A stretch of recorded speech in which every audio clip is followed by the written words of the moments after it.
Hey everybody, welcome to the 7th episode of the podcast. Hope everyone had a fabulous week or weekend. Today we'll be talking about music and games. I'm your host, TheFinalSoul, better known as Soul, and with me today I have my lovely returning co-host, Thekingkamel, better known as Nemu. Who? I hate you. Why do you do this to me every time? Every podcast, man. I don't know what you're talking about. And for today's guest, we have two returning guests. We have Zayence. What is up, everybody? It's your boy Zayence here.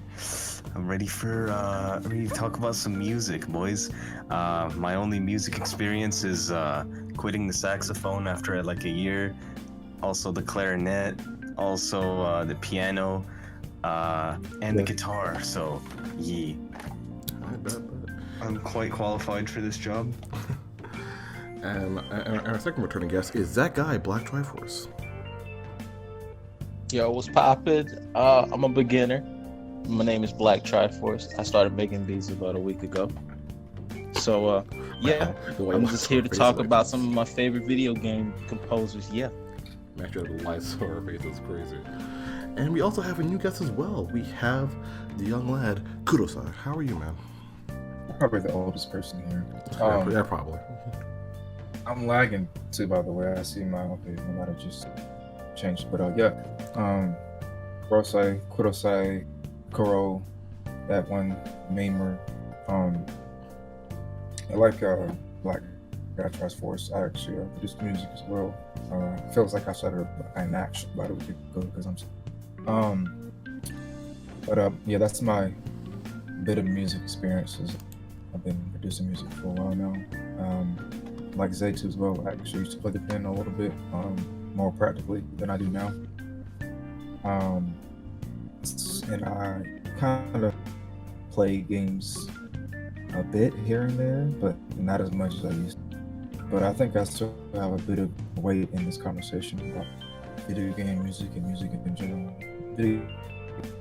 We'll see how this goes. And before we begin into the podcast, we have a little segment called Command Field, where we ask 3 questions to myself, my co-host, and my guests.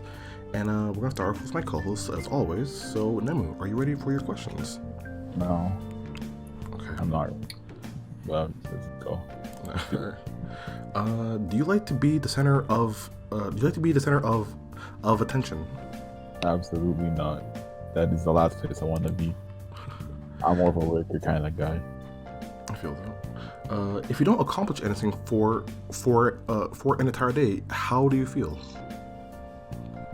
I feel no ways. There's always tomorrow. Alright.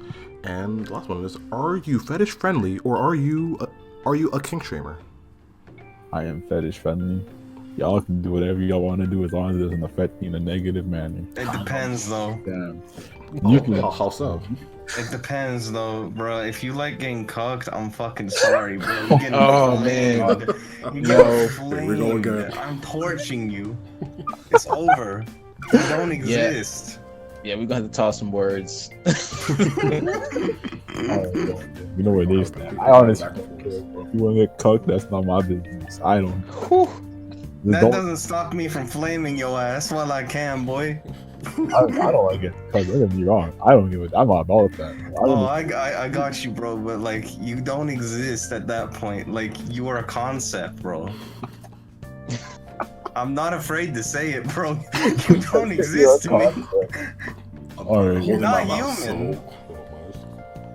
I am. You can do whatever you want to do. Just don't get me involved in it. Hey, just don't be afraid when you fade, bro. Like Thanos.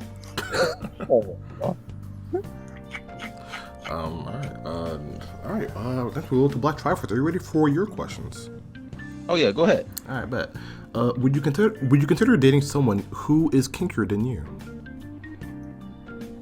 Yes, in context. In context. Fuck yes. That's a big fuck yes. Oh yeah, no. That's a big fuck yes, but it depends if you. What kind of kink we talking here? Like you talking about like pegging kind of kinky? Then no. Yeah, like if she wants to fuck me in the ass, bro, I'm gonna have to limit her. I'm gonna have to limit that one. That's true. The next one is, in regards to people who meet your sexual preferences, is there a difference between finding them attractive and wanting to have sex with them? It's not the same thing. Right. Not really. You have to be attracted to them to have sex with them, right? I mean, Yeah. Not always. I mean, I haven't had a case where I wasn't attracted to somebody and I was like, yeah, I'll still bust one. Just Hey man, how many beers did you have beforehand? It depends. The amount of vodka in your system will alter your perception of what is attractive and what is not. Like, this bitch might not be attractive one beer in, or maybe two, but when you get to your 19th beer, it might start looking like Angelina Jolie a little bit, or the Gulcatrin or something like that, you know? So, it depends. It's all equivocal. Like Itachi says, bro, somewhat like fantasy, you gotta make your fantasy into your reality, bro. Everyone's fantasy is and reality is equivocal. let's just say I haven't gotten fucked up to the point to where I look across the room and I'm like, oh, yo, that's a sexy ass lamp. You know, I'm gonna just grab this lamp real quick. Hey, why not? New experiences. Of course. I don't kink shame unless it's cooked. Night of your life. Unless it's cooked. And for your last question is, which makes for a better first date? Coffee and small talk, or drinks and sex? Drinks and sex. Damn, it's crazy. Man said, fuck the coffee and small talk. Man said, Look, you're bro, going straight in there. that's the immediate way I get to know you, bro. Like, we have a special connection after that. I don't see how we can't. Unless it just sucked that bad. They're meant to make you more talkative anyway, so you get to know them faster through drinking. Yeah, I mean, small talk can be awkward depending on how you hit it off with the person. But sex, bro, that breaks all the barriers, quite literally. You know what I'm saying? Like, See, the drinks is gonna bring the conversation. Everything else is false through. that's true, bro. Bonding hours. Bonding hours. All right. We'll go with Kurosai. Are you ready for your questions? Yes, sir. Awesome. Could you date a hoarder? No, there's something psychological in things. Yeah, I feel that. I don't want to have to be someone's personal when I have my own issue. True. True. Respectable. Can you cook? Can I cook? Yeah. No. Most I can do is fucking put some eggs to a skillet and some sausages and cut those things up. I guess I can saute fish, salmon or whatever, but nothing like crazy. I'm not gonna throw some ribs and grilling, different stuff like that. But it's, Nah. I don't think I can't to say that whenever I do cook something, it's disgusting. I just don't actually take the time to cook anything extravagant. Right. I know I can bake, I'll tell you that. Nobody's here is like Gordon Ramsay. I'm pretty sure. Yeah, definitely. I I mean, wish. I'm not gonna say definitely as if I know you guys and your cooking experiences, but I don't know a lot of people who are close to anything that I would call a cook. Hey man, you ever cooked a mean bowl of cereal, bro? You just like That's what I was getting ready to say, actually. Bowl of cereal, man. At least that I got up my sleeve. All right. And for your last question is, do you like dirty talk? What kind of I mean, never mind. I guess I know the rating Yeah. of this podcast, Of but course. Yeah. I mean, who doesn't? Yeah. I read bits and pieces of all biblical texts of different religions. I've studied a bit about this and that, and at the end of the day, I gotta get down into it when it comes down to it. Right. I feel that. I can't be reprimanded. For myself, it depends on the mood for me. Like, should be nice, definitely. but like, if you go like to a sentence like straight, especially in like in the beginning, like if you call me a bitch like right before we start, I'm like, all right, hold on a second, you gotta calm down, fam. I ain't about that. I don't know about getting called by my name to begin with. Yeah. That's just in a certain context, and Of course.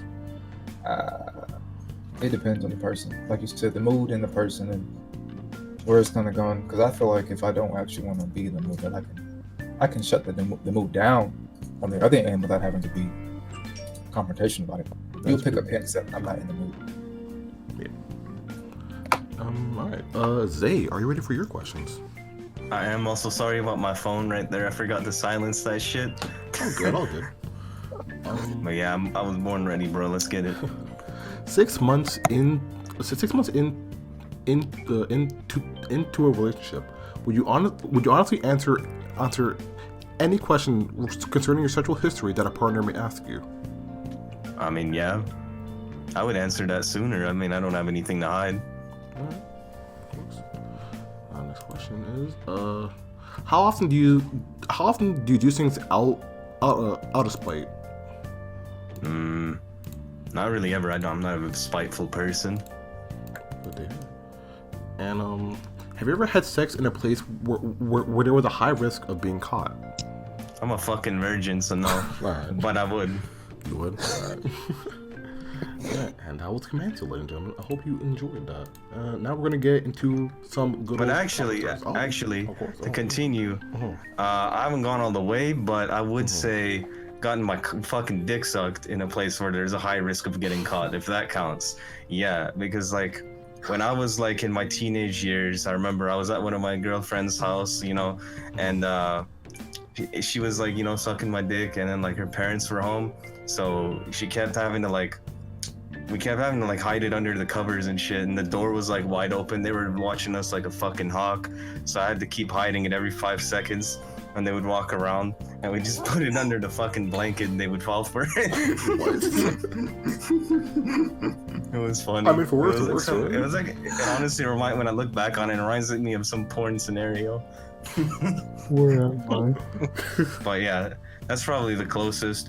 Other times I've hooked up with chicks, it's been like when no one's around. But I remember in that particular instance, that chick's parents were watching her like a hawk. Like they wouldn't leave. That's why I didn't have sex in that scenario, because how could you fucking get away with it?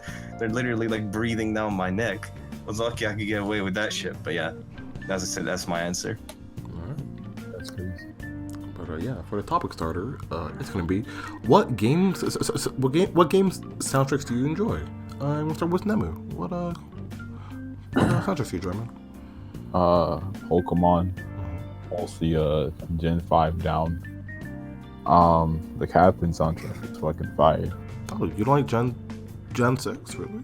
The music for Gen 6? No, I did not like Gen 6 music at all. Oh, actually, If I could kind of do it. I game I would, but I couldn't, so Damn. it is how it is. Persona 5, that's a pretty easy one. Okami had some nice music too. But yeah. Or Witch in the 100 Night. People sleep on that game. I mean, they don't really sleep on it. It's Which kind of game? okay. With the Witch in the 100 Night. Oh, okay. But like, it gets kind of boring, I guess. But I like the music in that game. The music was nice. I liked it a lot. Okay. Yeah, those are my picks. How about you, Black Travelers? What music do you like? Or games such as tracks you like, rather? I am like, if I were to rate what I like, I guess it would be the Mega Man Battle Network music first. That's taste right Because there. that started out with the whole sampling business for video games for me. Because back then, I didn't really care too much about sampling video games. It never hit me until I was messing with that soundtrack. And that's like one of my first beats when I first started doing YouTube. But between that, the Ace Attorney music, and Persona. Like all of them, or? Like all three of them, I consider them. That's crazy. If I consider Persona 1 and 2, that's crazy. Yeah, man. All right. How about you, Kurosai? I don't know why I can't see your name on my first go. It's crazy. But yeah, what games soundtracks do you enjoy? So I want to pick up off of what he just said. Yeah. About Battle Network. The first Battle Network game I started with was 3, and I think that's most people's probably. Is that the one on the Game Boy? I forget. Game Boy Advance. Game Boy Advance. Yeah.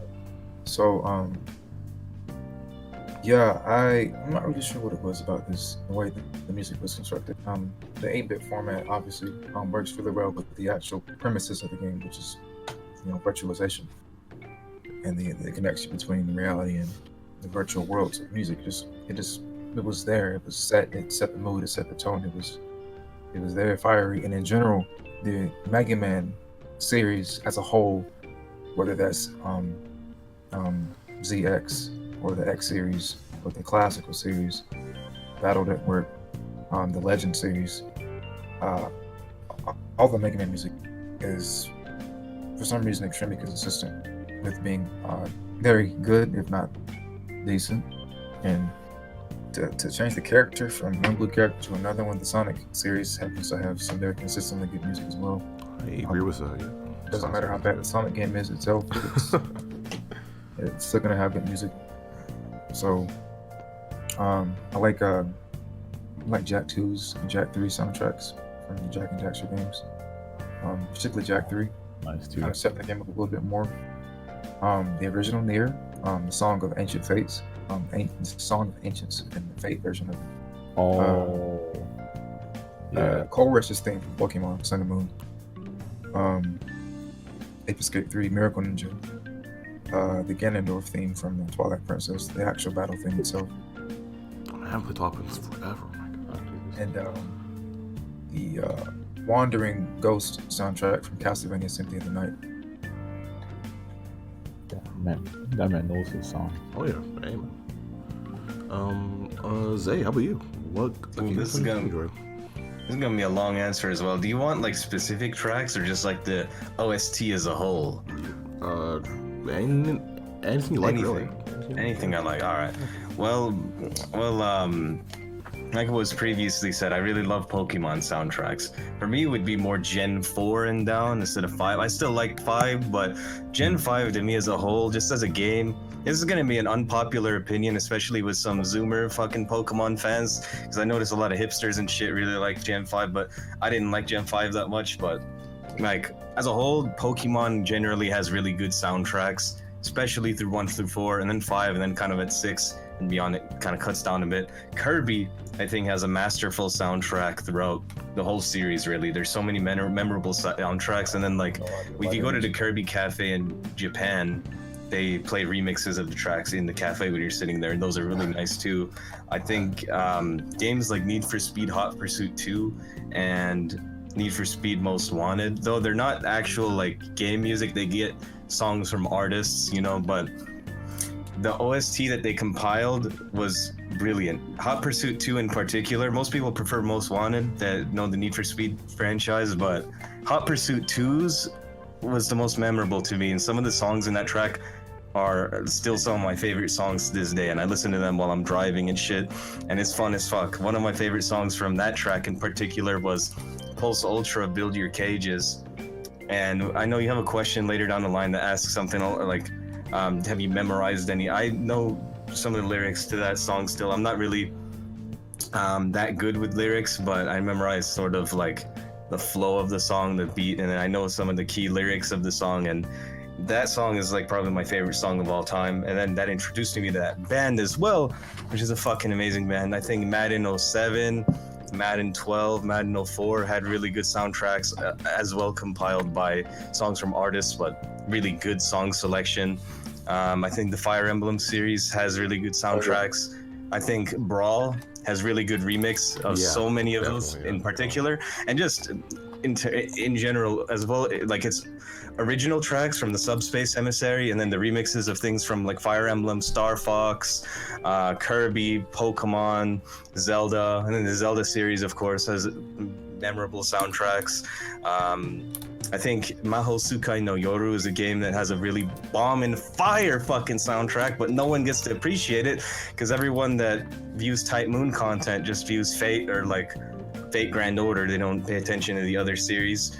But if you do listen to the soundtrack to Maho Tsukai no Yoru, it has several bangers. I can link you the original soundtrack Repetition CD in particular. That one is just masterful. The fighting game is actually that fighting game actually has a good soundtrack. Melty too. Blood? Yeah, Melty Blood, yeah. Oh yeah. Woo! I was about to say, yeah, that's Tsukihime the Fighter, featuring Ryogi Shiki and Sion, but pretty much, yeah, Melty Blood, Fate and Stay Night itself has a really good soundtrack. Tsukihime, all those Type Moon series have an amazing goddamn soundtrack. What else can I think of? Zelda, I already said. Come on, let me think of something else. Oh yeah, Toho. I'm moving my mic. The mic arm fell down, so if it sounds like some tidal wave, my bad. But I'm just gonna physically hold it for now. Yeah. Toho has a fucking masterful soundtrack, and then there's those little bands that remix their tracks, like Dimitori and like was it Crow's Claw? Those are fucking amazing. And the list just really goes on. I can think of way more, but that's off the top of my head. I can say, or really just straight up GOAT, and I still listen to them all the time, like to this day. As for myself, if anyone who knows me on the channel, I will talk about it, but I love the Kingdom Hearts soundtrack for each and every game. I'm saying just any Kingdom Hearts game I didn't like enough. The Gravity Rush soundtrack is definitely a banger. As Zay said, the Brawl soundtrack, I actually still have the playlist like saved somewhere in my computer because like the remixes were really good. What else?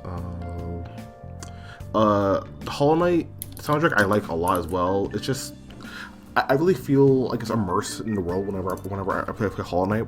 So definitely that music is something I truly like. But yeah.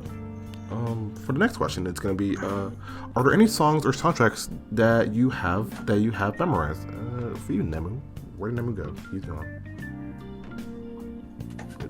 Where did Nemu go? I don't know. He might have DC'd or something. He probably did. All right. Well then, I can take that question though. Yeah, for now. Memorized? Do you mean like memorize the lyrics to a track, or just like memorize all of the songs that are in the track? All of the songs for the certain track. Yeah, it doesn't have to be the entire OST. Just yeah, plenty. I mean, the ones I named, like for Hot Pursuit 2, I know every song in that track, and for Most Wanted, I know damn near all the Pokemon songs through all of Gens 1 through 4, and even a lot of Gen 5. I know the vast majority of Kirby songs. And a soundtrack I didn't name is one of my favorites that just came to me, Star Fox 64. Beautiful soundtrack. I still know Boss Battle B and the Star Wolf theme. Those are fucking bangers. I know a lot of Toho songs. Sometimes I forget the name, but like if I hear them, I will remember them. And yeah, I would say that would be what I have memorized. Plus more. There's always fucking more, and I forget. Yeah. How about you, Kurosai? How about you, man? I know I can't say your name. I would say I think you're trying to sound too Japanese when you say it. Just say like Kurosai. I get it. It would probably flow off your tongue better. Yeah, probably. So, we're what games do soundtracks do well, or we still on this first question? Because I heard. Oh, we're on. Memorization. Yeah, that. Yes. What songs have you? What songs or soundtracks have you memorized? So, I guess I'll bring up. I'm probably gonna bring up Bravely Default.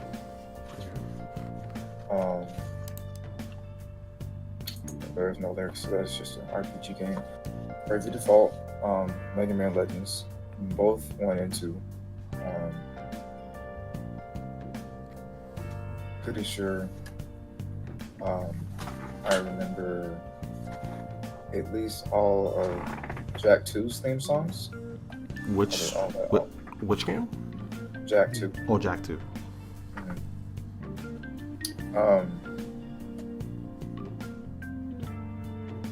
So let me see here. What's the other game series? Most of all the different versions of the Metal Gear Solid 3 actually went into some deep research into finding all the different versions of Cynthia Harrell's different takes on Snake Eater and a bunch of other differentiations and stuff like that. I've played Metal Gear myself, to be honest. It's been a bit. It's one of my favorite gaming series in general. So I'm extremely elated to see Kojima doing really well right now. It's a new game, Death Stranding. It's another game that has a pretty good soundtrack as well. It's got some key vocals on there, and some very nice, serene music for a game that's pretty serene in general. Aside from the supernatural elements that kind of keep you the fuck out. But yeah, most I have a big problem with the game not having a good soundtrack, so I should probably go ahead and say that out. That's kind of gonna make or break the deal for me even running the game itself to begin with. Because that music is gonna have some emotional context to it that makes me stick with wanting to even play it, let alone beat it. I think later on in the question I do talk about like how it does make you feel. Definitely, so we have to go more in depth with that. Nemu, since you returned, we were asking, are there any songs or soundtracks that you have that you have memorized? No Point City from Pokemon Diamond and Pearl. That is Oh fuck yeah, I agree. That Shit is fucking heat. I will never forget that song. I don't know why. I haven't played that game in so long, but it's like it echoes in my head every day. Whether I'm not sure if I'm annoyed or if I'm happy. What about the route? What about the route right before you get to Snow Point City? You know the snow route. That one's heat too. That one's also fire. That whole like area in general to me was just. Yes, that's the most memorable area in that whole game for me. I agree with you, man. That was. I'm a cold weather guy too, so that's why that shit hits. I actually don't like it. I hate snow. Oh man. That's crazy. You betrayed me. Dude, we live in Canada. Canada. Connection. We live in Canada. I want to be in the snow. Can I trade places with you? I'm in Southern California. You'll never need to see a snowflake in your life. You fucking move here. Alright. I mean, hey man, one day, no true. But there's also Thus Spoke Brooks from Catherine. I think that's when he's just chilling in the bar, if I'm not mistaken. But like, it's just like a calm, soothing, jazz kind of track. You good to Black Reference? Friend? That's crazy. He's out here trying to correct me. It's funny that you mentioned Catherine in the exact title. Oh yeah. I think we know the context. Yeah, we know the context. Bro, what the fuck? We know the Unrelated. look at this. Hold on. Bro, look at this tweet. Speaking of what I was saying earlier, what happened?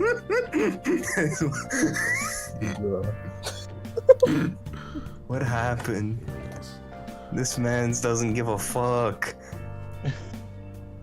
But yeah, what that is or more? Yeah, it's just like this chill kind of like melancholic kind of back. Man's literally quotes that chick like grinding on someone, and he's like, "That's my girl," and in the background, the stripes. What happened? You can't just be this calm about this. Well, time to find another one. This one's defective. This one, girlfriend machine broke. That's why my DMs are open. I gotta get a new one. Next is Black Triforce. What songs have you memorized? All right, if we're talking about lyrics, one that comes to mind is Aisle 10 from Jet Set Radio Future. Jet Set Radio Future? Yeah, like I forgot to mention that, but that soundtrack is bomb too. Like me and Natsu, we talked about that a while. Not to Fuji. Yeah, like we was a part of the same group back in the day, and that was like one of the games we had like a common like for. Yeah, I'm trying to remember the song too. It's just, I don't remember if it's in Jet Set Radio Future. I think it's called The Power of Love or something like that. Yeah, they got a remix version from Jet Set Radio, and they put in Jet Set Radio Future, which the remix tracks sound a little bit better to me. But you know, I respect the originals as well. I wasn't too much of a super fan of Persona 3, but I think Persona 4 music is a little bit. It has more longevity when it comes to the music to me, because it took the longest to have people forget Persona 4. That is also true. I still play some tracks in my head too sometimes. Yeah, I was gonna. That's one of the games I forgot to mention earlier too. Persona 4 is fire. I still remember Heartbeat, Heartbreak. That's probably the best track in that game. Also, exactly. Point City. It was too much heat in that. But then they stepped it up in 5, and now like 5 is all I have in my mind now. And I haven't listened to that track. I should probably do that if it's stepped up. If you're saying it's better than 4, because 4 was pretty heat. I didn't play any of the Persona games, but I just know the soundtrack from Persona 4 because it's so good. I listened to it. And actually, I'm trying to get a hold of the Royal soundtrack too. The Royal came out, and I'm trying to get all of that now. At least have that shit unlocked, though, man. I wish you bust a look, man. That shit unlocked. Locked up. Aside from those, I mean, it's just, you know, when it comes to lyrics, I can't exactly remember a few of the songs there, but those are the most memorable for me. For me, like I said earlier, Kingdom Hearts, I think almost every opening in my head, especially Simple and Clean, because of the amount of times they've remixed this song. I have the lyrics in my head, Sanctuary as well, and I don't sing twice necessarily memorized, but I do think about it sometimes, and like at least the theme. A lot of the Sonic games I have that memorized as well. Definitely from the Sonic 6, I have almost everything memorized because I actually like that game. Even though I think that was just because I was still a kid and I didn't care about the glitches back then, but I still enjoyed the music in that. I also enjoyed the Shantae soundtrack as well. Even though it's a short game, I replayed it a lot myself, so that's why I think I have a lot of the songs memorized as well. But yeah. And then the following question after that is what games do soundtracks really well? I'm gonna start with Nemu. That do soundtracks really well. Yeah. In terms of like what kind of context you mean? I guess in quality, and also I guess immersion as well. Oh, so like you put a lot of like work into it, is what you're trying to say. Mm-hmm. I Yeah. think we've been over this like 10 times already, but Persona definitely puts in a lot of work into their soundtrack. It's a good series. You can, as the Black Type said earlier, you can see like them progressively getting better each game with their soundtracks.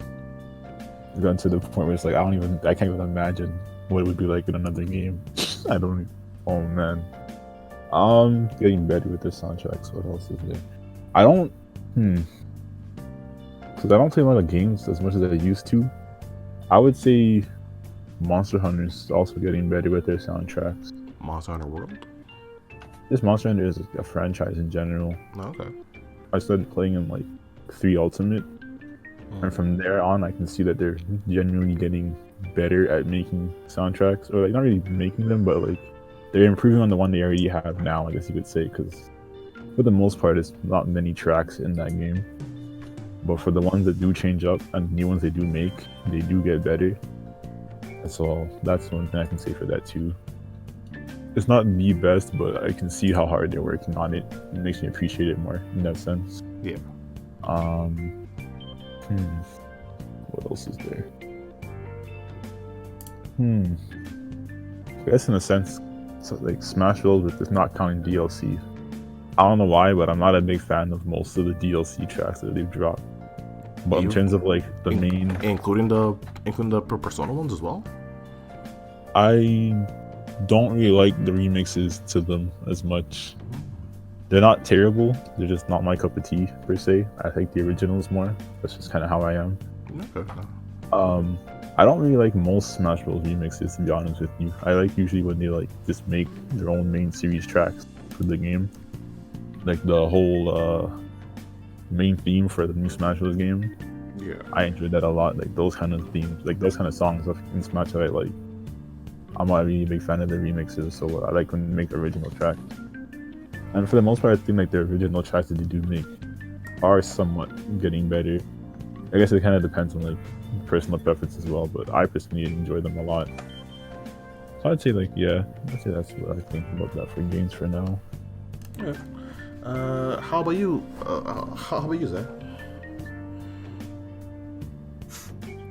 Wait, you cut out. What did you call on? You, Zay. Me? Oh shit! What a coincidence. All right, so since everyone says Persona, because I was gonna say Persona, but now it's gonna be just recycled tomatoes, you know. I'm gonna go flip the bed and just say Toho, because Toho has the most godly soundtracks you could ever imagine, especially when you factor in the remixes that bands like, again, Demitori and like Crow's Claw do.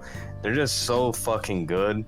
They're so memorable and they're so like usable. I mean, when I went to Japan a couple of years ago, I'd walk in the actual stores and there's dedicated stores to just selling CDs and stuff of Toho soundtracks. It's incredible, along with obviously artwork and other sort of merchandise, but their soundtrack is incredible. I also think Type Moon games make masterful soundtracks. Even like, I've already named the big ones obviously, but even like Fate Grand Order, which I don't want to give too much praise to, even though I play it, just because I think it's kind of cheaper than all of the other previous Type Moon works. But even Fate Grand Order has a lot of really good soundtracks, and you can even see it's evident from how well its soundtrack, like CD, especially as in CD thing, it was like $40. It sold pretty damn well. It sold out very fast when I went to the Fate Grand Order World Tour event, and in general that sold a lot of copies. And I think that's even beyond the fact that the game itself is popular. I think people just like what they were listening to, so that's another good soundtrack. Type Moon works.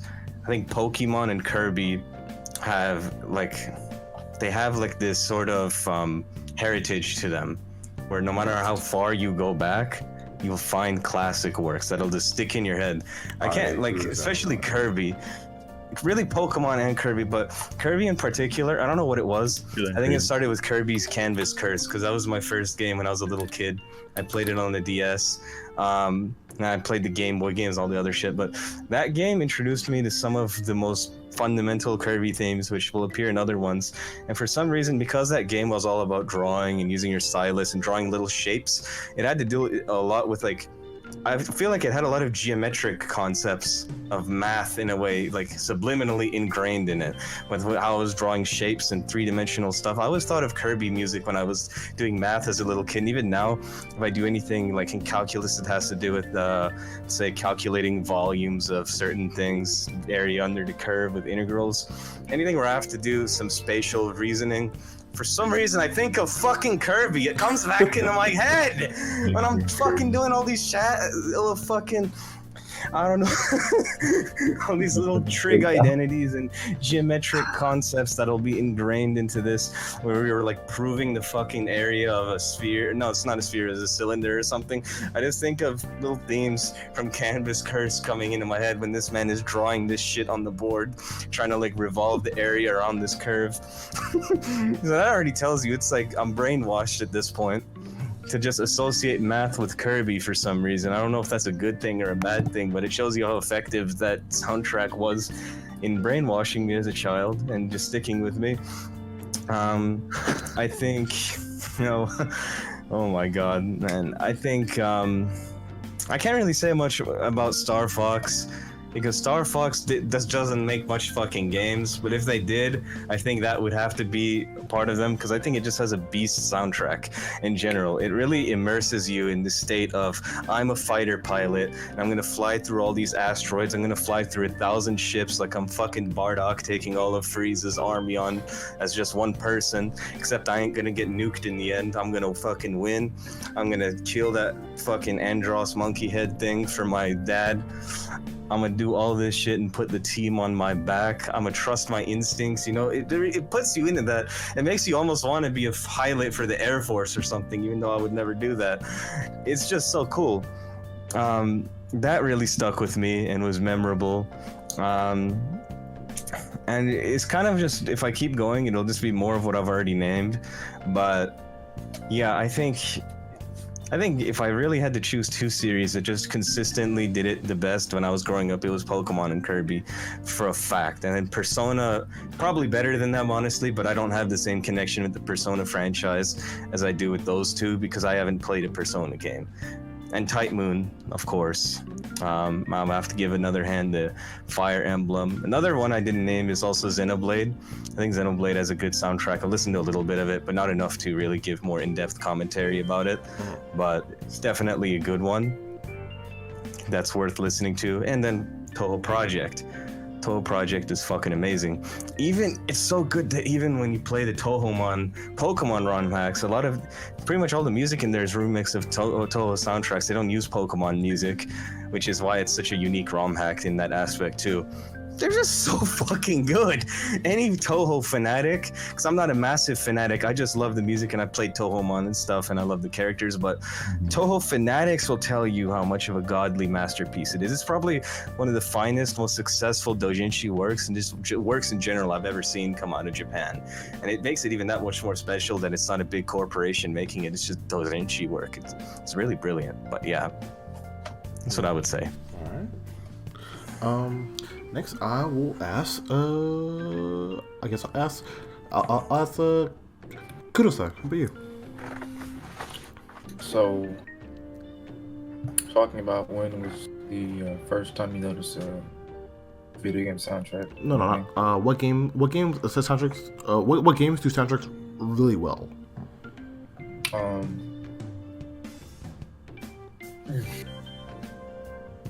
Have to be a sense of like an improvement as well, not just like numbers per se. Yeah.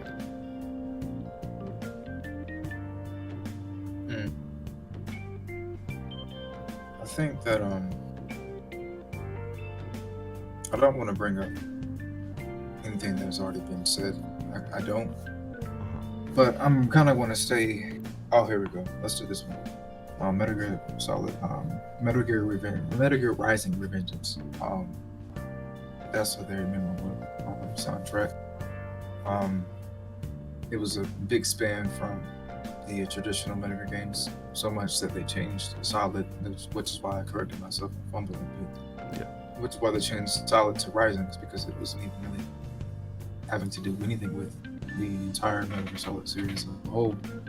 It just took premises and bits and pieces, but it was a really heavy, hardcore, metal type of soundtrack. It was very fast paced. It was very, kind of deranged at times. It was hard hitting, and it made perfect sense for the kind of game that they were trying to make, platinum games.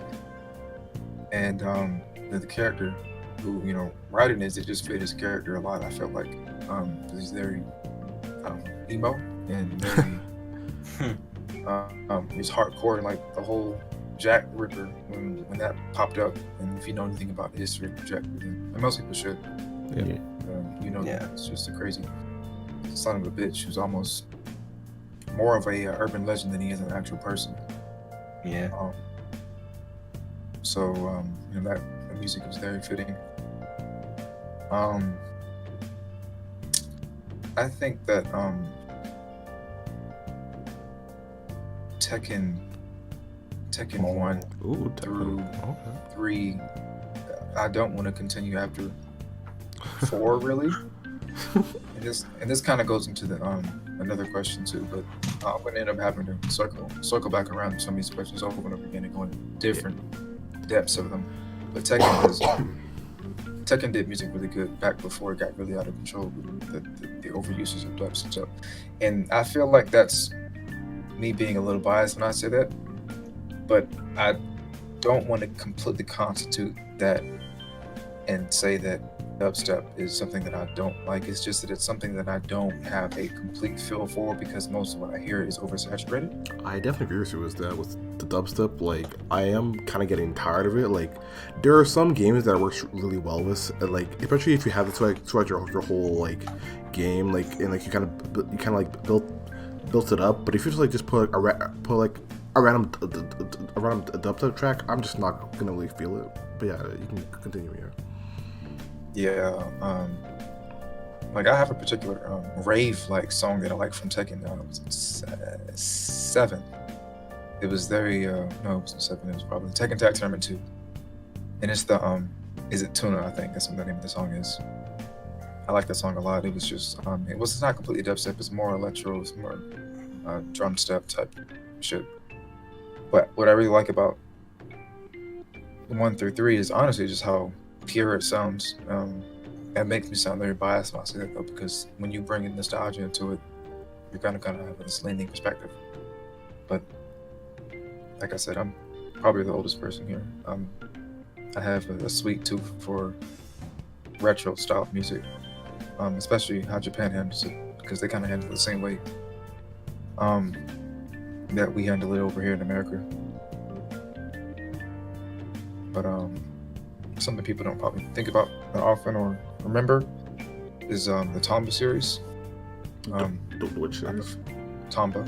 I prefer Tomba 2 over 1, but it had a very nice, childish, and colorful vibe to it when it came to coloring its soundtracks.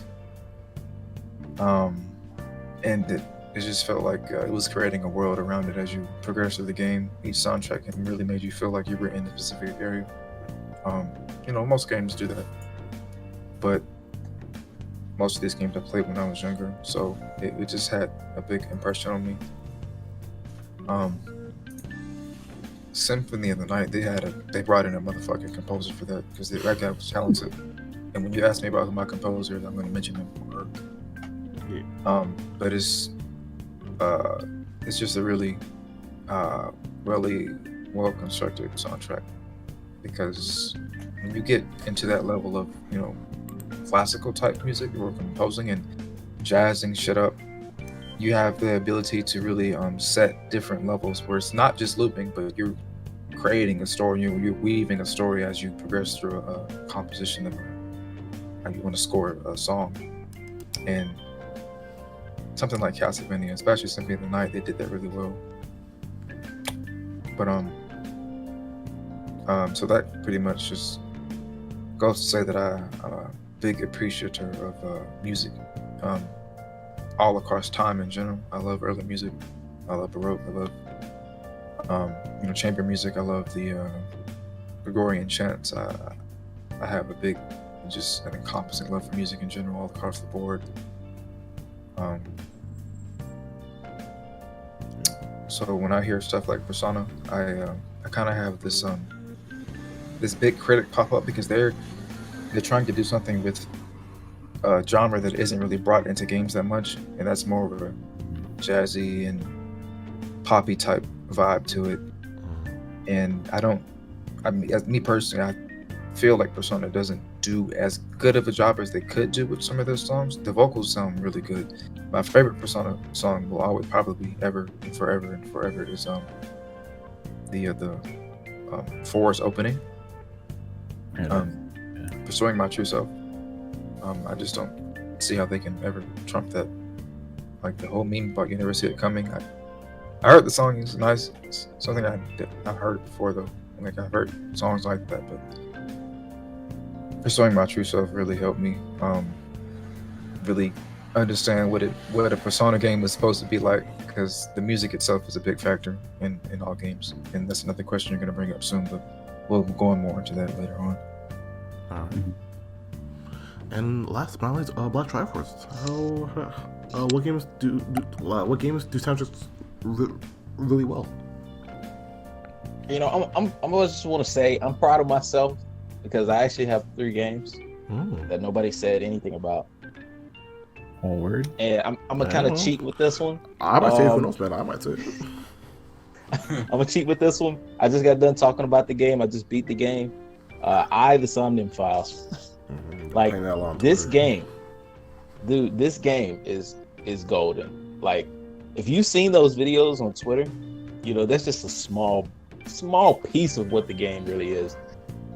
It's a very psychological type of game, and it will mess with you. And the soundtrack in that game, dude, like, I couldn't sleep unless I beat this game. Otherwise, I was gonna dream about this game. Like, I was gonna make up scenarios for this game. And when I say the music really hit when you run into like a certain scenario, I'm not gonna spoil anything, but when you run into a certain scenario, the music is gonna be banging. Like, it's gonna accompany whatever happens in that moment, and you're gonna feel it, because especially if you're using headphones or earphones or anything, because that's how I mainly play most of my games now. Like, the soundtrack is just amazing. And since I'm talking about that game, I got to talk about Danganronpa too. Oh yeah, yeah, because Danganronpa also had some bangers. I slept on that one. Right. Even the things that it was trying to hit on, like, you know, 2, it made 2 seem more of a video game soundtrack than all of them. And you find out why in the end. But for the most part, they're very consistent with what they want to make.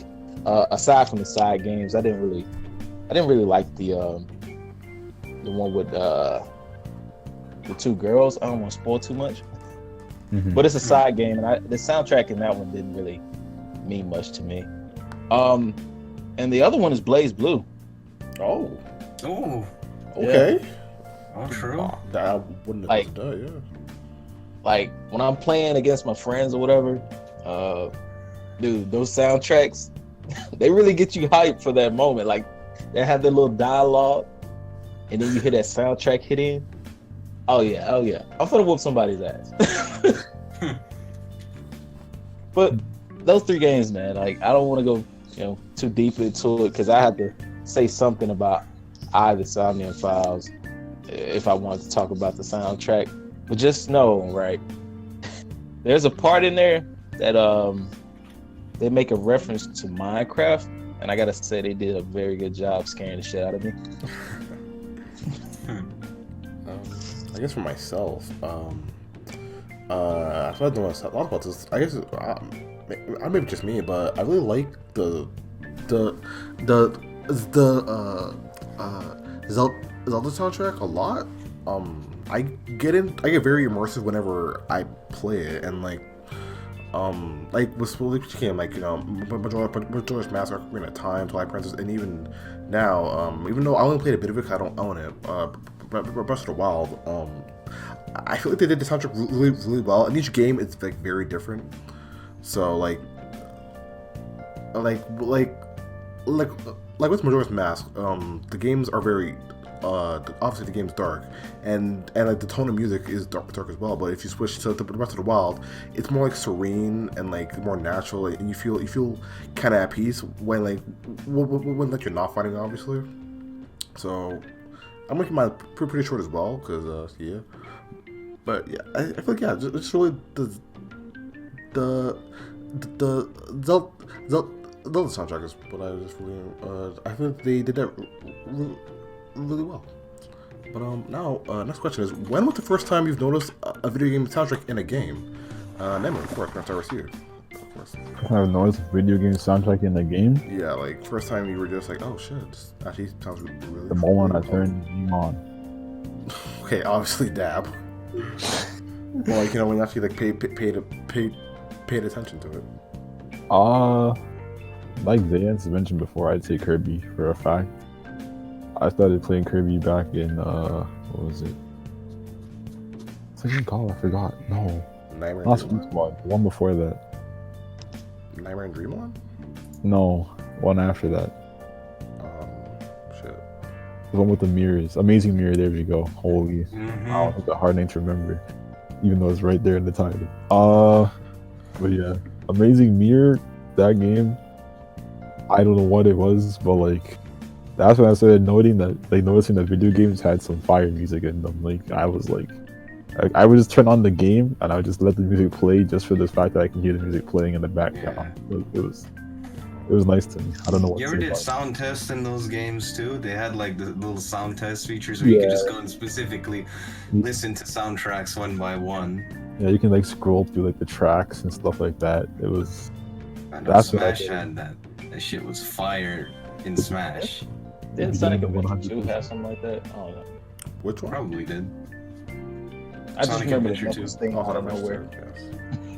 I think it probably did. I feel like a lot of games back then kind of tried to like start doing that kind of like collecting music kind of thing.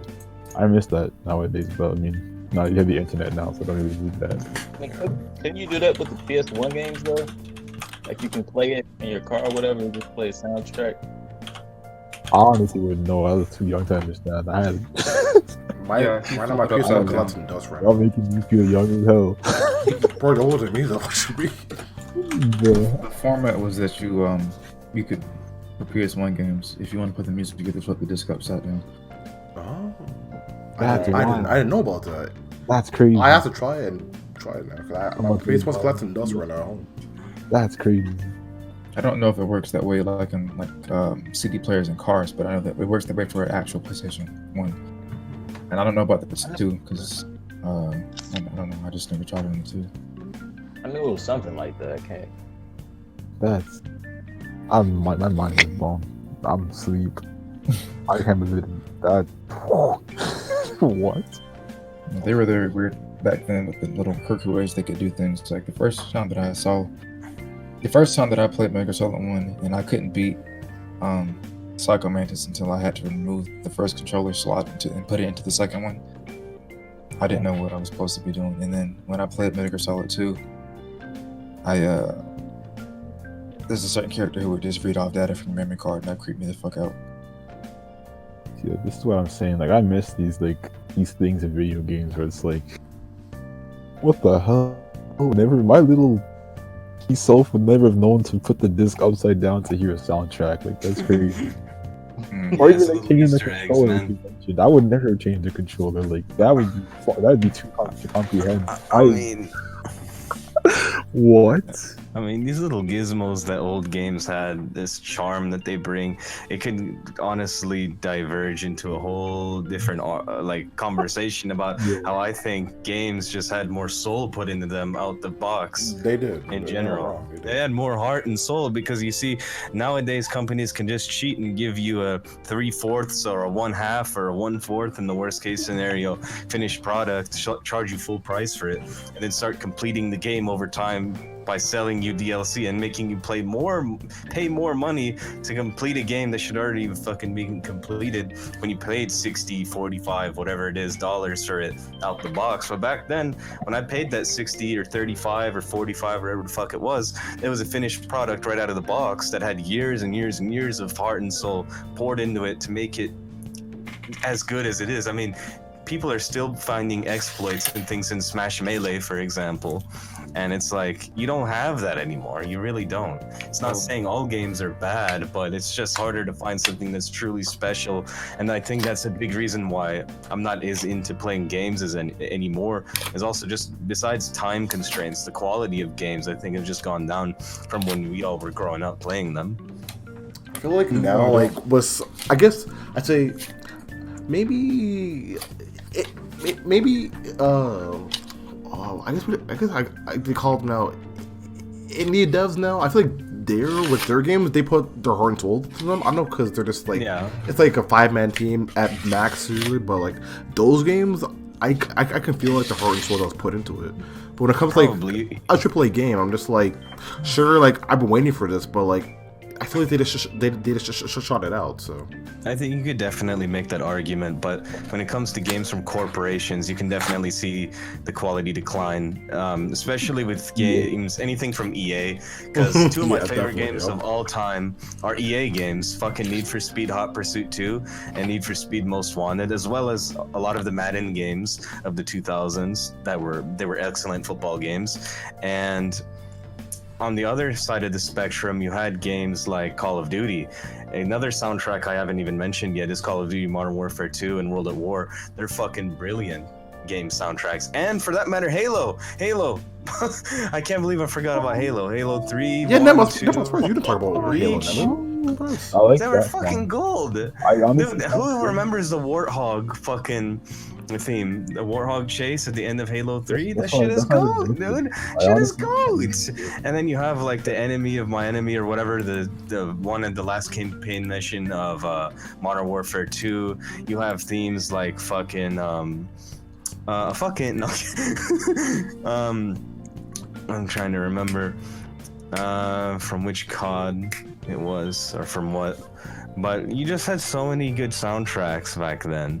And it's like, I just don't find the same memorability even in the music aspect nowadays as commonly. I'm not saying it doesn't exist, but it's just not as common to find such things. And I think that's kind of sad. Tragic indeed. But those games are fucking golden, dude. I mean, I don't know one kid who wasn't on Modern Warfare 2 when I was like in middle school, early high school. That shit was just popping like crazy. Especially me. I never. I never You were bought a never copy on it? in my life. Uncultured. That's crazy, bro. In my life. Oh yeah, I remember I was gonna say the Spetsnaz theme. The Cardinal. Spetsnaz entry theme in Call of Duty Modern Warfare 2. That one is also golden. Also like the Navy SEALs theme and the Op 4, which is like the little terrorist dude. They're like, Bambi! Bambi! Tactical header! Those guys. Their fucking theme is beast. Yeah. Yeah. Yeah, I guess we'll do the question. I don't know, Zay, did you talk about which one the first time you noticed a video game soundtrack or not? Oh no, I haven't. Probably from the second I picked up a video game, which would be when I was 3 years old, playing what else? Need for Speed Hot Pursuit 2. The thing that kind of, I honestly don't know whether it was the chicken or the egg that came first with me, in the sense of, I don't know if I got into Need for Speed Hot Pursuit 2 because I already like cars, or if I got into cars because of the game, because it honestly all happened at the same time when I was 3. Like, my first experience truly falling in love with cars was when I went to Iran when I was like 3-4 years old, and I saw one of my cousins. He had a big car collection of like model cars inside of this big armoire that was very extravagant, and I started collecting model cars like mad. Probably spent hundreds, thousands of my parents' dollars when I was a kid collecting like $50 model cars and stuff, and I religiously played Hot Pursuit 2, and to this day I still idolize the metallic yellow 2002 Lamborghini Murcielago and cars like the R34 GTR that Paul Walker had in the Fast and Furious series, but that's obviously not a video game. But yeah, when I played Hot Pursuit 2, man, I listened to those fucking tracks religiously. Sometimes I'd hop on the game just because I wanted to listen to some music, and I didn't have like iPods or anything like that, or YouTube to stream music, so I just hop on that shit to listen to some of my favorite tracks, like Pulse Ultra, Build Your Cages, like Buzzhorn, Ordinary. You had like I gotta pull up my phone real quick. Bush, The People That We Love. You have Uncle Cracker, A Wall of Shame. You had the 2 Hot Action Cop songs. Let me see. You always Hot Action Cop, Going Down on It, and then Fever for Flava. Those 2, and then they had like remixes of some of their own tracks in there. That whole soundtrack was just straight up heat. That's probably when I first took notice, and then very soon after picked up Kirby Canvas Curse, and then games like The Nightmare in Dreamland, Superstar Ultra, Superstar, Squeak Squad, what is it? Kirby's Adventure, Kirby 64, The Crystal Shards. Those were fantastic. Smash 64 was one of my earliest games as well. I think the music in Smash 64 was really great, especially like the polygon theme when you're fighting all the little polygon warriors. Metal Mario's theme. Fountain of Dreams. Fountain of Dreams. I should have said that when you were talking about the memorable soundtrack. Fountain of Dreams is godly in every fucking game it appears, especially in Melee. Oh my god. In Melee, that is one of the most... I could cry to that shit, bro. If you set up the right move, bro, I'm crying to Fountain of Dreams. I don't care. I'm gonna get emotional. I'm gonna be fighting for, like... I don't know, bro. I'm gonna be like William Shakespeare era, like fighting for my love or some shit like that to the death on some sword fight shit. And then that theme is gonna be playing, and then in the end, me and the other dude, we kill each other, and then she walks away with someone else, because that's how it goes in those little fucking stories. You feel me? But, you know, it's romantic while it lasts, you know, even though I get shafted in the end, because that's how those stories go. But, yeah, it's crazy. That shit is lit, bro. Boss Battle B, bro. Lit. So many, but yeah, probably when I was 3 years old playing fucking Hot Pursuit 2 is the first time I took notice of some heat. So the very moment I picked up a video game, and then I think that's where my appreciation for music and for video games, a lot of other stuff started. And I know you ask a question later, have you ever muted the game music? I don't want to answer it ahead of time, but I think you can tell my answer. Fuck no, because like, because it adds so much to the game experience. If the music is trash, I can't enjoy this shit. Half the gaming experience is good ass music. It's like blue balls up the ass if you don't have good music in the background of your game. There's no emotional investment. or anything. I mean, I can't get attached to this shit. I can't get in the zone. I have nothing to really attach me to this game if the soundtrack ain't popping and really going with it. Like when I'm in Snow Point City, or more in particular, the route leading up to it, I really feel like I'm going through a snowstorm and I'm just like booling trying to get to the next town, or I'm a catch frostbite and die in this storm while some Teddy Ursa fucking wants to go eat me afterwards, for all I know. Like, I really feel that, but it's also calming for some reason. I don't know why. But somewhat calming at the same time. So, I could die in this blizzard, but, everything is good in the world. I'm Ass Clown, the Pokemon trainer, and you know what? I'm here to conquer the damn world, and I'm gonna be the champion of the universe. Ass McClown, you feel me? And yeah, that's it. The Black Triforce put in the chat though. Nah, I didn't see it yet. Oh man, I put that there for a reason. that man hit me with the childhood memory right out the fucking wazoo, bro. Oh, wazoo. I think I still have that game somewhere. I think I have it in one of my drawers somewhere right now as we speak. Let me ask you this: you got an emotional attachment to it? Absolutely. That game. Is it good? Would you play it at your wedding? It was a good attachment. You played at your wedding. When I played at my wedding, absolutely. Would you jack off to it? The same Oh game, fuck, you're right. I just saw the song. Would you just go ham to that shit? Like, you get in the zone, red zone hours, about to score a touchdown, you feel me? Like, absolutely. go in! I don't give a damn. That's it, I'm going balls deep. It's cream pie season. That's fine. I don't care how you feel. Would you create your child to that music? What other song would you pick to create your child to?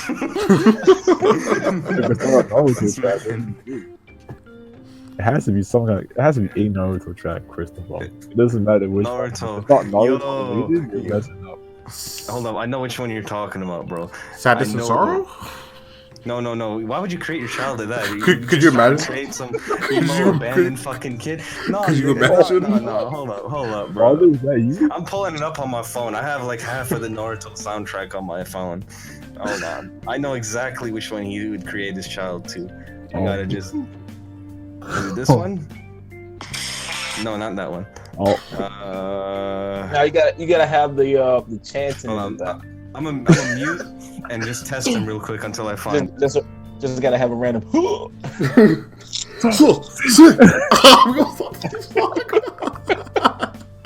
gonna make this child, girl.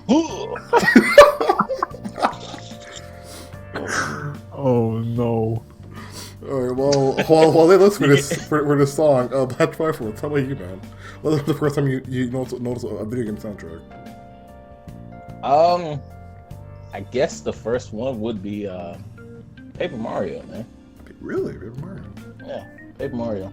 Like, I'm just throwing random games out now because as we're talking about them, I'm like, dang, that was a good soundtrack too. I didn't really care for the music. Yeah. I mean, like, of course, Super Mario 64 had some memorable tracks, but Paper Mario was like a new breed of just game when it came out on the 64. And the soundtrack is amazing even to this day. I can just think of all kinds of soundtracks. And I can associate the soundtrack with each boss battle or just moment in the game where I was like, struggling. Right, bros. I found it, but go on. I that was also my first experience with an RPG. So after that game, I just started looking for more games like it. Ran into games like Fire Emblem Sacred Stones and Dragon Quest V. Like Dragon Quest V, man, like that's that. We were talking about OST is pretty damn good. Like, it's not really taught a lot. Well, at least in my circle of friends, it's not really taught a lot, but Dragon Quest has a lot of good songs. There's this game called Monster Girl Quest, and it had a pretty lit fucking song in it. We talking about Monster Girl Quest? Talking about that right now? I forgot what the fuck it was called, but some L-Sword dude used it in this video, and I found it off of that, and I was like, "Whoo, this is some heat," but I don't remember the soundtrack. But I do remember this. This is what you create your child to, bro.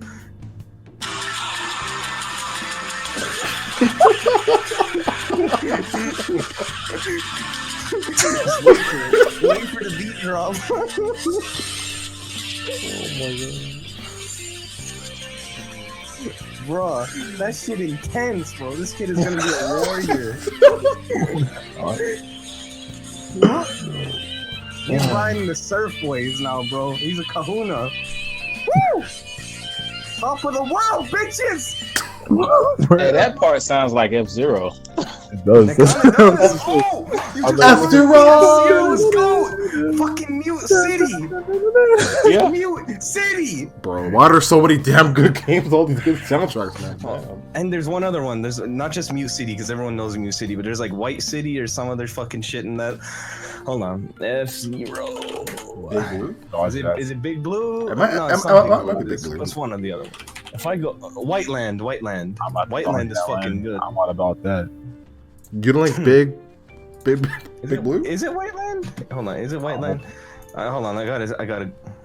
Yeah, it is. It is. If you go to the Brawl version of it, that shit's lit.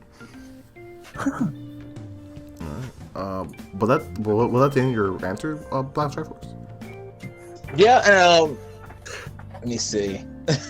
We get talking about F-Zero and I thought about some more stuff, but just basically that. I mean, like Dragon Quest V kind of solidified me into getting into RPGs after Paper Mario did. Just because, you know, it had a pretty messed up story. Like, I don't want to get into the spoilers and anything, but the way we started this conversation about the whole getting cucked, you kind of forcefully get cucked in 5. Let me say That's that. crazy, bro, because I'll kill myself before I ever allow that to happen. If some chick tried to cuck me, right, and like I have no way out of it, right? It's either live and be a cuckold or die. I'ma die, bro. Any way I can, I'm dying. I'm not living. The worst part is like, well, dang, I don't want to spoil it, but just know it's pretty bad. I mean, like there are many dojins, right, of this happening in the game. Too many That's times. amazing, but I'm still killing myself if that ever fucking happened. Why would you live, bro? I'm gonna die with honor, bro. Death before dishonor, motherfuckers. Even Tupac said that shit. The fuck out of here. Rest in peace, Tupac. Yeah, rest in peace indeed. Man was the GOAT. That's some real shit, bro. That's what I would have to say to anyone who's in that situation, bro. Hey, man, death before dishonor, bro. But the thing is, right? In five, he really tries to get his girl back. He Why would doesn't. you get her back? He's not like Who cares? no. I don't want to spoil it. You know what? I'll drop it. Okay, wait. Was this her choice, or was she forced into this? Like, was she trying to do this to him, or was she like forced into this? Because I know a lot of these doujinshi plots are like, oh no, I'm a blackmail you. If you don't fuck with me, I will bankrupt you and your family. Your family. Oh no, I cannot go bankrupt. No, Okay, Shakespeare. This person gets kidnapped. I am And the Sari people Toshiro. He has nothing people- in me. people take it so far. They're like this person gets kidnapped, and then they immediately be like, oh, I know what happened in between this time and this So time. they with her. kidnapped the chick, right? Or him? Yeah. Or the chick. I think, yeah. All right, bro, but let's be real, bro. She's gotten like notified, bro. Like 12 people. Like, what are you trying to salvage? At this point, it might just be $500,000 repair on this vehicle, bro. It might not be worth. I get it though. He loves her. You know, it's fine. True. All I can say, this car has 2 million miles on it. Now that's all I'm saying. all I can say, right, is that you have a choice between 3 people, and I would prefer you choose the person you hate the most. So on some Sasuke shit, we gotta foster our hatred for power. I feel it. Cause you pick your favorite person, you're gonna hate this. We got to several bonds. It's crazy. Yeah. I mean, if you pick your favorite person, you're just gonna be stuck with that Choco 3 Sharingan. But when you pick the most hatred, bro, you unlock that eternal Mangekyo. You transplant in them eyes and everything. It's like, bro, I see the vision now. I can actually see through politicians' lies. Holy fuck! This is some real vision. Damn, that's the Sharingan in real life. You don't need it to see through Trump though. You can just have common sense for that one. Yeah. But the more complex ones.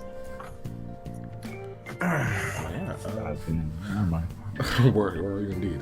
Next. Kurosai, how about you? When's the first time you noticed a video game soundtrack? Let me see. Moment when you picked up the game, I'm telling you, that's Oh my god, damn it. all I want to come down to Toronto, man. I swear. Hey, that sweet sound of the controller when you touch the button, like.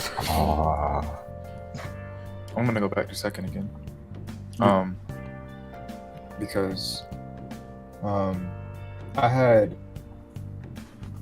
would assume most kids do when they pick up a game, but when you hear things, when you experience things, they're fresh, it's very new, it's just gleeful, it's glistening, so you're able to build stories in your head. And when I listen to music on Tekken, when the emotional tone of the track shifted, the story for me changed. There's the game canon, and then there's my canon. So like if I hear, like for example, Jun's theme song in Tekken 2 specifically, I felt like I didn't know what a girlfriend was at the time, I think, but I felt like I had a girlfriend. Like it just made me feel that love and that sympathy you would have for someone. Yeah. To put them under your control as a significant other, someone who was under your status like that. And then when the tone shifts to the devil theme, it's like, God damn, I feel like I'm actually going to hell. Like my mom hears this, I feel like I'm actually going to be in trouble. Yeah. Girl, like, yo, my parents can't hear this track. I'm going to get my ass beat. Yeah, and like she's coming here and see. All she has to do is, because humans work like that. All you have to do is look at what's on screen and then hear what's being played, and then like, no, this is not right. Yeah. Yeah, they whipping out the chain whip. It's time. Oh man. Tomba did the same thing because when I got to a certain stage in Tomba 2, there's a ghost stage, and I couldn't get past it for the life of me because the song was just it just incited way more fear than it should have been there, because the stage already looked scary, the enemies were scary, but the song just haunted me in my dreams, and those dreams weren't really dreams, they were fucking nightmares. And there'd be times where I would go to school with just no sleep because I just keep hearing those little girls with the tones in the background saying, no. Damn, it was that bad, huh? Don't let your dreams be terrifying. dreams. That should be fucked. I get to that. Let them be nightmares. I just have a lot of memories in my younger years where a game soundtrack pretty much made me feel a certain way, and I carried that feeling into certain contextual situations that were different from the game itself, but I thought about it. I can kind of relate to that. I feel it. I remember once I had a nightmare when I was a little kid in elementary school. We had this little bust in our house, and it was a statue of this woman, and her like titties were out. And I remember I had a dream once where the titty statue murdered me by suffocating me in the titties, and I was so frightened of that statue after that. I just could never look at the statue again. Nowadays, I'd probably actually enjoy the prospect of this to an extent, but back then it just frightened me because I didn't want to die, and I didn't like women. I was like fucking 5 years old, bro. I thought girls got cooties and shit. So she was just like, I don't know, just fucking killed me. And I was like, damn, bro, I don't want to die today. I'm gonna avoid that statue. I don't know what kind of fucking classical organ music would be playing to this shit, but god damn, it was like freaky when I was a little kid. Oh my god. I guess for me, I'm surprised no one's talked about this yet, but I'd say the first time I noticed it was probably when I played Final Fantasy VII. That's probably the first time I noticed it, because I was really invested into it, because I think that was my first RPG, unless I don't know if I count Mega Man Battle Network, maybe I do, but yeah. The soundtrack of Final Fantasy 17, and obviously everyone knows one Winged Angel. That theme still haunts me to this day. But it's an amazing theme, and that theme will still haunt me to this day if I hear it, and I will always sing it like unconditionally. I will always sing One Winged Angel. Sadly, but yeah. For me, unpopular opinion, but I did not like 7 that much. Really? I like Crisis Core, but I did not like 7. Like 7, just the game itself, or the whole game as a whole, I did not enjoy it.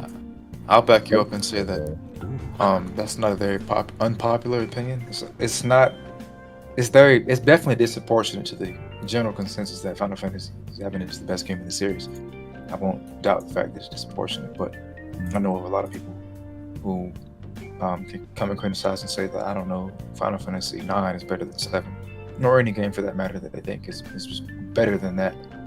But yeah, I hear about that a lot. I feel like Crisis Core is very slept on compared to 7. Like that game, that soundtrack, you should listen to that soundtrack. 7 was good. I've played Crisis Core myself. I want to cry every time, bro. Like, oh man. See, I'm the opposite with you, because like I played Crisis Core as well, and I didn't enjoy it as much as I did the original Final Fantasy VII. I don't know if it's because a different main character, and I just didn't enjoy Zack as much, but I don't know. I think it's just preference, but I did enjoy the music though in Crisis Core. Though I will say that. I don't know. I found that soundtrack just very beautiful. It was just like, I don't know. It was just beautiful and sad at the same time. I feel like it low-key made me like depressed for like no reason though. Like it was just so good at doing its job that I just couldn't control my emotions. Music does it a lot, right? Like you're just chilling, you listen to a song, and then you get hyped for no reason, and you're like, oh, because the song. Like depending on what song it is, it brings your emotions, right? And we'll talk about that more later on. But yeah. All right. Well, for the next question is, how often do you turn off your music? If you do, why? Nemu. I only turn off my music in games if it's a game I've already beaten before, or if I'm hard grinding a certain game and I'm tired of hearing the same like sounds when the song starts. If I'm thinking of RPG and like the battle theme is like the same every time you run into like an enemy or whatever, I hate that. Most of the time, if I'm grinding for like extensive time, I will turn it off and then I'll like play like some other soundtrack or like listen to like other like actual like artists or whatever. But like, so like Pokemon. It's very. No, I usually keep Pokemon music on. Really? I don't I don't grind that hard in Pokemon, to be honest. Especially nowadays, it's kind of very simplified, so you don't have to worry about EXP share broken. Yeah, shit cracked out. But like, game that I'm grinding, let's say, sometimes Monster Hunter, I will like mute it because for the most part, most of the soundtrack is like the same depending on like the monster you're hunting. But the Monster Hunter series, mate, it's always like a strange place to be in, though, right? Because the music is there is very what's I'm looking for? I guess abstract. I don't know. For me, it feels abstract for like the Monster Hunter music. But yeah, continue. Like the monsters, something like most of them, like the bigger ones, I guess, like the more popular ones have like their own themes to them and whatnot. But like they feel. When you hear the same song for like 30 minutes and then you do a quest and you have to do the same quest again for another 30 minutes, you kind of, need some like variety, I feel like, or else the song will get stale to you or like you just get tired of the game altogether. So I tend to like mute it and I find something else to play while I'm doing that. But yeah, that's the only time I really mute music in games. Because like, if you're muting the music in the game, you're not really getting like the full value of the game. Like I feel like it's pointless to mute a game that you just, especially if it's the first time you're playing it. Like that's a mistake. Yeah. Oh yeah, definitely. You should definitely never mute music in the game unless you've already beaten it or you're hard grinding it and you've heard the song before. But yeah, I agree. All right. Next, Zayence. Yeah, I'll play for you. Honestly, fucking never, unless, like he said, I've already played the game a million times and I'm hard grinding, or it's a game where the soundtrack is mid. Like, for example, it might contradict a little bit what I said, but I do think a lot of Fate Grand Order's OST is good, but I don't think all of it is. It also has a lot of mediocre soundtracks, and especially with the voices, when you have voices that are ingrained with the music and you just hear the same voice acting over and over and over and over and over and over again, when you're grinding the same little nodes or whatever the heck you're grinding for, it gets annoying as hell. and then sometimes you just want to break for it, and you might mute and listen to nothing and just have silence, or just listen to other artists or something.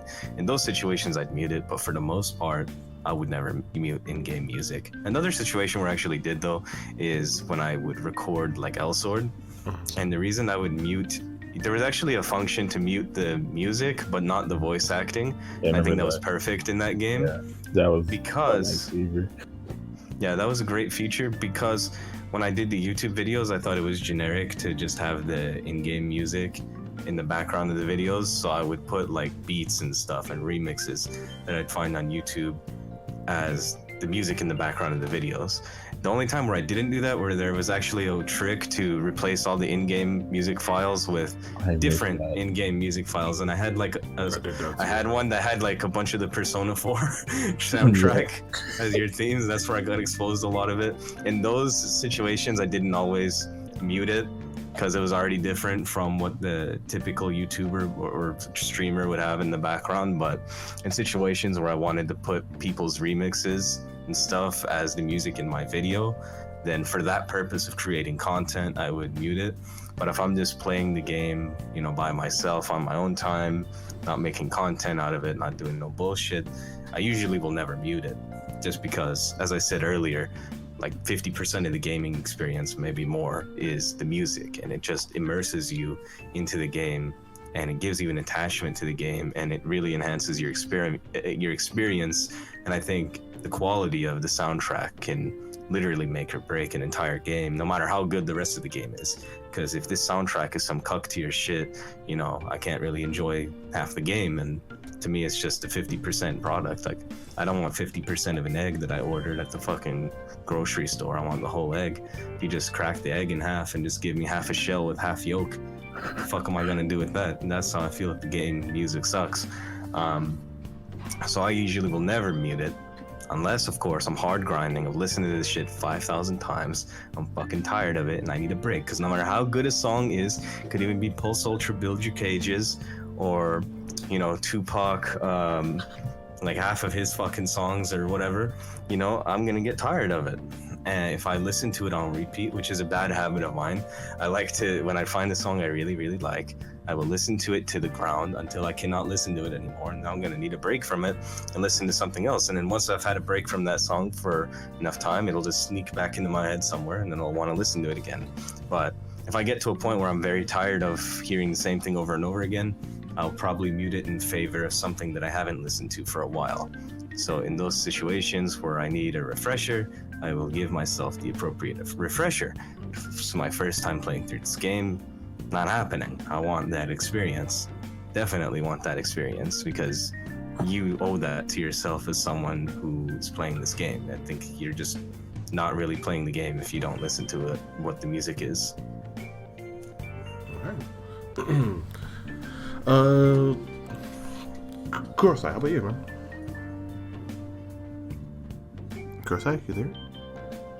Yeah, I'm here. We are on. Oh, how often do you turn off your music? And if you do, why? I almost really remember. Like for a fighting game, that's when I have a tendency to turn off the music, only to replace it with my own music. Oh, okay. That's the only In time. the zone.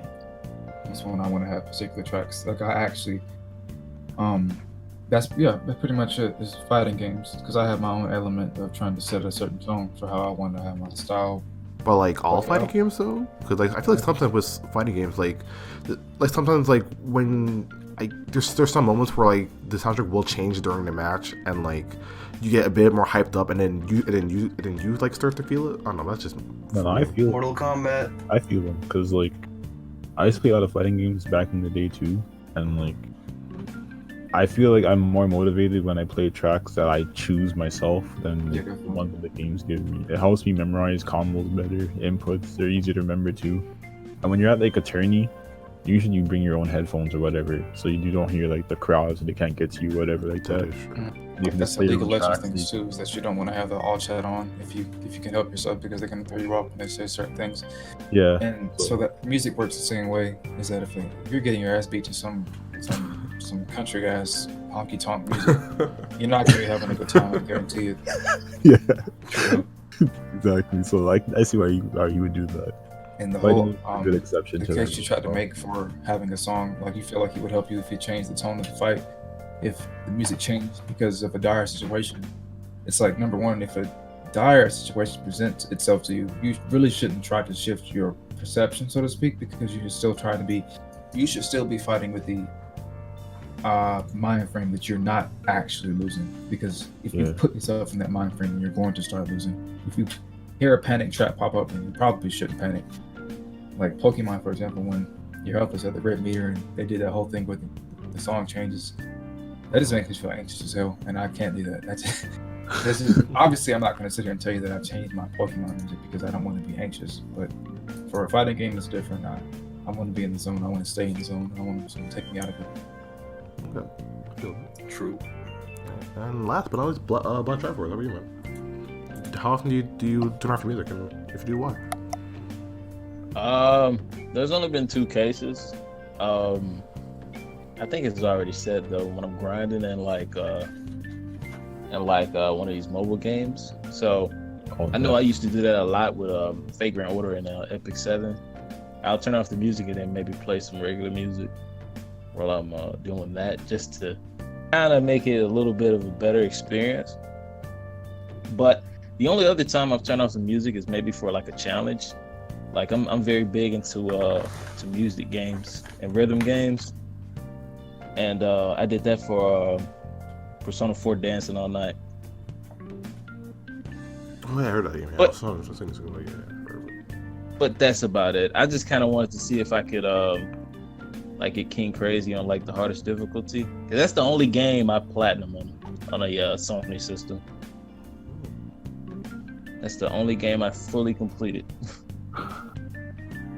And for me, I'm pretty much the same as well. I only turn off my music whenever I'm grinding because I don't want to be distracted, and I also just get super annoying once you hear the same track over and over and over. So yeah, mine's pretty short. Next question is, how do you feel about orchestral soundtracks? I don't know what's for you, Nemu. I prefer them, to be honest. I don't know. I don't know like how they go in depth with this. It's just I find them to have the most emotional impact on me. Whether it's like they're trying to make me excited or they're trying to make me sad, whatever their goal is, I feel like orchestral music does it the easiest. Therefore, I prefer it the most. I prefer having the emotional sway over like just bopping, I guess. I don't know. It was like, I listen to music, I try to like imagine like why they composed it the way they did, or like what the end goal of the song was supposed to be.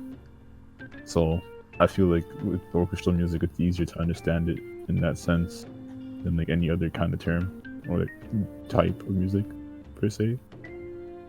Yeah, that's kind of like my answer. It's kind of short, but that's all good. Hard to explain. How about you, Zach?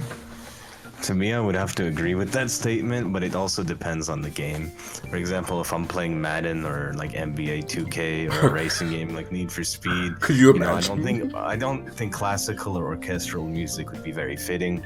You know, I'm playing Madden, I'm trying to deck some people out, I'm in the football mood. I prefer the rap and like rock music that's in those games. You put some like classical Beethoven shit and I'm just gonna feel very out of place in my environment. So yeah, maybe you could make an argument in a war game like Call of Duty. It might fit for some sort of very traumatic scene, but even still, it's still a little awkward.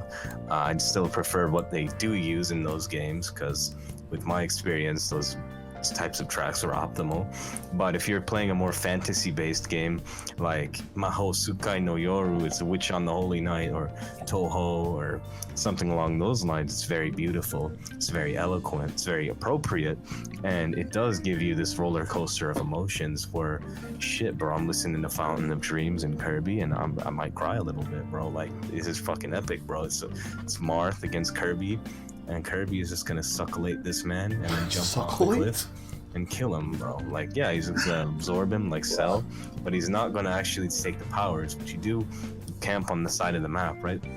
And you bait this fucker in, you hold B, you get him in your mouth and you jump off the cliff, and then you just die. You don't die, you release him at the last second, and then since Kirby has such a great recovery, you just like make it back to the main stage, and Marth dies, and you just do this another 4 times and you win. You're a fucking scumbag. No, but on the real, like, for those situations, it's beautiful, and I wouldn't say I necessarily prefer it, but it's definitely great. I do love it, but again, it depends on the environment, because I'm not playing Madden 12 and having violins in the background and shit. It's just not happening, fam. Come on, bro. You gotta tiptoe with some dramatic. I'm good, bro. And when I see like Ray Lewis or Patrick Willis hitting me over the middle, bro, I'm not trying to hear violins unless it's just like wah, wah, wah, you just fumbled, bitch. Wah, wah, wah. Michael Vick got injured for the 5th time this game. Rip. He can't run anymore. All right, boys, we got Kevin Cobb in. Time to throw 5 interceptions. But yeah. All right, Kurosai, how about you, man? How do you feel about orchestral soundtracks?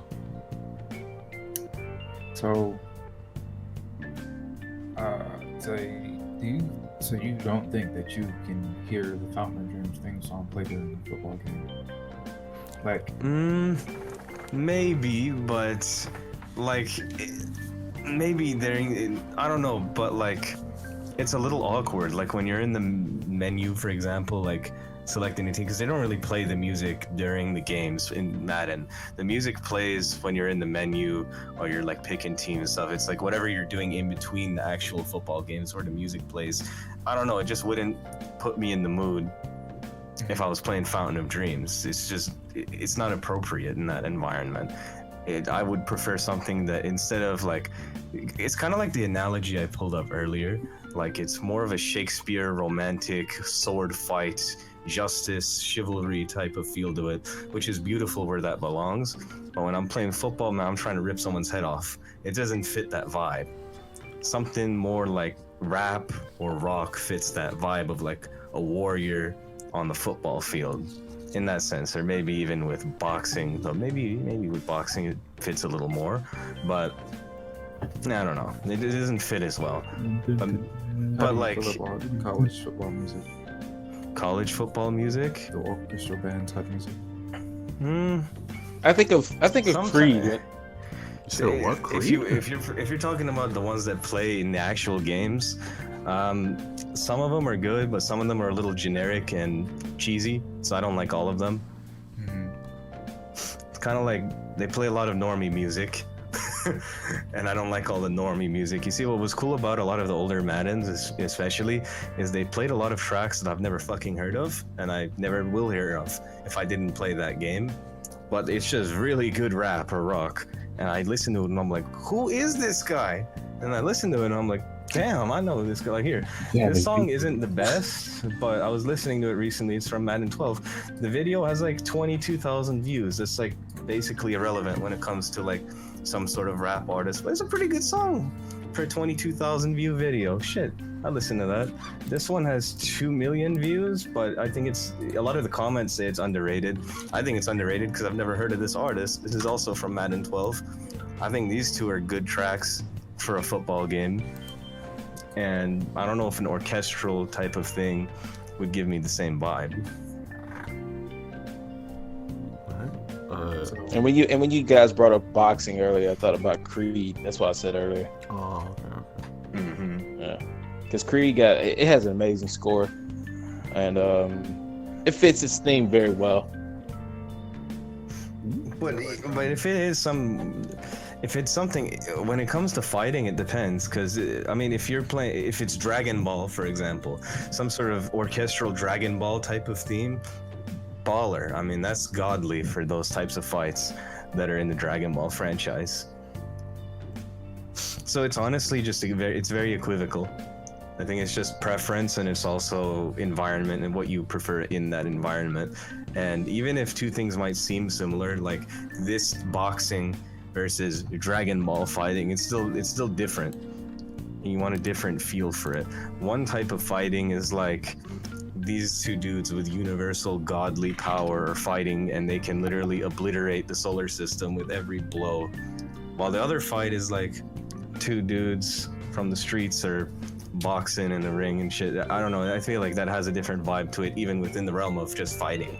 And then I'd rather have it one type of music in one than the other. So it's all situational. I don't think there's a set answer to that question. You know, I don't want to drag it on too much, but one of the things I thought was pretty funny was when they first announced they were going to make Prison School an anime. And the first thing that came to my mind, I was like, what kind of sound are they going to bring to this show?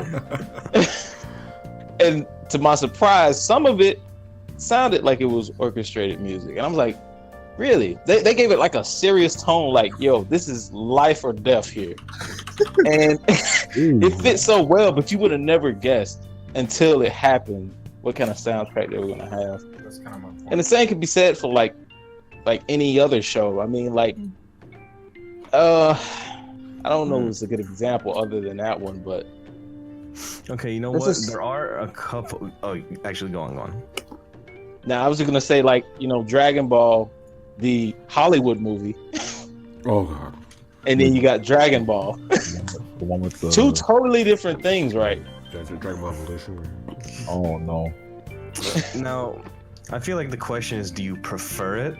But okay, Demi, to answer your question, there is an exception to the clause, and I would say that would be there's a lot of classic NFL sound, like the NFL's own soundtracks that are made by this composer named Sam Spence, and then there's this I guess the musician or artist named The Riffs that remixes his stuff, and I think you would consider this orchestral. You consider this orchestral, this shit is beast. Something like this or this in a football environment, this is like crunch time. These two would be really, really good. But it would still be awkward to hear this in the main menu. This would be more appropriate for like during the game when it's like 1 minute left, ball in the hands, down by 4, I need a touchdown, that type of thing. Yeah, that's pretty fire. 07. Madden 07 had the best OST. Beat Shit was goat. So, basically, what I'm trying to get at is that, as you just posted these two tracks, our orchestra music is pretty much a contemporary version of classical music, or not even really a contemporary version, but it's just orchestrated. It's more like a verb itself. Orchestrated, orchestral. It's a verb of what it means to construct music. You construct music entirely using instruments without synthesizer. It's not something you loop. It's something you do constantly. Like, you're not going to find any producer who tells you he's going to make a different. He's going to pull up a different kick for each time the kick actually pops up the beat. True. That's not how we compose music, because we don't want to spend that much time. That's the main thing. I'm pretty sure there's someone out there who wants to actually do and have a different kick. But classical music, rock music, all these different types of father music are the predecessor. So I think I can basically say that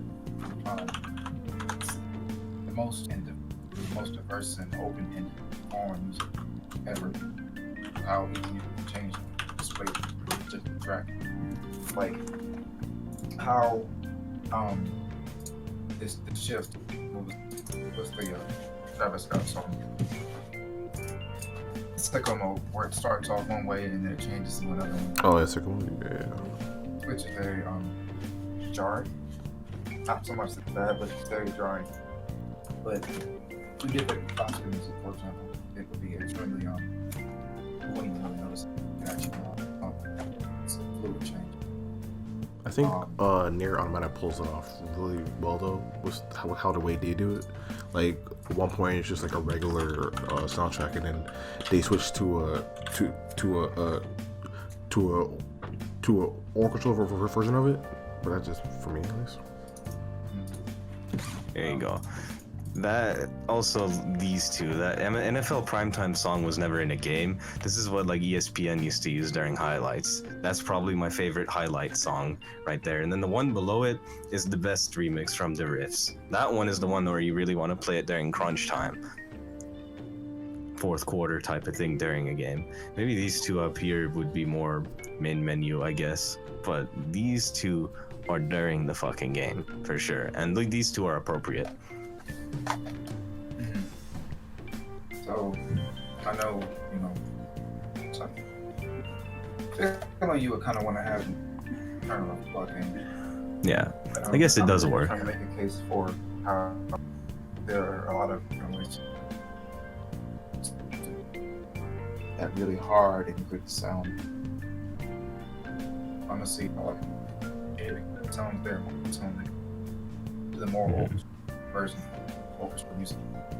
When you actually get into that simplified version of orchestral music and it sounds more darker, then that's when you can actually put it up against football. It depends, because that's how producers make a lot of simple sounding beats. They take certain loops and they do that same section over and over. That's the idea, is that you don't want it to sound overly extravagant. But there are a lot of orchestrations that can sound simple, just like a produced beat. And that's kind of the whole thing, is that the question is, how do you feel about tracks? I feel like they're extremely versatile, and most people don't really do them justice the way they should. We have such a large sandbox to play around with, kind of mess with the same concepts over and over again, trying to get off Vivaldi or Mozart did or Tchaikovsky. I don't hear enough people actually going deep into a theory of how they want the game to sound differently from what we have already been doing.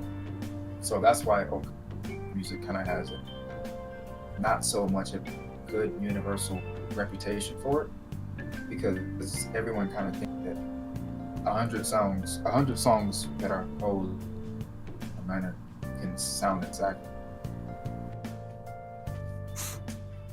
Yeah, I mean, I would have to agree with you. I can't really understand everything that you said because you've cut out a lot, and I feel like that didn't do what you said justice, because you said a lot of good points. But I would have to agree overall that orchestral music is very versatile, it is very diverse, and it is something that has a sophistication level beyond what contemporary beats will do, because they're just much more complex and much more thorough, and I feel like they have a level of artistry that's just more masterful, and it's just you can have a lot of appreciation for what it does, because it's not just taking the same thing and just looping it over and over and over and over again.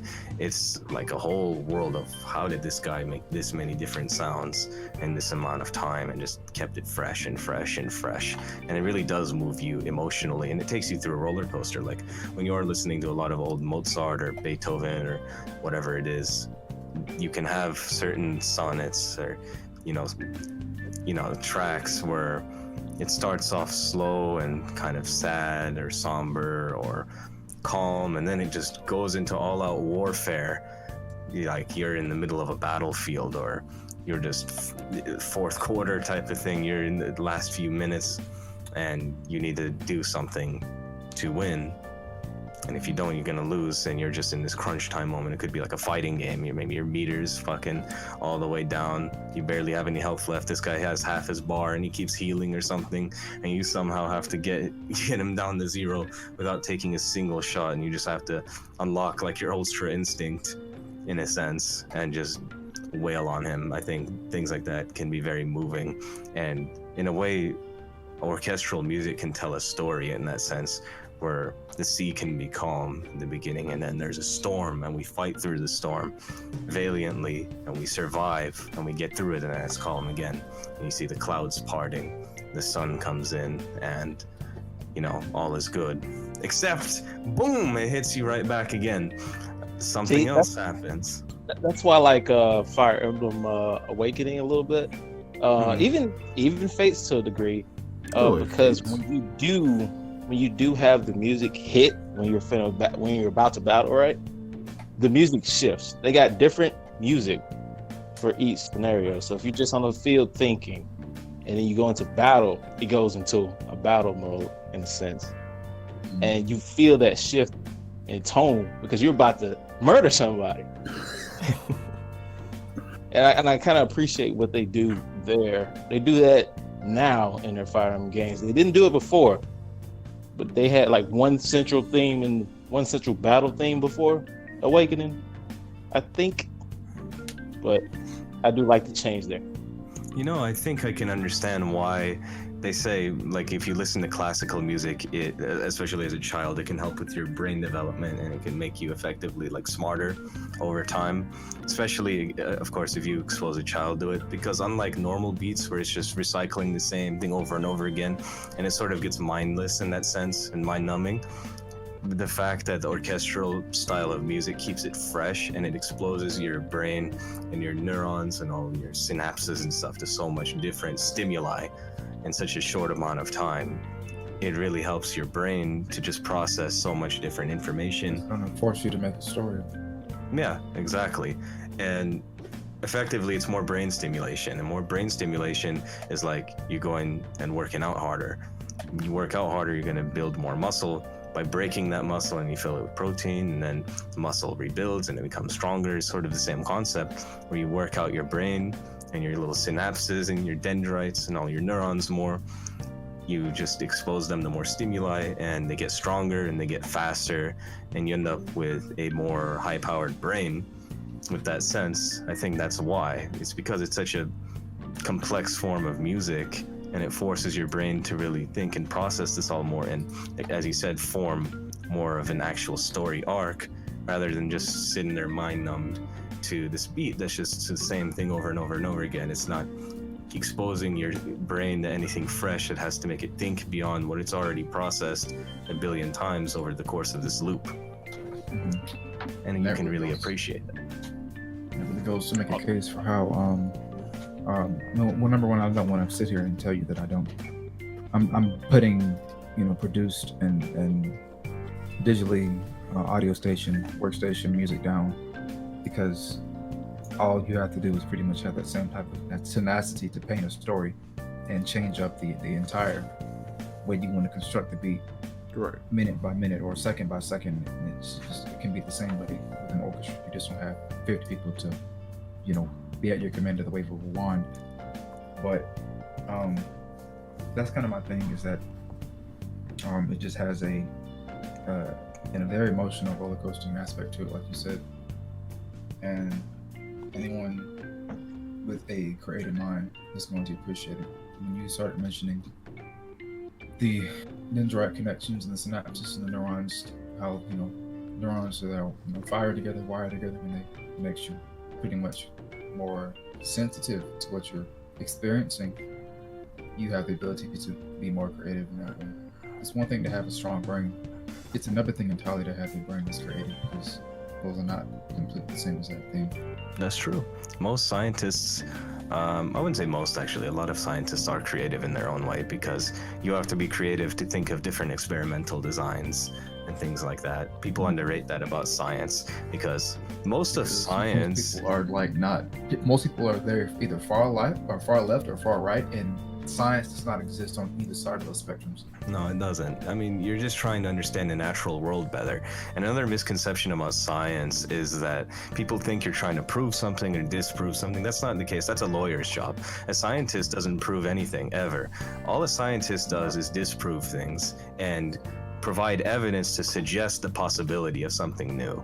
And in order to do that, I'll tell you this, 90% of any sort of study is creating the experimental design. That's it. Once you have the experiment, you just fucking do it. You collect the data, and then you may interpret the results. But creating an actual experiment that works, and then finding a way to make sense of the statistics, because based off of your hypothesis and the data you have, there's different statistical methods of actually evaluating your results. There's not just one way you do it.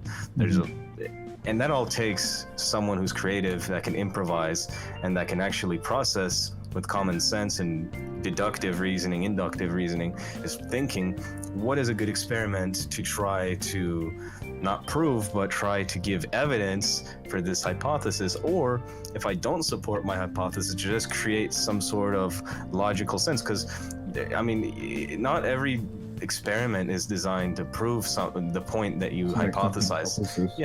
Because you could be fucking wrong, but that's still data.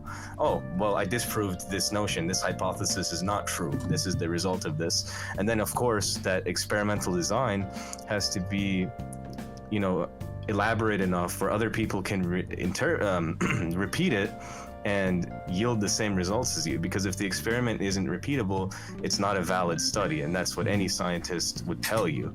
You have to be able to repeat it and get similar or the same results as the person who concocted it. That's the only time we can prove that something is a fact, if it keeps happening over and over again. True. But again, you're not proving anything in science. You're just disproving things. It's the only correction I would have there. But yes. And you have to be creative to think of things like that. And in a way, I think we all have to be creative to succeed in life, whether it's artistry or drawing or painting, making digital art, you're making music of any kind, whether it's singing, rapping, beats, orchestral music, whatever it be in there in that category, whether you're a scientist, whether you're a lawyer, because even lawyers are trying to prove things. Maybe they bullshit a lot, but hey, they have to come up with creative ideas for the thousands of things that they write every day to try to prove what they're trying to prove, and to try to make a compelling argument to either defend or to discredit whatever the fuck they're arguing for. I mean, I could go all day. I would say even you're a construction worker, you got to be creative in a sense to know how to most efficiently build what you're building, because there could be better ways of constructing the same shed than not. And you should come up with the most efficient and most creative way of carrying out the task that you've been given. And then in that sense, I could say an architect too. They got to create the most elaborate and creative design for these people to be able to construct the best building or structure, and for that structure to, pose the most efficient and effective product for what it's supposed to do. So it just goes all across the board. And I think things like anything that really makes your brain exercise more and will increase your creative capacity and will increase the speed and efficiency of these brain signals is very good and essential for human development. So I think when you put it in that perspective, if orchestral music can even contribute a little bit to the development of these necessities in the human mind, it's definitely a commodity that you have to appreciate in this world. I know my mom for a fact played a lot of Beethoven when she was pregnant with me and when I was a little kid.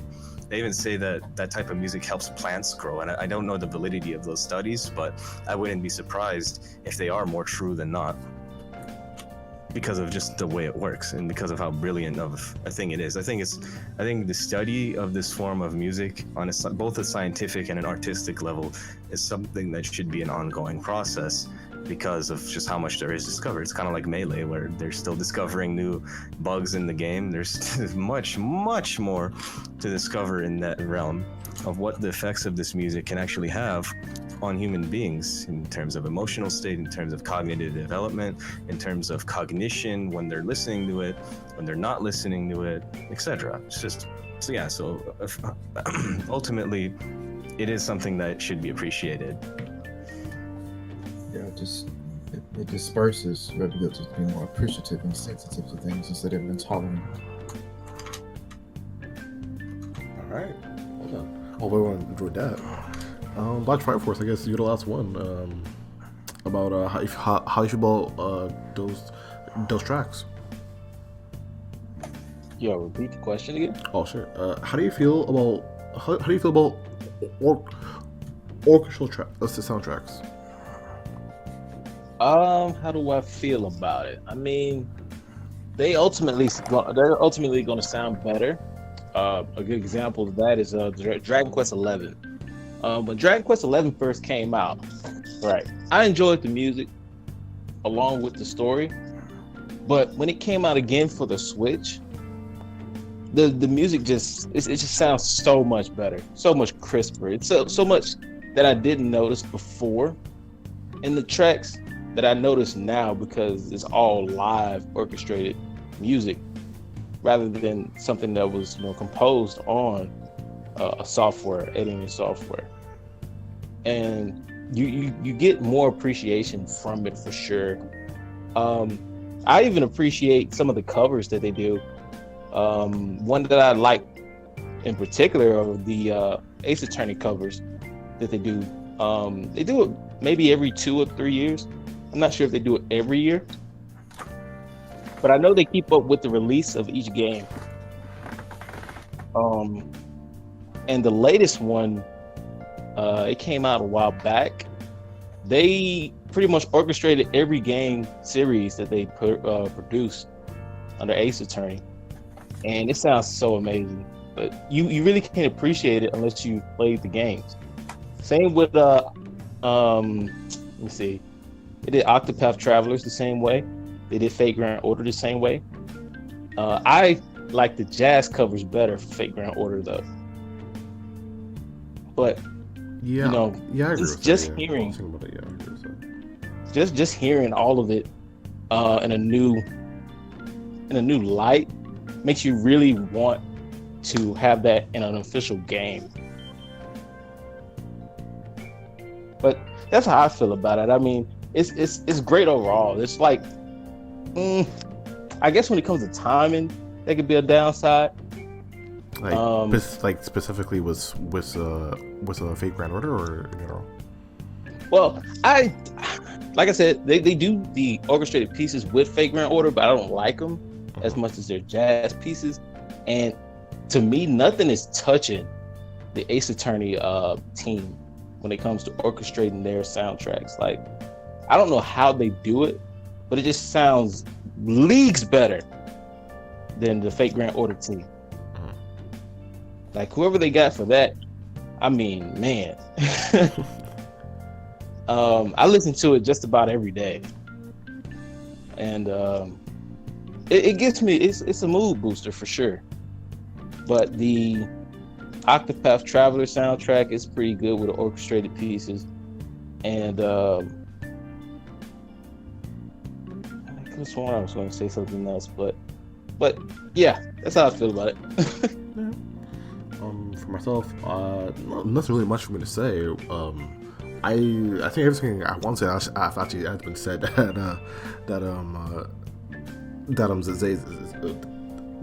they said, but yeah, I really enjoy them. There are some times where like I feel like there's no reason for it to be in the game, especially if it's like, say I'm playing playing Sonic Adventure and I'm on the third level and I'm playing Sonic's side of the story. I don't want to hear orchestral version of the soundtrack. It just wouldn't feel like in place. Like, it's definitely, you either have, I don't want to say you either have your whole game have like that kind of soundtrack, but like there's certain moments that you need to know when to put it to make sure you keep the players immersion, pretty much. This is what I'm trying to say. But yeah, is there anything else you guys want to talk about with this? Because I know you guys were pretty passionate. Anything else you guys want to point out? No? Nah, I'm good, bro. I'm low-key intimidated, but I'm good, bro. It's all good. Yeah, I mean, I took a cognitive science we perspective. was going. I had to take out some notes in order to make sure. That was the perspective of someone who is trying to be a cognitive scientist. So, no, but it was very insightful. No, it was insightful. No, we didn't talk about it. It was insightful. It definitely brought a lot. It helps that I happen to be someone who's also into neuroscience and psychology. So. Yeah, I've noticed. So I figured you would appreciate a perspective like that. So that gave me more motivation to go that route. But yeah, I guess But yeah. we'll go to the next one. I think we'll skip about. Are there any songs you would like to have for? I don't think it's really anything we really need to say into that one. My answer is no. Wait, what was the question? Oh, it was gonna be: Are there any songs you would like to have an orchestral version? If it's not already orchestral, then That's I don't not need it to already be. orchestral. I don't That's need hard it. to think of off the top of my head. I would have to think about that, but I will think about that. Let's see what I can come up with. I mean, like I think of shit that's already orchestral, like Red's theme, for example. That's a really beast orchestral theme that everyone knows. Of course. What's not orchestral though? Dude, What is not? That's what I'm saying. I can't think of a song that's not orchestral that I need to be orchestral. Let me go through my phone real quick. I need an orchestral version of. Wait, I songs got by it, bro. Travis I Scott. got it. You got it. Oh my god! Okay. That's not game music though. It was still pulled up. Get this man out of here. Yo, get that Ninja Council orchestrate. Yeah? No, you can't do that to anyone. That's not even. No. That's illegal. You can't do that to the people. You're gonna blow their minds. And I don't wanna overblow Catherine, man, but Catherine is super orchestrated already, so you know. Yeah. That's what I'm saying. looking up pictures for a cover right now, so I'm kind of distracted. Yeah. What about Aoko Aozaki's theme from Maho Sukai? I like that song. Here, I'll link it. Anyone wants to listen? It's a damn good song. Fits the character very well too. I love this character to death, man. I think her theme is very appropriate. Does anyone else want to pitch in, or should we go to the next question? Wait. I'm going to the next question. Sorry, I'm just gonna. Yeah. No. Brad Traffos, Kurosai, anything you want to pitch in, or not? Should we go to the next one? I can't think of anything, honestly. Mega Man Battle Network. That was actually that's nice, but I'm not really a big fan of this question, I guess, because I'm not really sure how I can explain that, but because it's just so normal for every song to have an orchestra version, even if it's not someone big doing it. Like I can literally, you can give me a song right now and I'll go do it.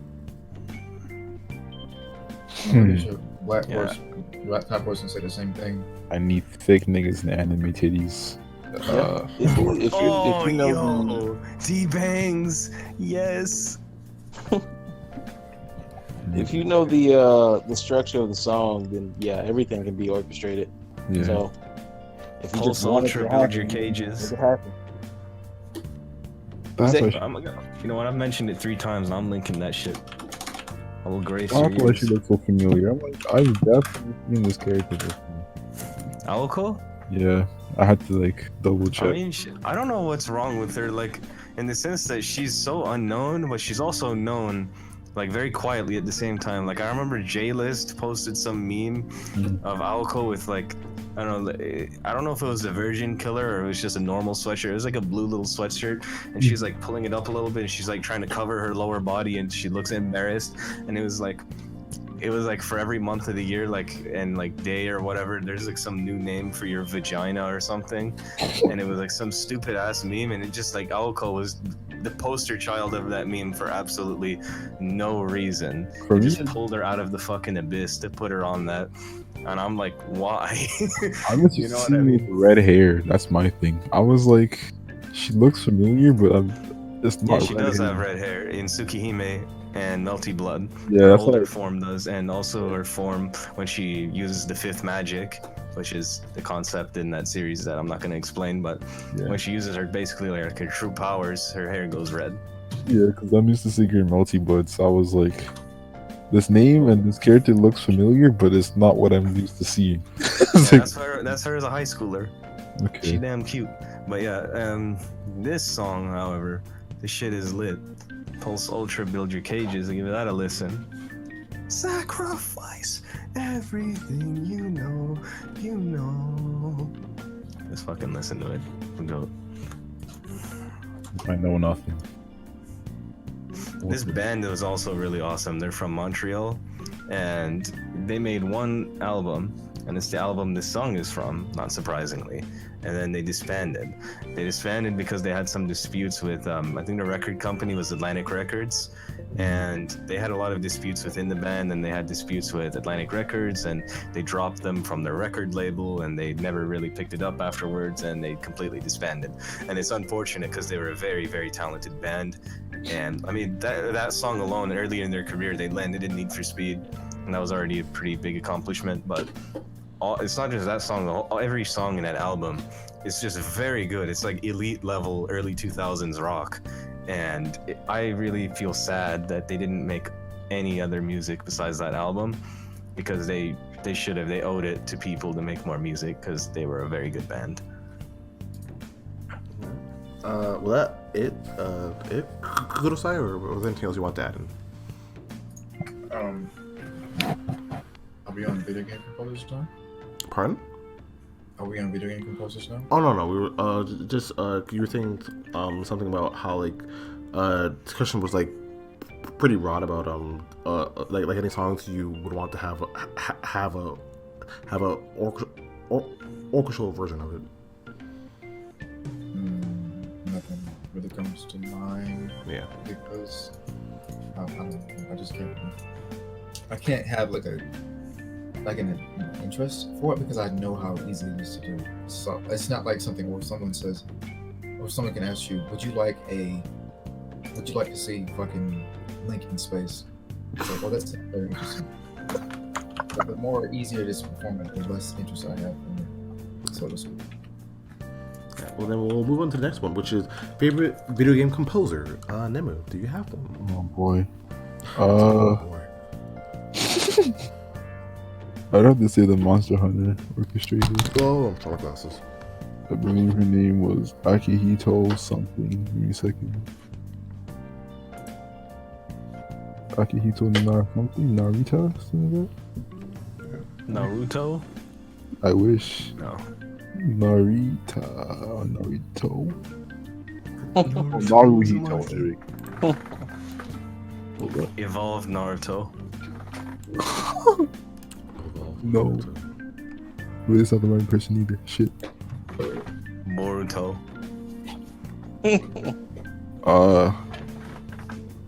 Kanye West. Kanye West. Not that one. That's for sure. Donald Duck. Jesus is King. Yeah, I haven't listened to it yet. Kanye West. Kanye West. Omae wa Kanye West-sama. Yeah, Akihito Narita. There you go. God, Jesus. I was kind of close. I said Kanye-sama. Naruto. Kanye-sama. 50-sama. 50 Cento-sama.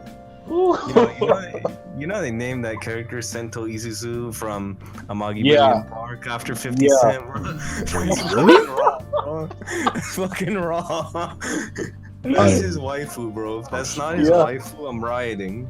That's crazy. They literally made him a waifu. I don't know how I feel about that. My A life. waifu. You just ruined my life in one quick sentence right there.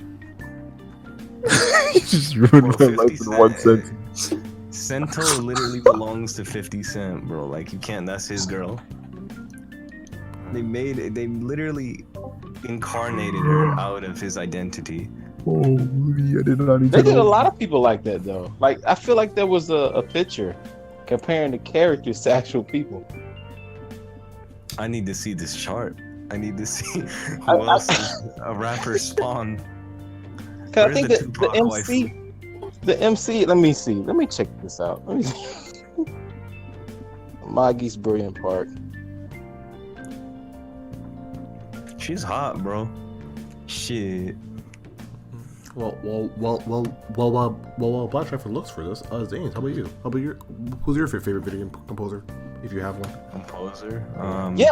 The guy's name. I'm sorry, I don't want to interrupt you. All good. But Go on. the MC's name is Kanye. That's crazy. Wait. No, that wasn't his exact name. What was his exact name? 'Cause I It's forgot. Kanye Saya. Oh my god. Yeah, Kanye-sama. Say us. That man never went on mute. He's dying. That's mean though. They gave 50 Cent a waifu, right? But they gave Kanye a fucking dude, bro. They gave him a husband though. That's disrespectful. How you gonna give 50 Cent a wife Listen, and Kanye a dude? Yo, That's a dude, you bro. don't know what Kanye That's is. crazy. I would feel disrespected. Yeah. I'd riot. You don't know how. So they got Kanye as Kanye, Isuzu as 50 Cent, Princess Latifah as Queen Latifah. Oh my god, how did I It's- not catch this? It's another one is Ayasu Kubu. It's Ice Cube. That's fucking awesome. And Kirisu Takaya, which is Chris Tucker. I would never Damn, got that bro. one. No wonder I That's- love that series so much. This is brilliant. To be more a little accurate on the pronunciation Yeah. about Yeah. Kurisu is Kurisu. So it actually sounds like a more like Chris, like Kurisu. Chris Kurisu. And I think that the princess wasn't actually a princess. I'm pretty sure she was actually the queen, right? Yeah, she was the queen. They just called her a princess in this part. Yeah, I'm just gonna link with what I seen. She was basically the monarch of the Moggy Brilliant Park. So it Right. doesn't really make a difference. Yeah. There was no one above her. That's wild. I wish I still had that picture though. It's a I know which picture one you're talking about too. I used to Here see it it like is. every month. My whole world's I gonna found just turn upside down, to be honest. What's this anime? Kanye-sama? Yeah, she's the one that says Kanye-sama. No, I thought I liked She it dresses fall him. apart. Right? Yeah, Like, my whole life is being shattered right now. This is how I thought my life would fall apart. What? Anime actually having more? Crazy. Get me out of here. Let me see. I just took a quick screenshot. Oh no. I can visually see it now. You got Sharingan, bro? Shit. No. No, I don't. I'm about to have it now. But yeah, Zay, who's your favorite video game composer? I got a few, like Zune from the Toho, obviously, that dude's the GOAT. You have the Kirby music composer, Jun Ishikawa. You have the Pokemon one, which is Junichi Masuda. I think all three of those are very brilliant. And then to name someone, some composer you probably wouldn't readily expect me to say, I would say Michael Salvatore, who made the Halo dope. soundtrack. Oh. And then there's like Hans Zimmer, who did Modern Warfare 2. And you have Sean Murray, who did a bunch of the CODs, but most notably for me, World at War, because World at War was fucking amazing. I think as far as the American side of things, those three. And then the first three I named would be for the East, the Japanese side of things. Just to have some diversity in there. How about you, Black first? Who be your favorite video game composer? You already know it's Shoji Meguro. Hey, She. Automatic. more cat, baby. Just a little bit. It's like really tight, close race, but Shoji would be at the top. I like Noriyuki. He made the Ace Attorney soundtrack. Hmm. And those two I value a lot. Noriyuki is holding down Capcom. Yeah. I feel you. And Kurosai, how about you, man? The Castlevania composer, Michiru Yamane. She has a very large and prestigious pedigree in Japan and in general the industry of video games. she has a long history with Konami in general, and she wasn't just with working on Castlevania stuff, but she did stuff like Rocket Knight and Suikoden and Contra. Contra.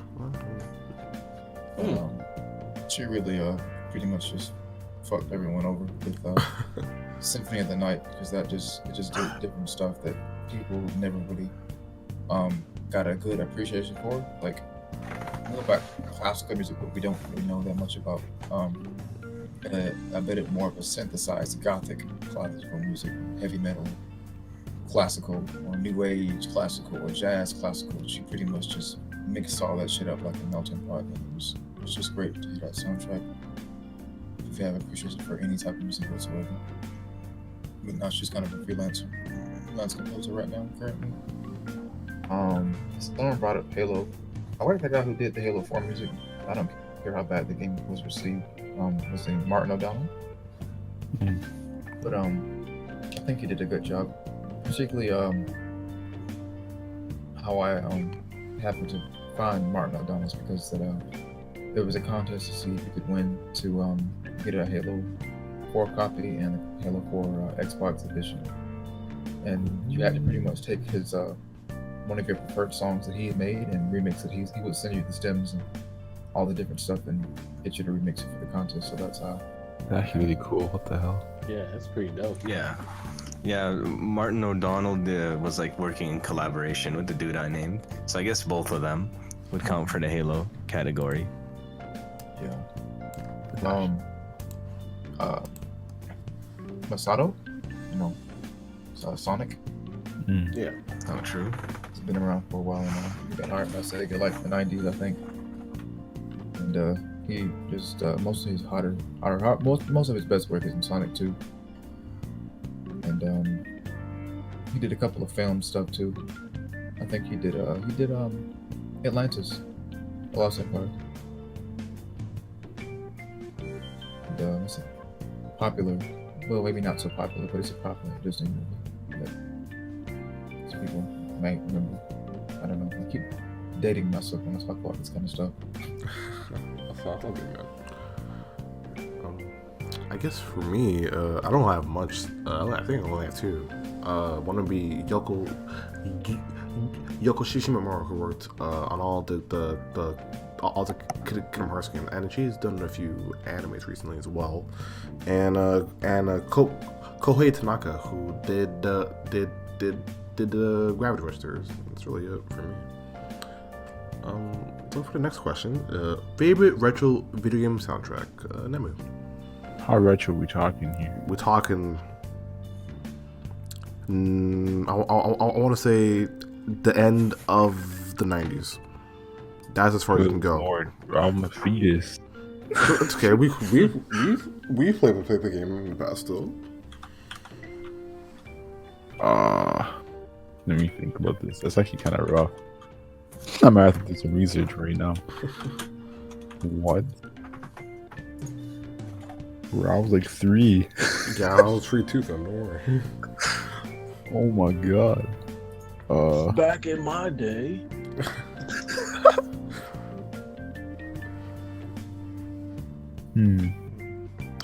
Well, we can hold on to you until you remember.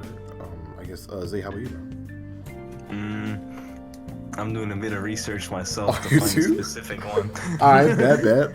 But I think one of the ones I definitely love is Boss Battle B from Star Fox, which I already named before. But I'm trying to find a particular. I know I also really like Miracle Matters theme and 02 or whatever's theme from Kirby 64 to Crystal Shards. But I'm trying to find a specific track from Kirby's Adventure. So I will get back to you on that one. Then I guess as weird for them, I guess Kurosai, how about you, man? I think you're most older one out of all of us, I'm assuming. Kurosai, you there? Yeah, I'm here. I'm just gonna mention Tekken again. Tekken again. It just has that Japanese retro spirit to it. I'm surprised you didn't say Sonic though. I'm surprised. Well, I'm not really a big Sonic fan. I just appreciate the music. But at least with Tekken, I can, tell you about each track and how it was just, there's a different element to it that makes it different. Like, as you get up to earlier recent Tekken songs, it's like, this song sounds like this one, and this one sounds like this one, this one sounds like this one. It's because the instrumentation pretty much stayed exactly the same. But back in the day, there was more of a diversification. They actually tried to go after different types of environments, not just, a genre. It actually sought out to go look for music regionally. Like a song that sounded like it should be playing in America, we'll play in America and Tekken, and then a song that sounded like it should be played in India, we played in India. So you're not going to hear like dubstep all across the board. That's kind of where I got my appreciation for different genres too, because when you go to states that are in the European region, that's kind of close to the Middle Eastern region, you get into the Romanian music. Something I like a lot too, and Spain music and stuff like that. So it's retro versions of all that kind of stuff. It's just where I'm sitting at right now. I do enjoy the Tekken. It's been a while since I have played like the original Tekken. Like the last Tekken I played was Tekken 7, which I think is the newest one. I want to say it's the newest one. But yeah, but I agree with it. So, how about you, Black Triforce? Any retro video game soundtracks you like?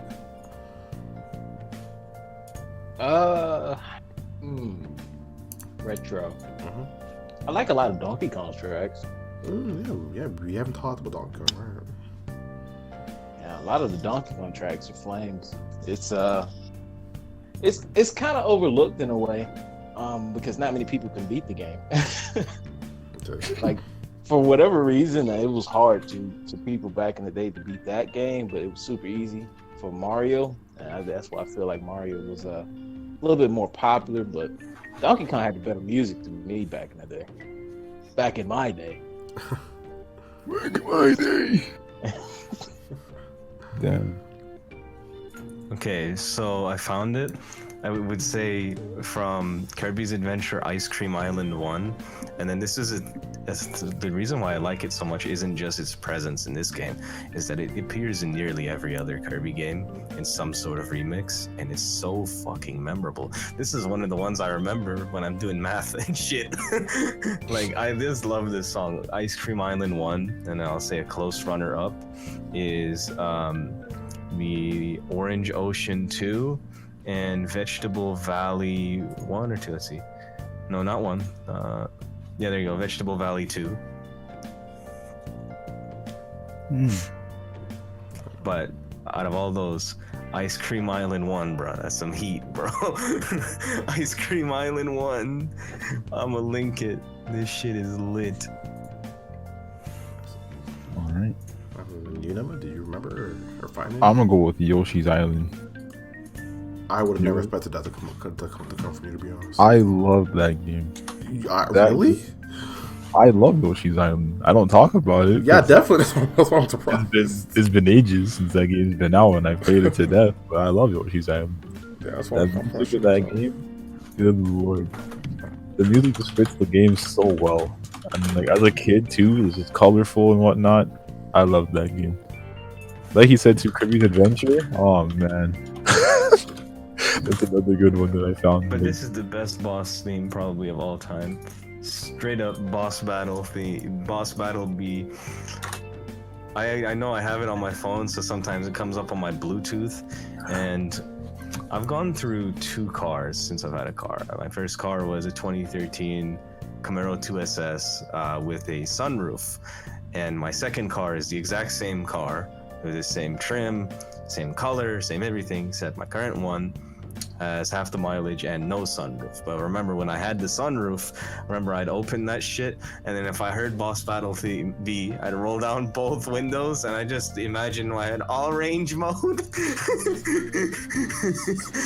Merging into a freeway, bro. All range mode. Put it in sport mode and just get on the gas. You just rev it up to like fucking 5,500 RPM or some shit.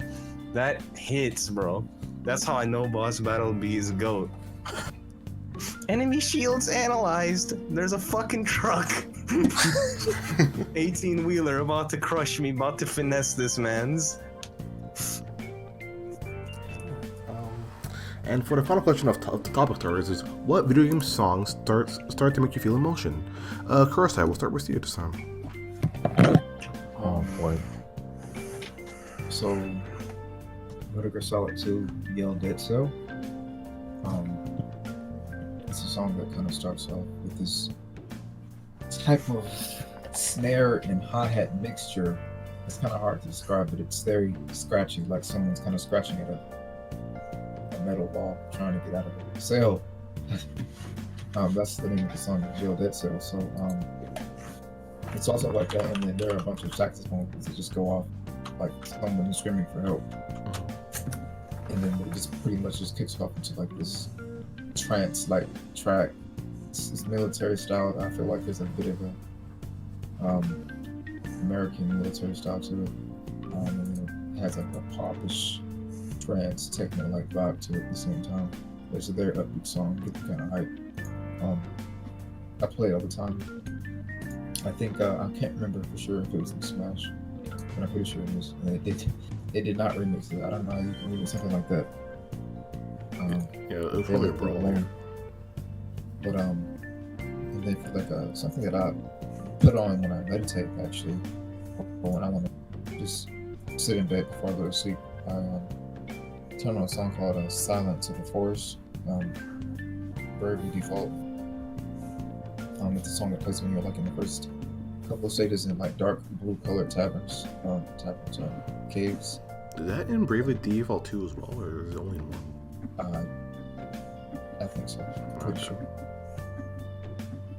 But it's just a song that helps me kind of get into a thinking mood, a concentrated mood, a focused mood. And it has this it has an orchestra set up to the loops, but it still has its orchestra set up. It's very big with bell sounds and twinkly like sounds, but it's very kind of desolate and brooding at the same time, brooding. But it's a big song that I like to replay over and over again. There are only a handful of songs that I feel like I can replay over and over again and never get tired of, and that's one of them. And then there's a song that makes me feel sad like pretty much all the time. It's called Wiping Tears. It's about a Mega Man Battle Network 3 song. It's a song that pretty much plays, I think, when Mega Man dies temporarily. So that was probably the only time I played it in the game. It was a variation of the overall theme. So you know how a game can pretty much have a theme, or any series in general will have a theme song, but there'll be a sad version of it, or a battle version of it, or a hype version of it. So Yeah. that was the depressing version of the song. It was Wiping Tears. Nemu, how about you, man? I'm gonna have to go with a Final Fantasy Crisis Core soundtrack. Sky Blue Eyes. Oh man, that song makes me want to cry every time I hear it. I go like, it's kind of like an emotional spiral. I could be the happiest person that day, and out of nowhere, I'm just like, nah. Having tears, just tears in my eyes. Same effect. That's exactly right. Like, I don't know, something about that one track. Even as a kid, like, it was just very powerful to me. Man, just thinking about this song makes me emotional. I don't want to talk about it no more. Just keep it moving, bro. Oh man, they did my boy dirty. Dirty. Alright, Zay, how about you, man? Alright, so previous titles I mentioned, the Fountain of Dreams, specifically the one that appears, the iteration of it in Melee, it's godly, and Boss Battle B. And then much similar to Fountain of Dreams, I would also make an argument for, what was it? What was similar to it? Oh, the Fire Emblem theme. Not when you're in Temple, the second theme that can appear, which is from Fire Emblem. I don't know which Fire Emblem it is, but the Melee temple Fire Emblem song. It's like dun, dun, dun, dun, dun, dun, dun, dun, dun, dun, dun, dun, dun, dun, dun, dun, dun, dun. It's from the game that Edison, I think. Okay. Yeah, from That the- one, it gives me a similar vibe because it's like warriors, sword fighting, chivalry. It's honorable, that type of aesthetic. I really like that song. I also like Temple's own theme that's from the Legend of Zelda franchise because it gives more of an adventure vibe. I'm gonna go on a kind of like an MMO-esque adventure, and I'm gonna travel the world, and who knows what I'm gonna find, but I'm gonna have fun type of vibe. I didn't mention the Metroid series much at all, but I think Metroid has a very underrated soundtrack, and I think the Meta Ridley theme is really good. It gives me this sort of mysterious, ominous vibe, like a calm before the storm, and it's really not that calm. And it makes me feel like I'm going through some sort of difficulty, and I'm about to face something really, really, really intense. And then you have actual Ridley's theme, which is the intense thing that is to come, and it's much similar to Gaara's theme in Part 1 Naruto. You know the one I'm talking about, the one that pops up when he's about to just like straight up annihilate people. The one that pops up when Rock Lee is on the ground. He used the 8 gates already. This man broke his fall with soft sand, and now Gaara is about to eviscerate this man's ball sack and just completely kill him. And then he's like, "No, you die!" And like he fucking makes the sand tsunami come at him, and Guy saves him. Like the Ridley theme is very similar to that in the sense of it's like it's savagery. It's all out intense. It's emotional, and I'm dying or the other guy who's trying to kill me is dying. And I'm fucking surviving. That's the vibe I get. I think the boss battle B is also very good. It's more of a, it's not orchestral, but it's sort of like one man against a massive army in a plane, which is kind of what it's intended for, given that series. And I think it does it beautifully. I feel like I'm in command of my own army or something, and I'm going up against the world. When I listen to the boss battle B, I think it makes you feel all sorts of emotions. And then on the calmer side of the spectrum, you have songs like Heartbeat, Heartbreak, and Persona 4. That one makes me feel like I'm at a cafe and I'm just enjoying life. Maybe I'm about to have a date that night, maybe not. Maybe I'm thinking about someone I like. I don't know, but I'm just chilling and I'm enjoying this coffee right now. I can smell espresso beans, and life is pretty mellow right now. I get that vibe from it. Very jazz sort of feel. Also, the Kirby soundtracks I've mentioned, especially the one that plays on the Cream Island and the Orange Ocean, those ones just make me feel like, man, life is nice. You know, I'm at the beach. Maybe I'm doing math right now, but, you know, things are peaceful in the world. It makes me feel calm and content and, you know, worry-free in a way. Except for when I think about math. Specifically, but yeah. And there's many others, you know, the Warthog chase theme in Halo 3, literally similar to the Star Fox one and many others. It makes me feel like it merely makes me feel like I'm in the situation that it was intended for. I'm about to save the entire world. This whole world is collapsing around me and I gotta escape on my Warthog. And there's like 10 minutes before it all goes kablooey. Even if I don't get out of here, I'm fucked. And I'm just like, shit is fucking epic, dude. That one makes you feel all sorts of emotions. Wait, what's up? Star Fox Assault. I have it, but I haven't finished it. But I know there's a few good soundtracks in there. Oh, also, Kurosai, you're a bit low, by the way. But yeah, I know Star Fox Assault. I have a copy of the game. I just want to know how you felt about the Wolf's theme song. I don't think they had it in the game prior to Ultimate. I think it was in 4 and Ultimate, but I don't think they had it involved.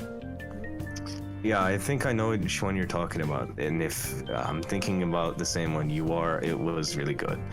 I know the Star Wolf theme. Hold on, let me just look it up so I can make sure. Star Fox Assault Wolf theme. Let me just listen to a little bit of it. Oh, this version of it. Yeah, the beginning is like a Western, actually. You know what I mean? It's like a quick draw type of thing. And then it gets into this orchestral, yeah. I don't really see Spanish though. I think I meant to say Spain. I think not. It's. I wouldn't even say Spain. I would say it's a weird combination between European orchestral and the American West. It gives me a blend of those two, and it's actually very interesting. It's not two things that I would expect to harmonize with each other well, but this song blends them in a way where I can get down with it, and it's very empowering. That's what I would have to say. If I had to simplify it into one word, it kind of this is like a we can do it type of vibe. And again, it puts me in a situation where I'm rallying the troops and I'm going down with my men. Either we live or we don't, but we're fucking fighting as hard as we can for freedom or whatever we were fighting here for, and we're fighting with honor and pride and dignity. That's the sort of vibe it gives me, and it blends this European orchestral melody with this American Wild West entrepreneurship, land of the freedom vibe, and it blends it into this little British American baby that is so fucking cute. I want to kiss it on the forehead. I don't know, but it's a good song. Alright. And Black Tribe, for its final year, what games start to make you feel emotions? Man, I posted a couple of them there. Oh yeah, I saw. Just some quick ones that came to mind. Like the most recent one I can think of that I'm really feeling. Not to make a pun or anything, you know. I went back and played Xenoblade. Yeah, they're remaking it, right? Or remastering. Yeah, they're putting it on the Switch now, basically. Yeah. But I just keep thinking about that one time in the story. I'm not trying to spoil it. Has anybody not played it? I don't plan to. But I haven't played Xenoblade, but I've listened to the music from it, and I obviously know the two played it waifus. myself, so I played it. The waifus, Pyra and Mythra. Just know that somebody in that game that's special to you will die. God damn. I don't know. And they played this one track in there, and I was like, wow, like. Yeah, you know you got to kill this guy after what he did. And what made it worse is that later on, like it's like he's mocking you for doing this thing. And that track that plays at the exact moment where like Shulk just goes crazy, like he unlocks like the Monado for like a split second just to kill this dude. It's funny hearing that not like in a meme sense. That is true. That's usually Monodo's power. Yeah, I have not heard. But that. it's just like, you know, you can't compare the two. Like Rex's voice actor, you can't compare it to Shulk. Yeah, I don't like Rex at all. I'm not gonna lie to you. I know very little about the games, but just based on like what I've heard, like his voice and how he looks, I'm already not a fan of that character. I didn't like him from even later, like even at the end game, right? I put 125 hours in this game. Holy. I still hate Rex. I still hate this man. Yeah, Rex is the MC, right? Yeah. Yeah. He kind of seems like a little beta male. I'm sorry, I can't get with him. Nah, but I like the person that was before him. His name is Adam, and Adam was cool, but Rex is just like boring to me. Yeah, he's very beta. That's my impression of him from scenes I've seen. But you know what annoys me is that they put these little beta male MCs and then they get them all the women, like Pyra and Mythra. Or I'll give you an example in anime. You have what the fuck is his name? Yukirito, the main protagonist of the Two Lovers series. We're not about to shit on Yukirito, the GOAT. We're not about to shit. No, he's not the GOAT. The GOAT is Hyodo Issei. If you, I'm a etchy. Okay, I do like Hyodo Issei as well. Okay, I will say Hyodo Issei is good. But we're not gonna disrespect Yukirito though. He's a fucking pussy. pussy. I don't like him. But he's the pussy that like he's the type of pussy that the mainstream media glorifies. And like either in this sense, in the fucking ecchi anime, you have like what's her face, like Lala and what's his face, Sairenji, and then you have like Momo, especially Momo later on.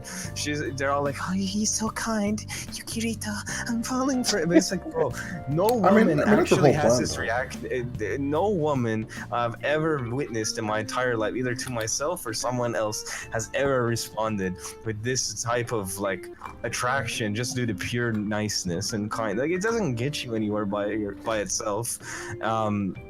And like this whole like I gotta be this like gentleman ultra fucking nice guy, all it does is it puts people off and it makes them think you're way too into them, and it makes them think you are like weak in the sense in the real world. But in this world it makes it seem like that's the big dick fucking alpha thing to do, and it's just wrong. This is like straight up beta male conditioning our young men.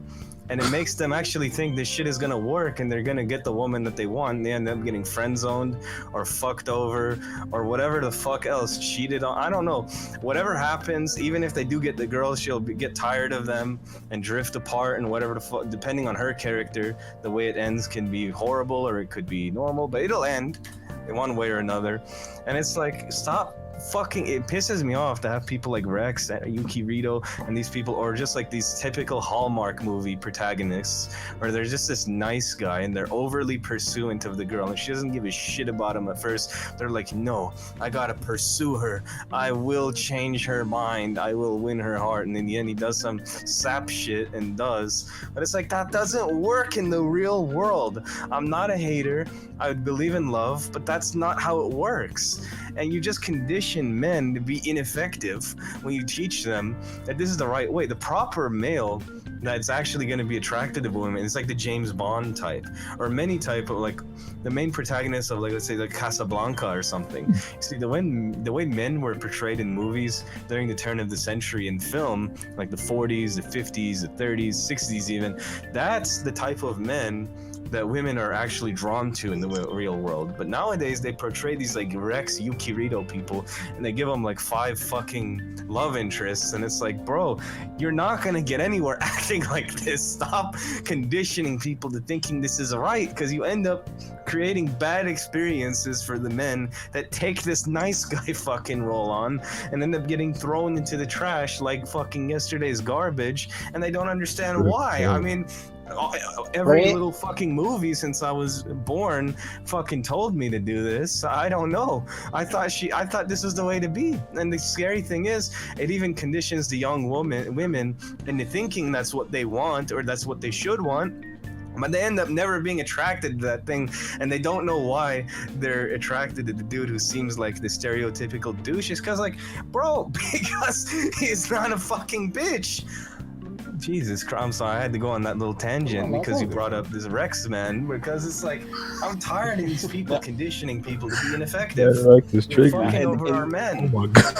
The method We're banning devil's advocate now. Like, you shouldn't be taking video games and movies. I was gonna say that, yeah. As actual experience. That's true, but when it's conditioned in you from when you're a child, it's like, it fucks with people, bro, because a lot of people aren't taught the proper way to be like a man and to be like come off as attractive or dominant. I mean, not everyone has a strong male figure when they're growing up. Either their dad's not around, or they don't have a dad, or their dad's a little fucking pussy as well.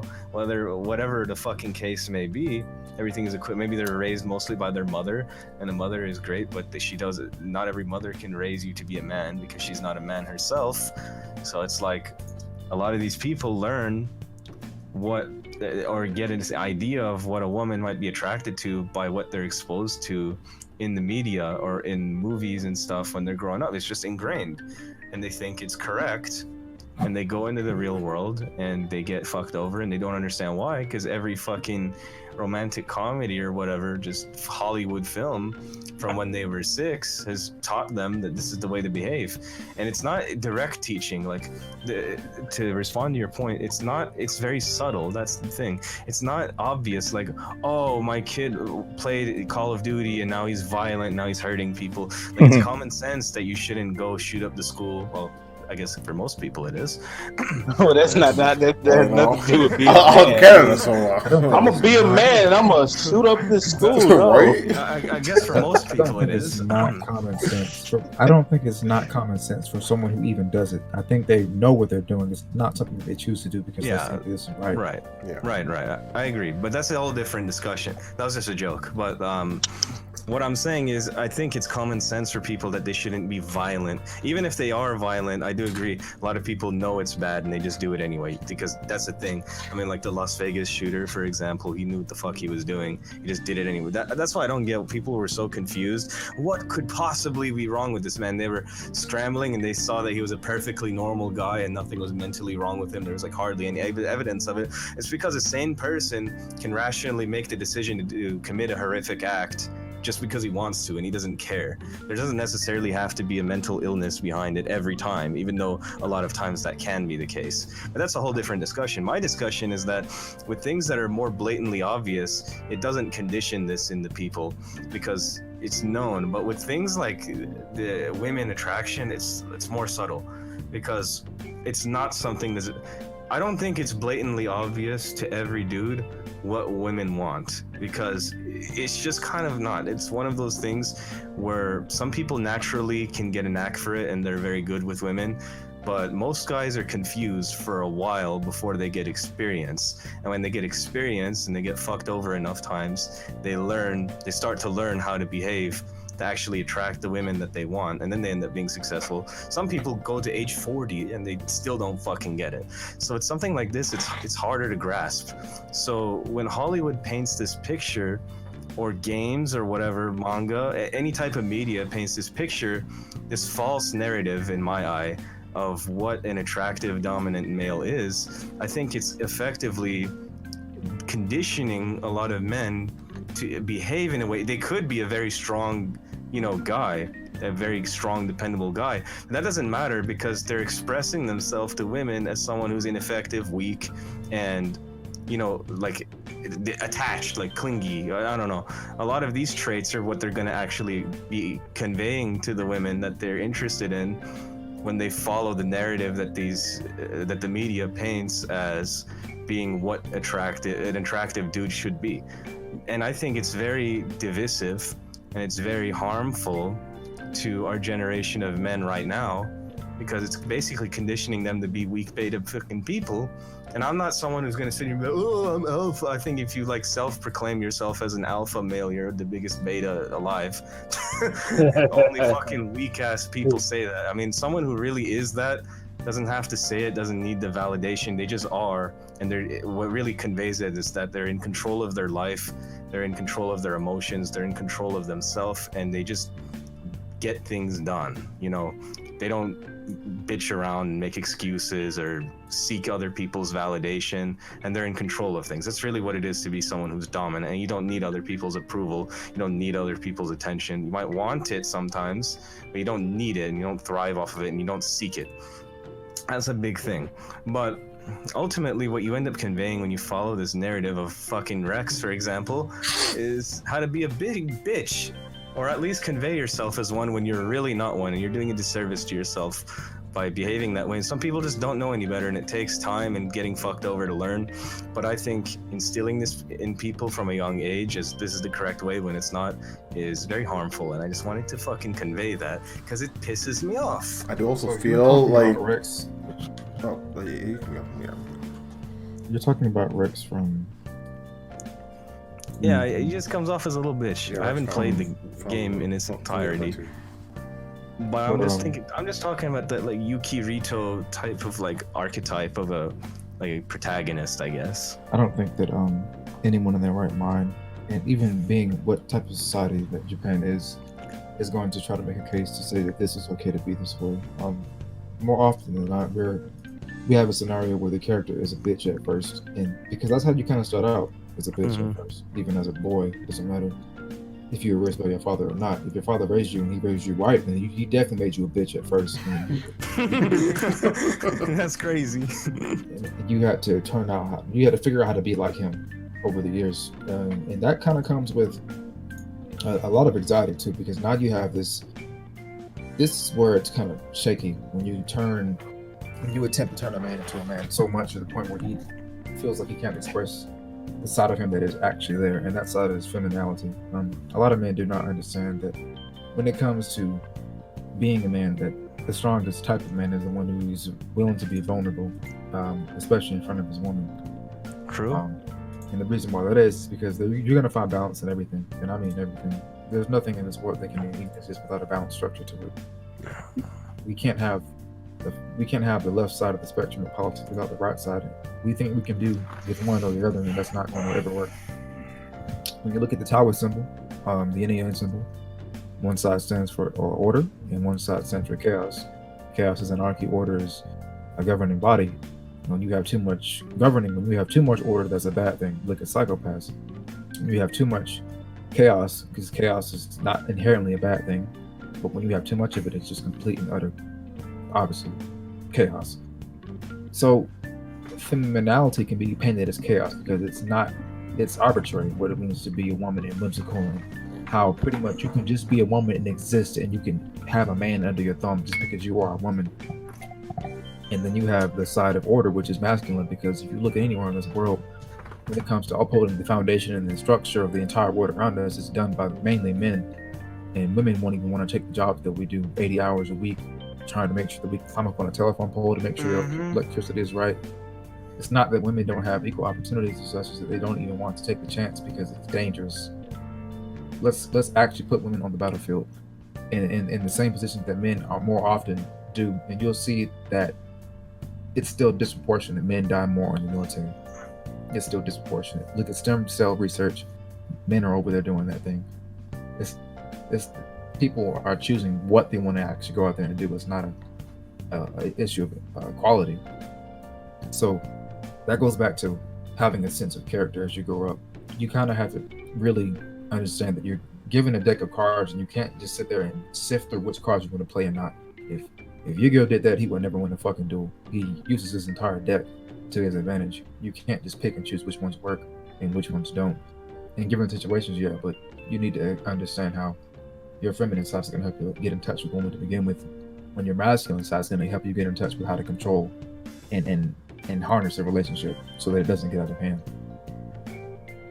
So that's why it takes two parents to raise you. You can. It's good to have one, I guess. It's fine and dandy. You can have none, but it's you get a head start when you got two parents with a good head on their shoulders, and they didn't have you. Yeah, it wasn't really a good idea to have you at the time or whatever and so forth. But yeah, most men are gonna start out with bitches. That's just normal because the mental facilities of a man and a woman at a very young age is extremely blurred. They don't get a real sense of what it means to be overly masculine or overly feminine until they start to age more, and they're being force-fed certain concepts like you don't need to act like way you're a lady, or you better not cry, you're a big boy, blah blah blah, and then But that wasn't what I was saying, though. Like, I'm not saying that. I mean, one of the defining things that I said is that a man, like, being dominant is also being comfortable in your own skin and not needing other people's validation. So if expressing your feminine side and being vulnerable to your woman, and really to anyone, I could be vulnerable to you, that is expressing that I'm comfortable in my own skin and I'm not afraid of what your reaction to me being myself is. So I think that is a very defining trait of anyone who's strong, man or woman.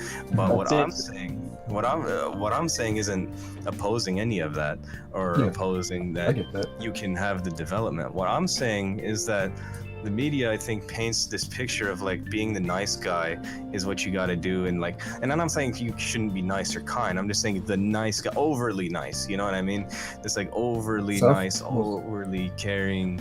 It's not even a guy thing, because the media wants, not even the media, I'm sorry, in general, it's just seen as a highly sophisticated and well endowed thing to be self-sacrificing more than But you are self-serving, and that's not what. But it people doesn't should- work. It just doesn't work. Exactly. Even if a woman is way too nice to you, you're going to be put off to it. Here's a product of human nature. We don't appreciate what we have in abundance of. If you have We so really much of something, it devalues it. So if you make your time, your affection, your love, your care, your kindness way too abundant for this any particular individual, to the point where they don't have to work for it anymore. They don't have to work for your time because you're always available. They don't have to work for your kind actions and your affection or anything, because it's just supplied to them without them even doing anything to really deserve it. Actually, it's not worth Yeah, it. they're not going to ever appreciate it, and in fact they're going to start being repelled by it, and that's going to end you up in the ditch. And that's what I'm saying, because I think the media conditions people to think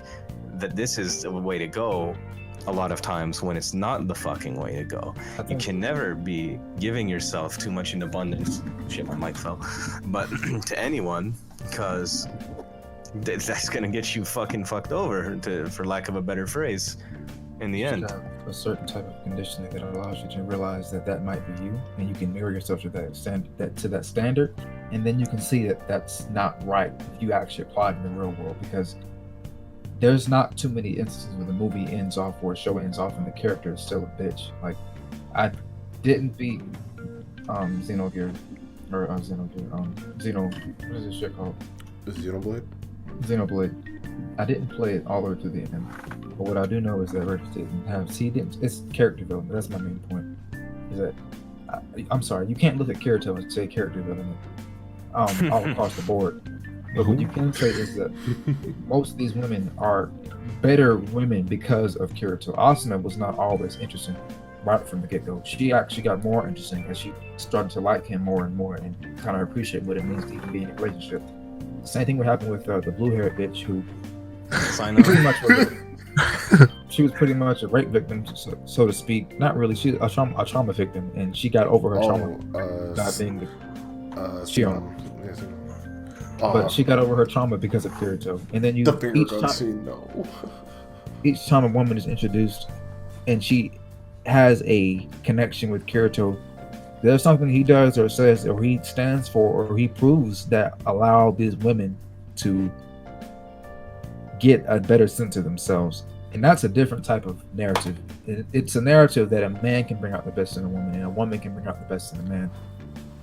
And maybe you don't have the complete tool set to do that, but what Kirito and a lot of popular male characters tend to have is a tendency to be outwardly submissive, but very courageous on the inside. And that's just a popular mechanic that works almost across all demographics, whether it's shonen or seinen. It's that I might be a bitch, but I'm not gonna let you bitch me if you're gonna beat up my fucking friends or you're gonna knock my girlfriend down. It's like that has to pop up. That's the part that they want you to see. That if there's a narrative that's ultimate, it's that part right there. I think a lot of people do take that as well. Like, honestly, if someone like talks shit about me, I'm like, alright, called snort. But like, the minute someone talks shit about a friend, or like if it was my ex-girlfriend, I'd be like, alright, bet. I'm about to fucking beat some ass real quick, or even just my family, just anyone. So I definitely agree with that. So it's that it's realistic. It's realistic to say that a lot of people are scared to speak up on things, and it's even more realistic to say that you might not ever get a chance to speak up on something because of how scared you are. But it's too unrealistic to expect people to abolish their fears, because like you said before about being anxious to talk to them, and you get comfortable after a while.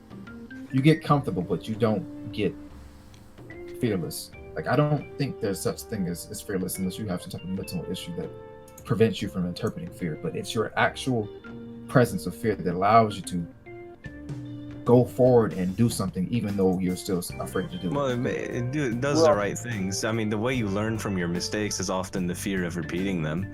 And so you behave in the correct way because you don't want to repeat the same mistake again. oftentimes. That's you the get whole your point fear of under fear. control, but you don't abolish fear.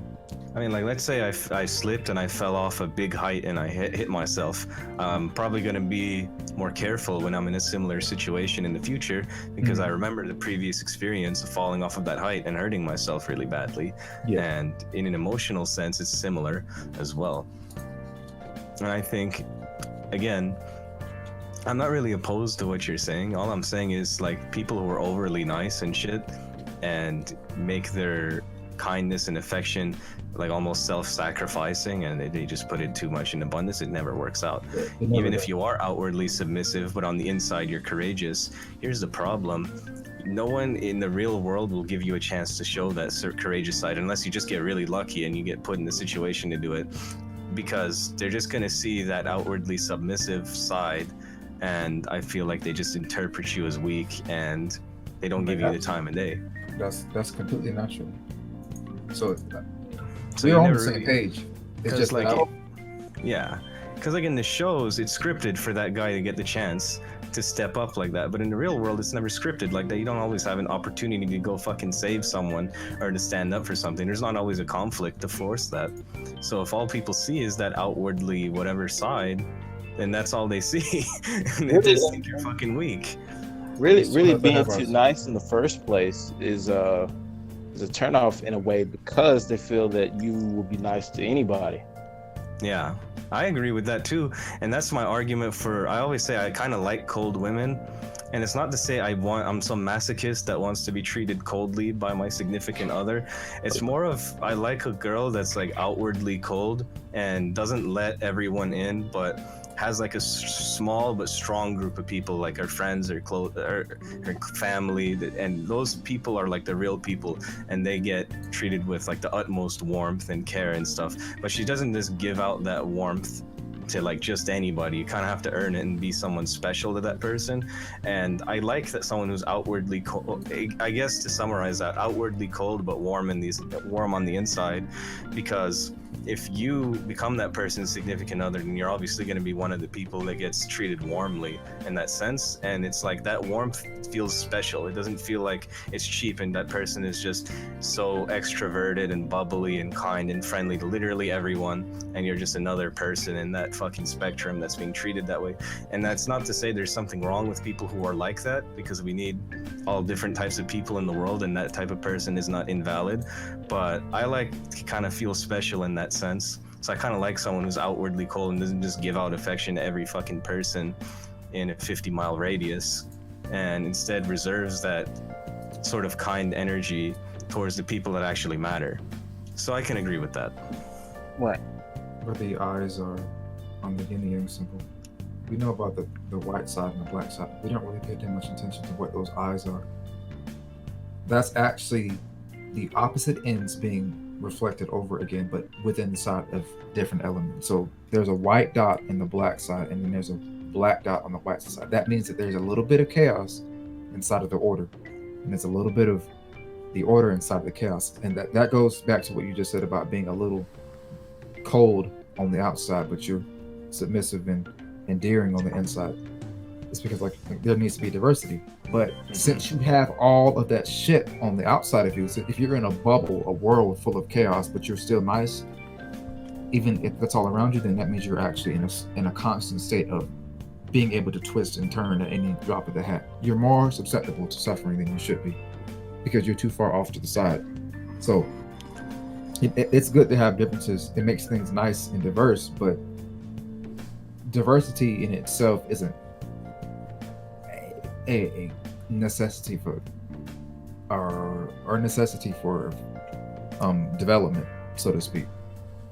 Yeah, you know what I mean. Like obviously, like if you think about it, when we peak at 9 billion people on the planet and we start to call off, we would hope that after we hit 9 billion people that we have more ideas as to how to handle our scientific era right now and how to make things function better, more efficiently, and get back to trying to be more holistic and not be so automated in the sense that allows us to be more lazy than we should be and ungrateful at that. Because the more automated things are, the more less we have to do and the more ungrateful we become. So with all of your surroundings being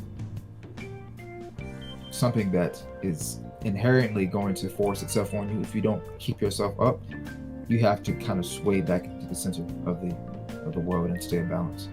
Which is why I'm not going to sit here and say that I don't like cold and calculating. That's my preferred type. But development would have me believe that she becomes more endearing over time and is able to express her emotions to everyone the same way she does to me. But she's still safeguarding her emotions. And when I say safeguarding, it means that she's not going to allow herself to be destroyed by someone's words or someone's actions. Because being cold like that is, I think, is a consequence of something that happened to you in the past, or something you had to tell yourself that you don't want to have to put up with this, so you're going to be this certain way. Being cold is a consequence. Being overly happy is a consequence. If it's too much of this, something had to happen to you for you to think like that, whether it's genetics or what your general disposition is on life is. Yeah. Yeah, it's strange. I could go more into this, but I feel like we're going way off topic. This is an interesting dialogue that I could continue. I just want to say, that's what I told you, man. We gotta have coffee, bro. Fuck Rex and Hey man, Rex knows. I would have to express some personal shit to continue. Yeah, and make it more interesting. That's why I tweeted out, man. I said, "Come have some coffee." You know, I'm trying to talk to niggas. No one want to be talking about nothing anymore, like some actual shit. Hey man, I got energy, bro. If you want to continue this discussion when this is over, I'm down.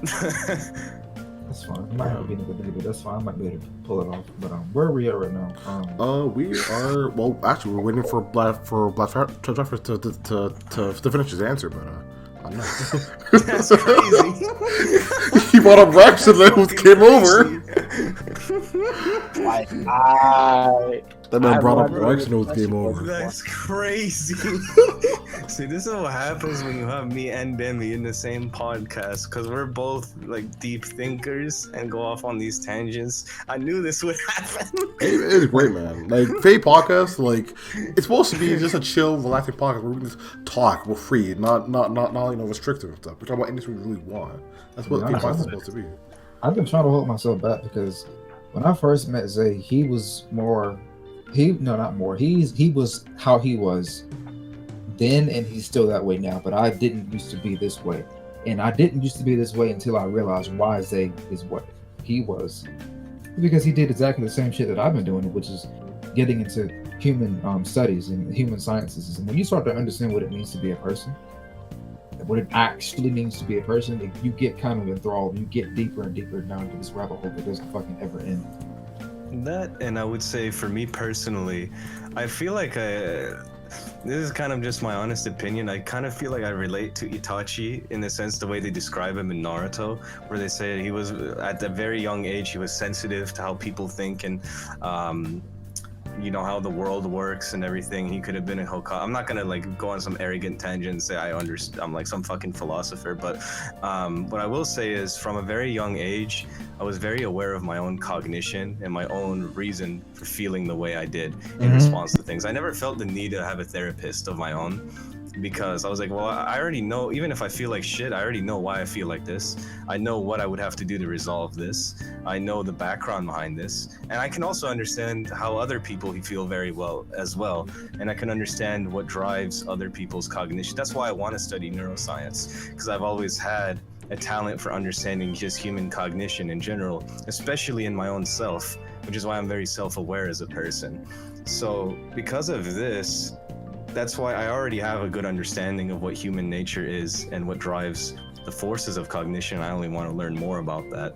And then when I do learn more about that, it just reinforces things, or maybe it disproves notions I had before, or it just gives me basically more knowledge and insight to go off of and talk endlessly about what makes people fucking think the way they do and feel the way they feel and all this stuff. That's why I just think this topic is one of the most interesting topics in science for me personally, or anyone. Yeah, there's nothing more important to me, honestly. Because it's like, if there's one thing more important than anything, it should be at least your time. And now, since we've identified that your time is extremely important, even though we know people kind of waste it more than they waste money, which is an atrocity. Yeah. You have to kind of go into the subcategories of what is nextly important to time, and that's probably going to be people. if it's not you, it's going to be your relationship to someone. It's like we know that if you lock a person inside of a room, they're either going to do one or two things. They're going to become deranged or enlightened. And that's because without people, you kind of have to acknowledge yourself as a person. And if you know anything about neuroscience or the brain in general, there are technically at least two versions of you, because there are two sides of the brain.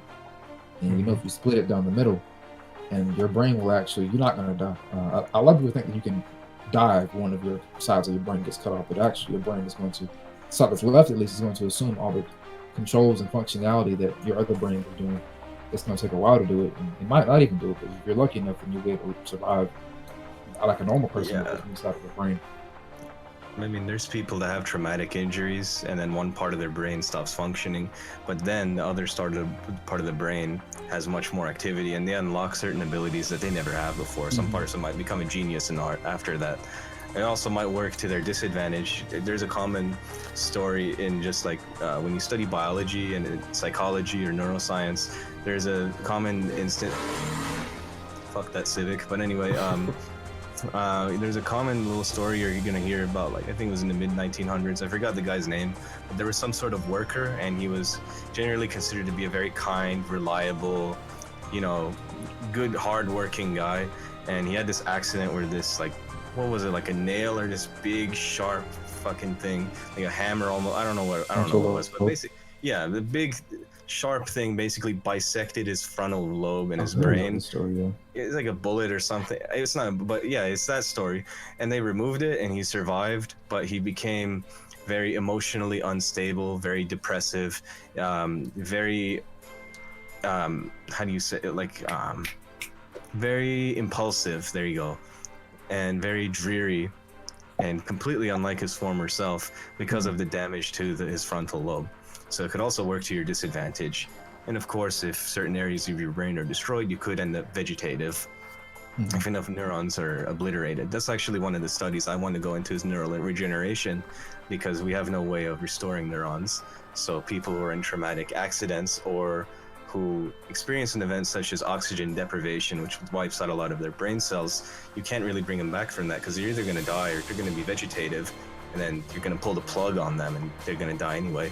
And best case scenario, which also could be worst case scenario depending on how you look at it, is they end up living and they can talk, but they're like disfigured and disformed, and they're like in the wheelchair, and like you kind of have to, I'm kind of making the gesture with my body and my hands right now, but you can't see me, but pretty much they're like Stephen Hawking, like almost, where they're just like and they're like typing on some shit. I mean, you're never gonna live a normal life again. You're pretty much disfigured, and if you haven't already found, like, you know, a soulmate or whatever, it makes it very harder to find someone to settle down with and have a kid and like reproduce and all that stuff. I think it's very sad, and I'd like to give people a second chance at living a normal life if I could. So besides studying how people feel, neural regeneration is actually a very interesting topic as well, because we need to be able to restore people as well. Restore the save file, for a little analogy. The next 20 to 30 years are going to give us a lot of insight in the matter. I think stem cell research is the key to unlocking that, but it's very limited because people don't want to abort fetuses. I think Republicans are holding that back a lot, especially with like the Trump and I don't want to get political, but it is kind of a fact that when you have far-right administrations, they're going to cut funding to stem cells because they're anti-abortion. And how else are you going to fucking get the stem cells from aborted fetuses? You're not aborting fetuses. It's not really a workaround. And the stem cells you get from non-aborted fetuses or from like living people, they're not the same. They don't have the same potential for becoming other cells. So really the most effective ones are only obtained through that method. Maybe there's a method that you could use without actually killing the fetus to get stem cells. I don't know. I can't really answer that. But what I would say is abortion is sort of a necessity, especially if a woman wants it or is better off with it, because not everyone, like you said earlier, not everyone has business having a child, or at least at that point of their life, because they're not able to support a kid. And I think if you're not in a position where you can give the kid the best upbringing that you can possibly give them, and they're just going to be born into a divisive, harmful lifestyle, that kid might be better off not being born. I mean, it's like if you're gonna produce a kid that ends up being the next Charles Manson. I mean, if you look up, I'm not gonna go into that guy's upbringing, but if you look at it, he really never had a chance to be anything good, bro. It's sad. It's really sad. I mean, his mom tried to like pawn him off several times before he was like 5 or 6. It's not funny, but I mean, if you're gonna be born into that, you're better off not being born, because we don't need some fucked up individual running around. And we need a mother and a father, ideally, but even if it's just a mother, we need just someone who's gonna be able to give this kid love and a good upbringing, and has the resources. We're way too quick to try to play the humanity card. When it's more about how we want things to actually function. Like, I'm all about functionality above like how emotional someone can be. And it's not that I don't value my emotions, because I do, and they make me do what I do. I mean, like, I'm not gonna sit here. I can go on and on and on about all the things that I like about the world, but it's things that are in this world that I like, that are the product of what we do on a systematic level, on the level that we do by arriving to temporary conclusions, and how we gather that, and how we pretty much look at what people did in the Roman Empire and in Athens, and seeing the error of their ways and try to reconstruct a different type of economic and political system in order to make sure that we don't hit those same mistakes. But we're very far into the future now. I don't understand why we can still have certain types of fears when we have so many things that are safeguarded and nested in certain ways that allow us to have an extreme amount of safety nets for us to perform a lot of different procedures that were not possible back then. So, number one, most people think that we live in a complete democracy, and that's definitely not the fucking case. It's like a combination between the republic and the democracy. So we have a lot of leeway to do a lot of different things without having to worry about the consequences so much. It's because we have such two opposing sides that are going to pull us back and say, no, that's not right. That's too far to the left. That's too far to the left. We're going to try to keep us in the middle as much as possible. Because if we do surrender all power to the state and the people, then we're going to end up, going from democracy to socialism, and then to socialism goes communism, and then communism goes anarchy, because without a proper governing body, then everything just goes to hell. And then the anarchy is going to be like, well, since we need power because everything is so shit and we don't know what to do anymore, buildings are on fire, but we need some kind of governing body. And they're not going to turn to they're not going to turn back to democracy or republicanism. They're going to turn to oligarchy. They're going to turn to where they want a specific set of people, whether or not they're competent is irrelevant. They want a specific set of people that have power and the ability to change laws and do this. And it's very intentional who they want to have power, and that's an oligarchy. And then that turns into a dictatorship. And then that goes to totalitarianism. And then you have complete Hitler type shit all over again.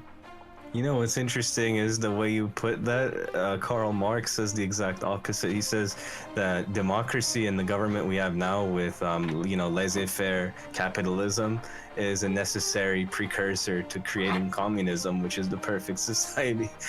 I just kind of find it funny, the difference in reasoning. Because Marxism is just horrible. That's the general consensus, right? Yeah. I mean, that's what Germans were afraid that was going to happen in America before we even realized it was happening. I mean, it's essentially propaganda that was tailored towards the working blue-collar class to entice rebellion against the middle and upper classes. That's really what it is. It's propaganda. If you actually read I actually own several original copies that are in English of the book, because I have a very big collection of classic books. The Capital, or whatever it's called. The Capital, there's a few volumes of it. It's in my mom's book collection. But if you look at the way he wrote those, it's written in a way where working class blue collar people can understand it. It's not very complex because that's the audience.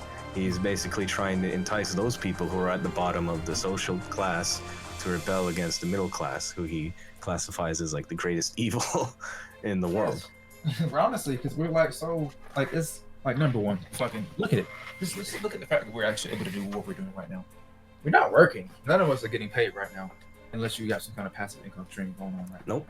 But I'm freelance. I don't have a job. we're extremely fortunate, and that's look at that. He doesn't have a fucking job, but he's still fortunate to be here right now and able to do what he wants to do. He gets an education, whether or not he's paying for it is not the point. The point is that there's an abundance of security in America right now. Not so sure about everywhere, but the middle class still wanting to pretend that they're like low class.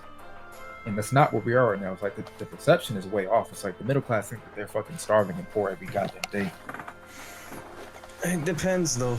It depends. I mean, I would have to go into like personal things in my scenario, but I would say my life scenario right now, just to kind of vaguely put it, it's very contradicting because outwardly people will think I'm rich, but the situation is actually a little worse than a lot of people will think, or even will believe themselves, let themselves believe the thing, because people don't want to really believe that my household is struggling right now if I express other things that I might have or other things about my family background and stuff. They don't want to believe that a person that comes from a background from me and a person who has some of the things that I have is struggling just like them. Like they don't want to believe that Bill Gates fucking had to learn quantum physics to build a fucking computer and software. Like, come on, man. People don't understand that just because you are rich doesn't mean you always land up there like Donald Trump. And even then, when Donald Trump got famous, he had to fucking secure the wealth, right? He doesn't just fucking.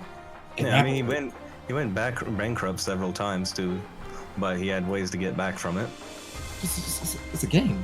I don't know how else to really just put it. Like it really is. That's what capitalism is. It's a big fat fucking game. Yeah, I mean the reason why Marxism thrives though is because it preys on the fact that in a system like capitalism, a very small portion of people are going to amass the wealth from the opportunity that it creates, and then everyone else is going to suffer without the necessary resources to really thrive. And in that sense alone, in this country, it's very true, because the top 3% of income earners, which is about, 300K or above, they really have everything. But most people don't have shit. I mean, you know how many homeless there are in California? Or people that might as well be homeless? Mm-hmm. And some of these people have jobs, but they just don't have enough to put a roof over their head. I mean, I'm fortunate enough to live in a pretty good area, and the room in my house, just one room in my house, we rent that room for $900 a month. You could get a full house in North Carolina for $500 a month, just to put it in perspective for you. But that's I'm glad you did that though, because it does come down to you actually fighting back. If you feel like someone's actually that powerful to the point where they're actually encroaching on your abilities to survive in the land that you're in, then go to a different spot. A plot of land. I'm so sorry to say that you might have to play some Oregon Trail shit. You might travel across the entire country to go somewhere to live better. People have been doing that for a very long time now. The biggest booming city in the entire country right now is where I live at. That's Greenville. And I mean, why do you think a lot of people from California go to Arizona and Texas too? I'm just saying. Because you can get a pretty nice house in Texas for the price of a fucking shitty ass home that you would never want to live in California. And people go like, well, what's the difference? I mean, Texas is pretty industrialized and nice too. It's not like it's like southern Mississippi or something. And the cost of living is much cheaper, and the minimum wage is less, of course, but it all scales. It doesn't matter. Yeah. So, yeah, the general idea that everyone is suffering to an extent that is blown out of proportion is what's causing most of the problems. It's not completely a matter of perspective, but it's like not many people are in the situation, but they are completely impoverished because like the actual rate of poverty is declining, as well as child mortality, and the disbursement of education is rising across the entire continent of the planet in general. So things are definitely looking up, and I don't understand why we don't want those things. But there's also there is a problem in that education thing though. There is one, just to play devil's advocate, we actually have a surplus of PhDs right now, and because of a lot of it has to do with the administration in America that's in now, but in general, we don't have enough opportunities for them and research fundings in science. So these PhDs end up having a lack of opportunity, and there's just a lot of them coming up because it's easier to get a PhD now. So they end up working like low-tier jobs for universities for low pay, and it's very low proportionate to the amount of work that they had to do and funding that they had to do to facilitate that education to get that doctorate degree. Which is why a lot of PhDs now will tell you if you ask them, because this is kind of the question I have to go through too once I get my bachelor's degree, whether I want to go to medical school or whether I want to get a PhD. And a lot of answers people gave me was, if you want to get a PhD, you should really love your work and love what you're doing, because the medical route, in essence, you get astronomically more money unless as a PhD you innovate something like Elon Musk and you become revolutionary. But unless you do that, you're not going to make nearly the same amount of money, and your job might get outsourced. But with the MD, you'll never get outsourced because people will never stop being sick and they will always need you. And you can go anywhere in the world. I can go to fucking Vietnam, I could go to Iran, I could go to Egypt, I could go to the Czech Republic, France, I could go to fucking Somalia for all I want, and I can be a doctor so long as they let me. And I have the qualifications, which I do if I have an MD and my residency and all that shit. And you know, I can practice, and I'm not gonna lose my job unless I suck at it. And I'm gonna make money and help people. But with the PhD route, I can get outsourced. I'm not gonna get much pay proportionate. Usually, that's proportionate to the amount of work that I had to do to get the PhD. And there's not as much opportunities out there.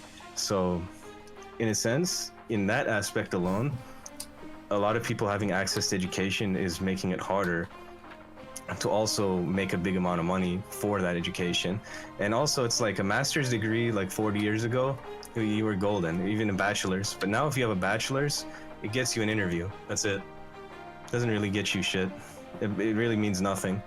I mean, it's better than not having one, but you really got to strive higher. And even when you do get higher in the PhDs, it's harder to find good research opportunities and stuff because the funding for them is so low now, because too many people are getting them, and the job opportunities aren't growing fast enough to meet the rate of people coming out of school. So that's another problem that should be addressed. That's a problem that isn't as large as the fact that you will be placed into a position of being not underqualified, but you're going to work a job where you're overqualified regardless, because you're still gonna, like you just said, you're gonna have to wait to get into the position that you actually want to be in because someone else is probably already filling it.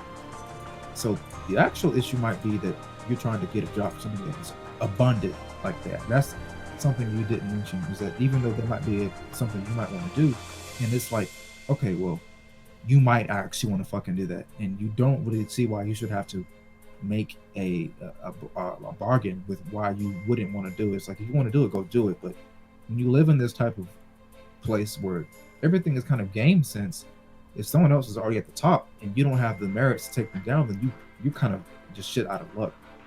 So that's the unfair part that people want to say is roaming around right now in America, like, quote unquote, I say unfair, but it's like, if someone gets there before you, then there's really not much you can do. Like, you have to stand the test of time at that point. It's also the sense of, if you are old, let's say you're 60 or you're 59 or 58, and you've been doing this job for a long time and you're very good at it, you get outsourced because of your age and the fact that they expect you by this point to be like a CFO or something, and if you're not, they wonder why.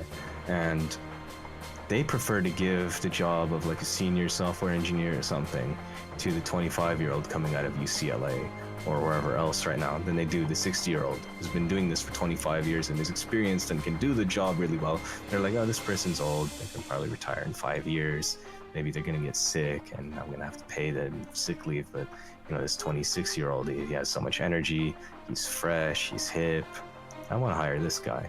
And those people end up being what's called overqualified, which is a word you used, and they end up without a job, and they end up being perfectly competent and qualified for the job they're applying for, but they get cucked by 25-year-olds coming out of school because the companies would just rather have the younger labor.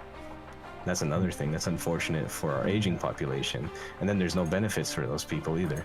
Social Security is a fucking joke. Unemployment is a joke. There's really nothing. Social Security works a little different though. Once you actually, if you're in a position where you actually get to work a job that you're fortunate enough to make a shit ton of money, and you put in that 401k, and you work in those types of jobs like that up at the top, and you're like 60, retiring at 60, and you're retiring with I don't know, fucking $300, $400, $500, $600, $600K a month, a year. More than that, twice that amount, really. And you're retired, you're probably somewhat set. And that implies that you're Depends. not investing. That implies that you're not investing because you already started investing long before then, and you're definitely set. Because now you got some hard to stop. Depends, but I have to bring up something that I don't want to say here to respond to that. But I get your point. All right, lads. I get your point. I think we gotta continue now. It was very wonderful, listening to this, but I think we Rex, gotta continue. About I y'all hope for you guys enjoyed the dialogue. that is true. I hope everyone enjoyed it. Very insightful.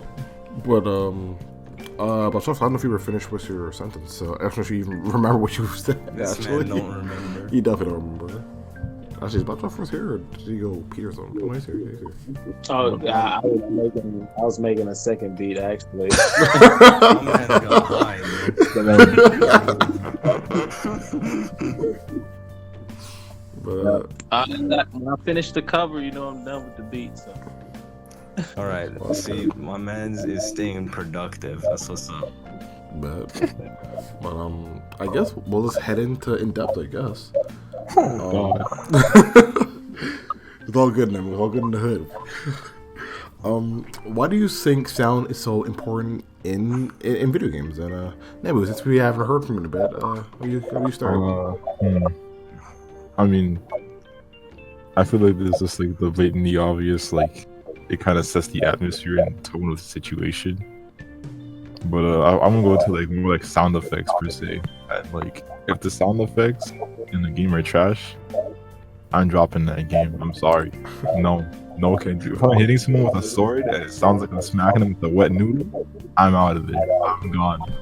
You will not find me playing your video game. If my walking animation or whatever sounds like I'm stepping on Doritos, I'm out of there. I can't have it. You got me confused. Oh, so what do you think? Black Traffic, there's kind of an echo coming from here. I do. Yeah, it's just a bit. It's just like, It could be the. yeah, thanks.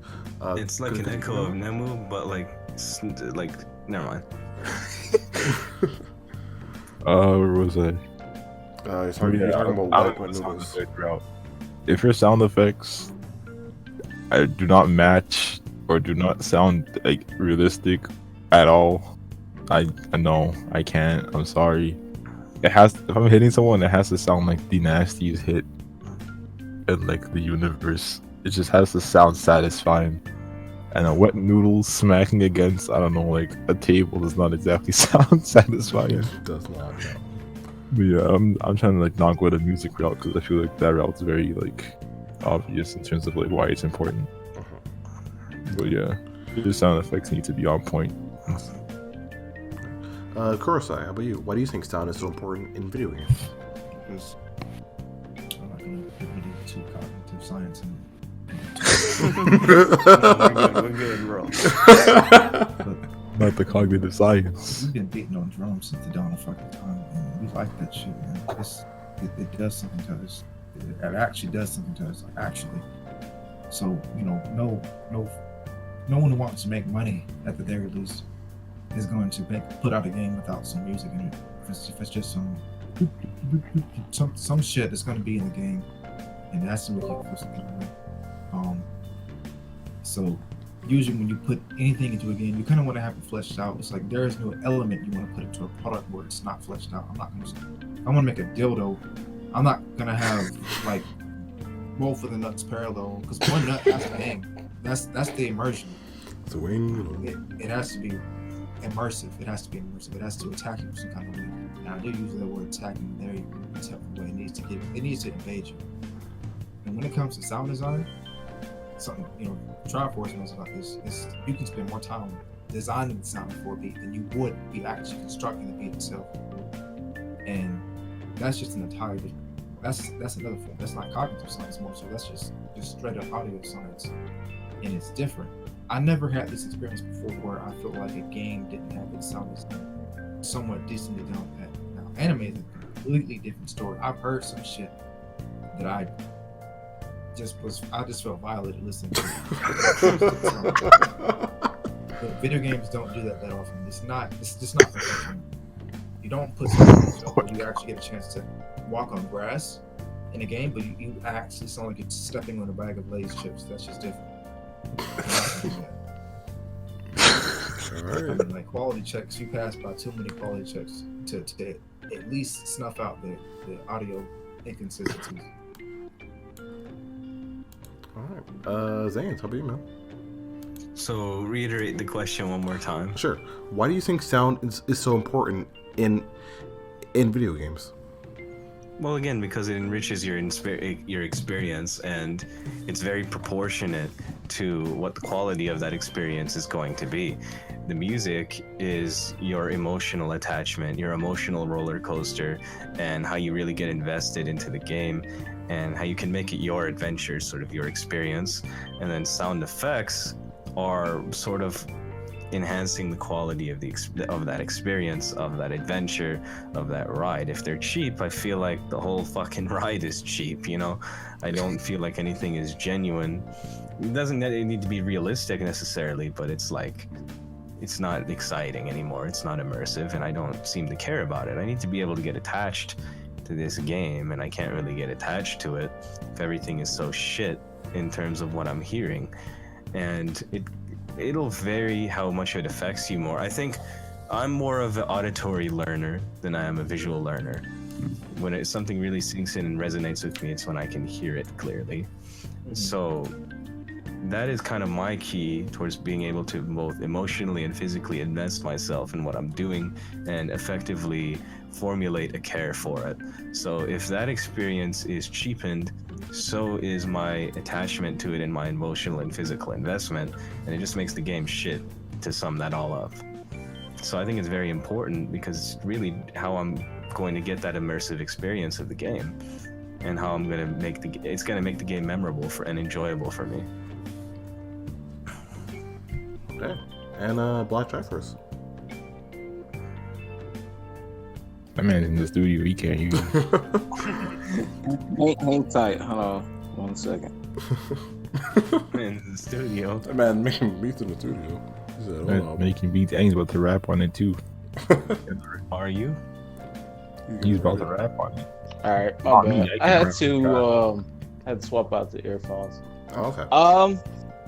I pretty much just follow what everybody else said. I mean, like, you know, sound just comes from everything, and it just feels weird when you are doing something in a game, period, and nothing is coming out.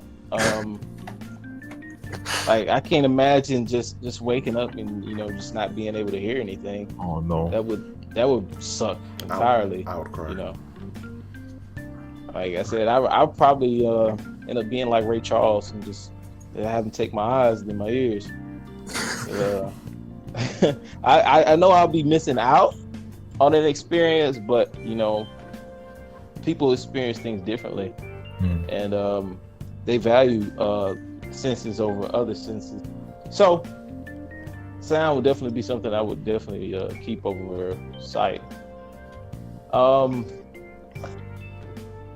yeah, pretty much like what everybody said, you know. I don't want to just take it down a endless rabbit hole or anything. Yeah. All right. The next question is, when does a song or soundtrack start to get repetitive or overbearing for you? Nemu. Oh Lord. I do feel we talked about this earlier though, but yeah, continue. Like wild encounters and grinding. Good Lord.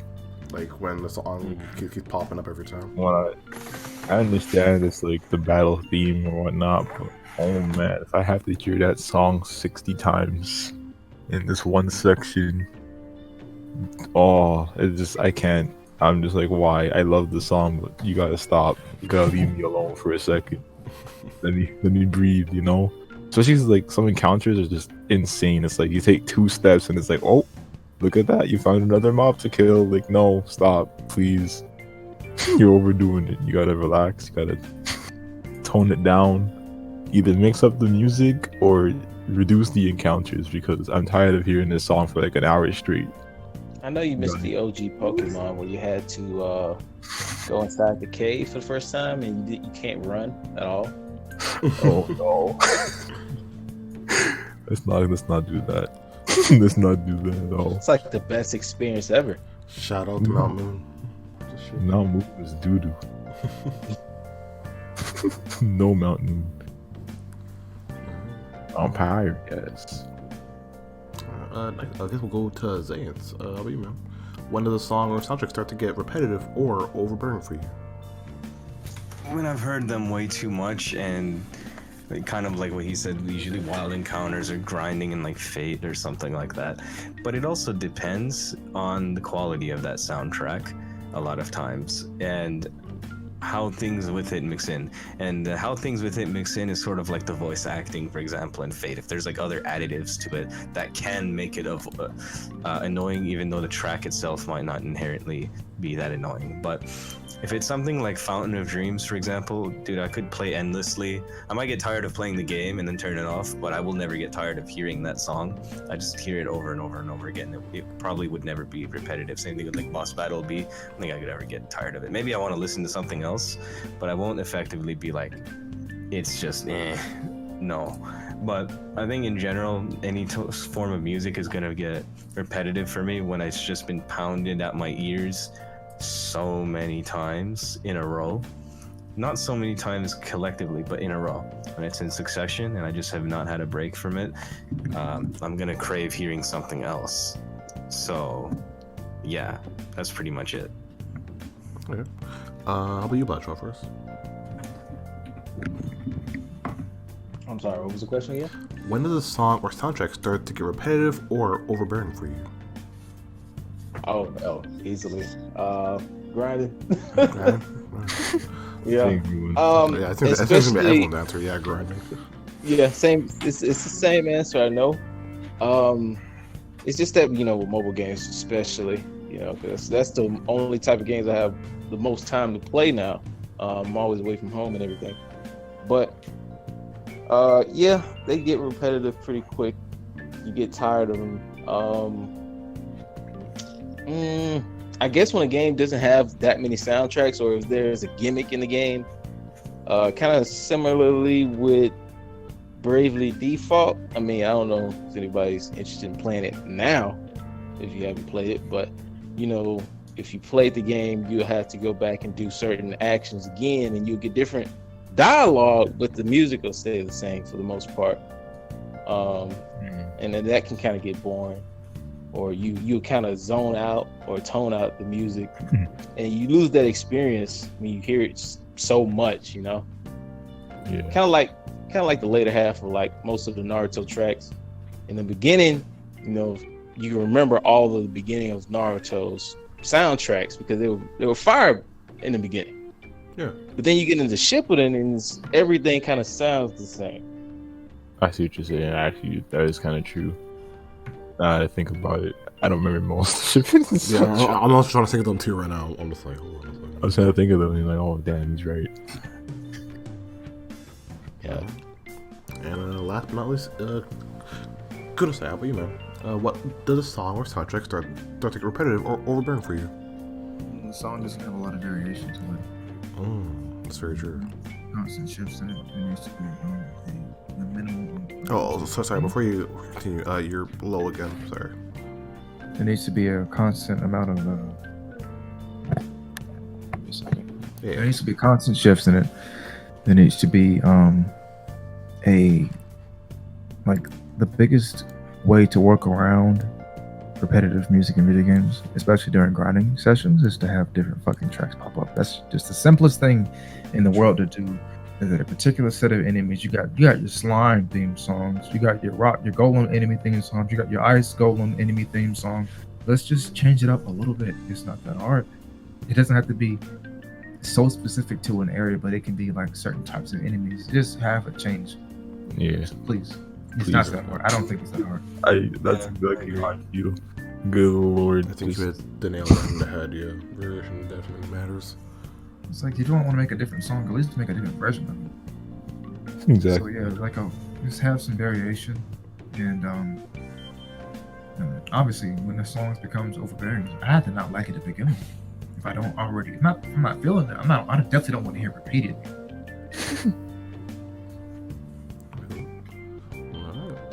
Let's move to the next question.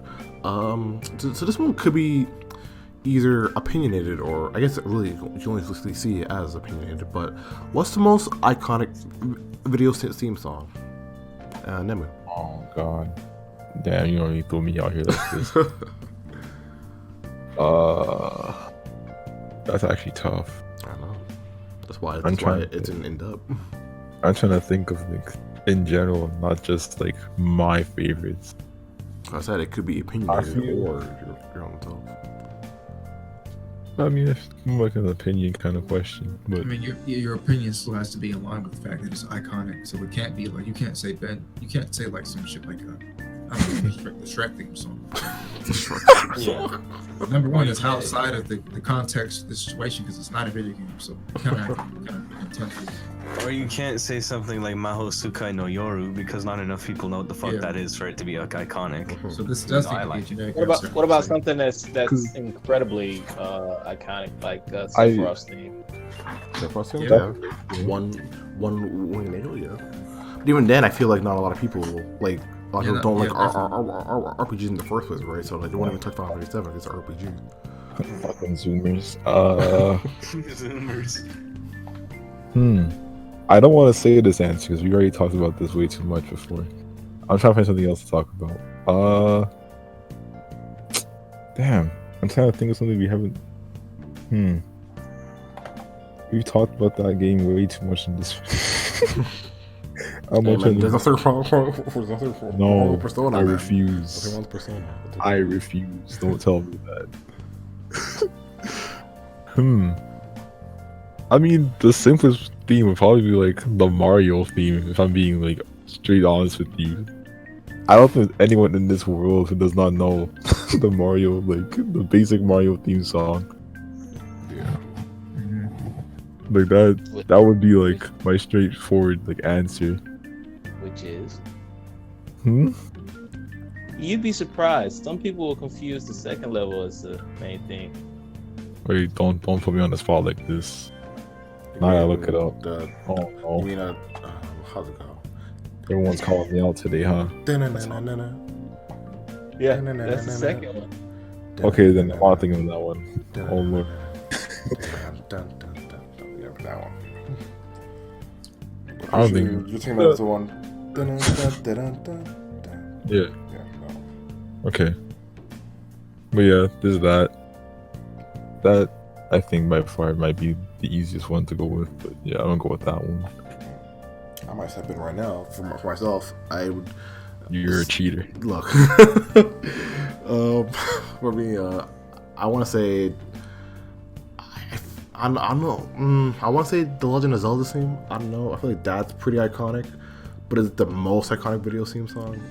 You're saying Nintendo. You're saying Nintendo is the way to go, huh? Well, I feel like Nintendo, because a lot of us grew up with Nintendo, I guess, and they were in the game early as well. Like, there's not much PlayStation team song that I can really think of. So I would say a lot of Nintendo franchises I can definitely remember their theme songs over PlayStation and also Microsoft as well. But yeah, I would say the Legend of Zelda theme for me at least. How about you, Zayence? So iconic theme, I would say like probably like the standard like Pokemon theme is one of them, but I think something for me, but I think objectively Wait, before we continue, the standard Pokemon theme, there's like a lot of songs in like the original one, which we're talking about. The first one. yeah, I would say the first one. So Paltown? No, like the first Pokemon theme, like the battle theme. Battle theme. Okay. That's what I was saying. Yeah, From okay. Gen 1. But I think objectively, even more than that, probably the Mario theme song, dude. Like, do. Yeah, that's what I'm saying. Like, I feel like Like, some I point don't in know your how you life- can choose something that's not that. Maybe the Pac-Man theme, but not enough Zoomers know Damn. Pac-Man. That's the Pac-Man Damn, theme. you actually got that one. That's what I was gonna say. I'm sorry. But the thing is, I think Mario still beats it out because a lot of these Zoomers don't know Pac-Man, especially people born after like 2004 or something. But if you really want to go to something that anyone from any generation that I can think of that's had video games would know, is do. Like anyone hears that shit that knows what a video game is, they probably know it's Mario. So I don't know how you can pick against it. How about you, Black Trappers? You can say about Pac-Man or just you can't change your I mind? was gonna say Pac-Man, but I think I can. Let me see. See.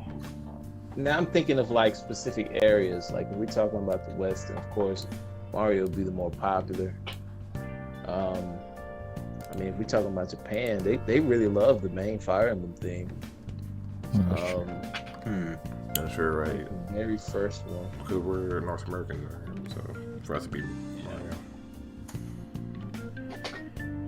Like I don't know, man. If I had to just say in my area, a lot of people like NBA Jam. So they'll remember that before they remember Mario. Yeah. But I think Mario is like on a worldwide basis. That's why I said, like, even if Fire Emblem might be a little higher specific in Japan, Mario's like right there. They know Mario and play Mario and like Mario too. Except everywhere else in the world, they practically know Mario as well.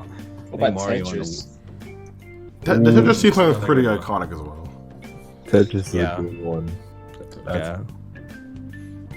Damn. Man, they're I all really forgot about Tetris, huh? That's crazy. I mean, how many iterations of Tetris have we had? way I think way- there's way like a too Tetris narrow. for everything that you can play a game on, practically. Waiting for my. I don't even know. Probably a Tetris app on your phone right now. That kind In of. fact, I'm definitely sure there is. No. There Nah, isn't? Nah, not for me either. No, I There's have it. no- I have there's no I have it all. Tetris on in the App my Store? Switch. Oh, on the App Store, yeah. But On I'm the not- App Store. I was just talking about the on my App Store. phone. Yeah, I was looking at like physically on my phone. I was like, nah, not on my phone. That's not what I mean. I mean available that you can download in Oh, the App yeah. Store and play on There's your phone. Plenty of them, yeah. 600 probably, bro. Yeah, I got the Dr. Mario. Shit ton of clones. How about you, Kurosai? What would you feel is the most iconic video game theme song?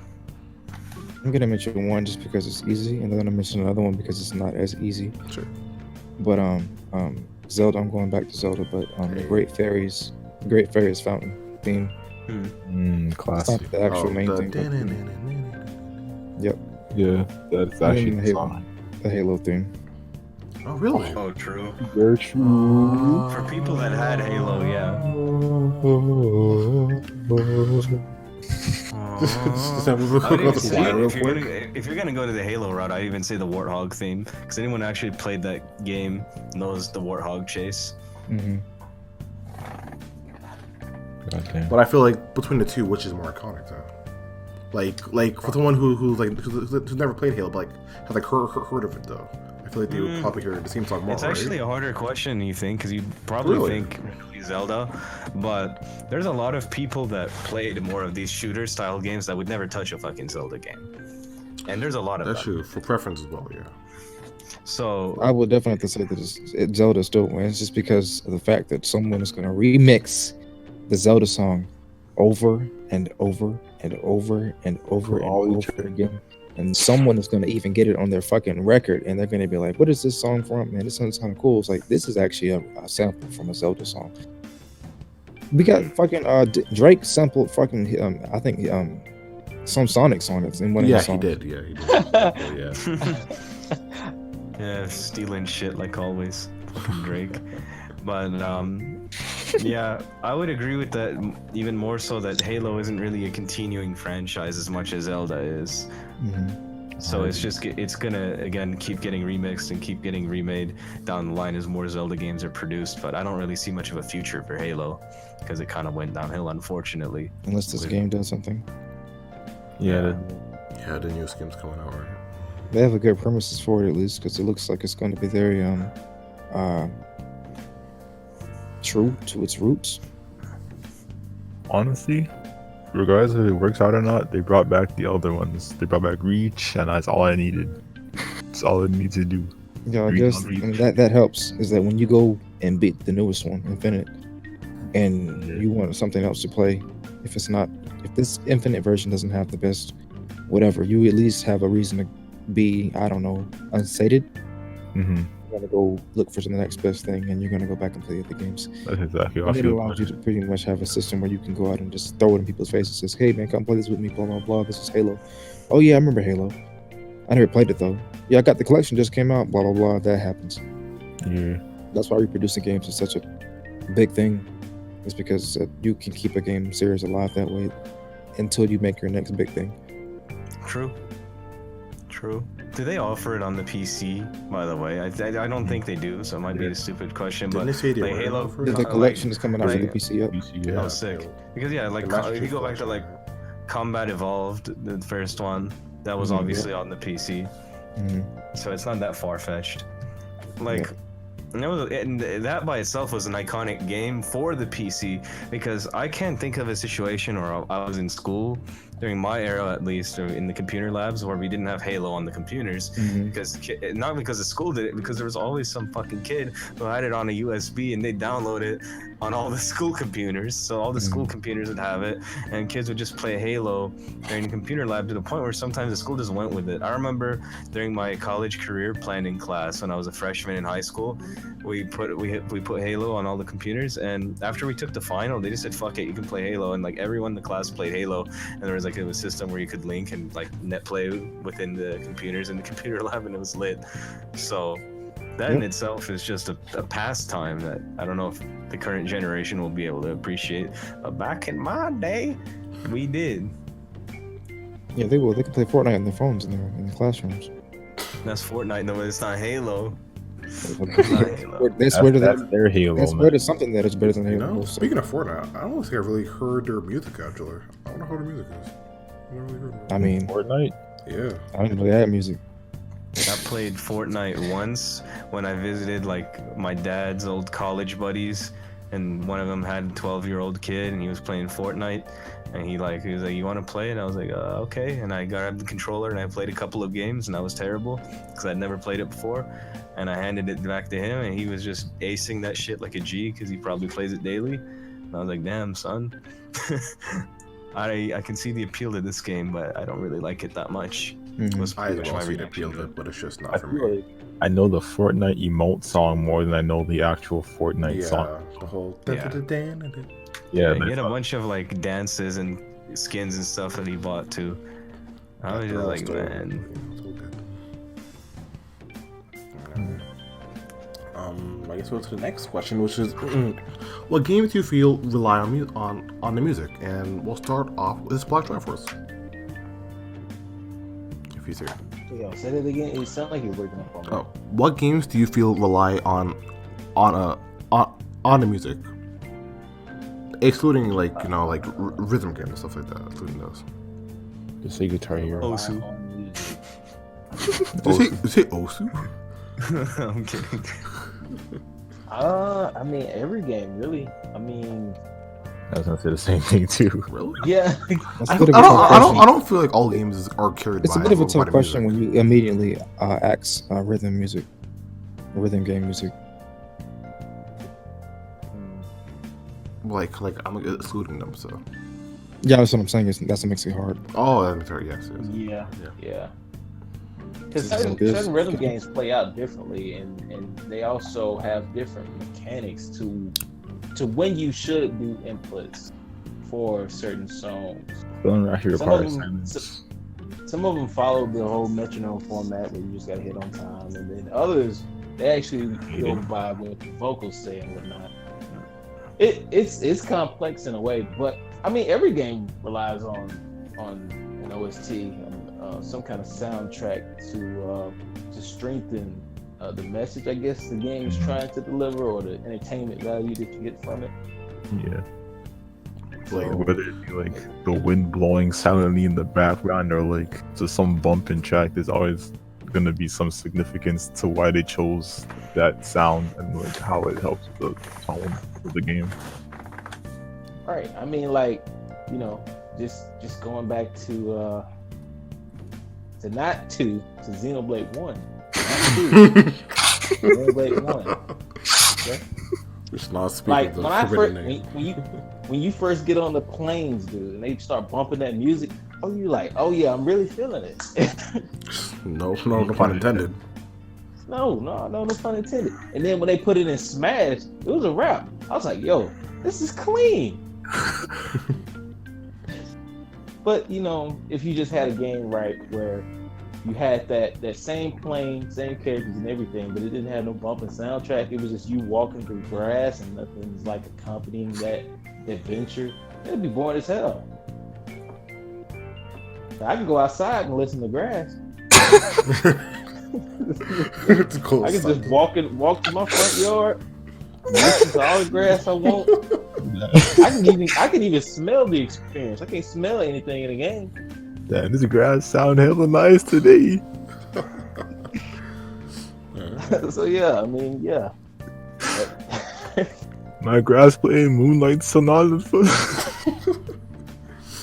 All right. Zay, how about you, man? Well,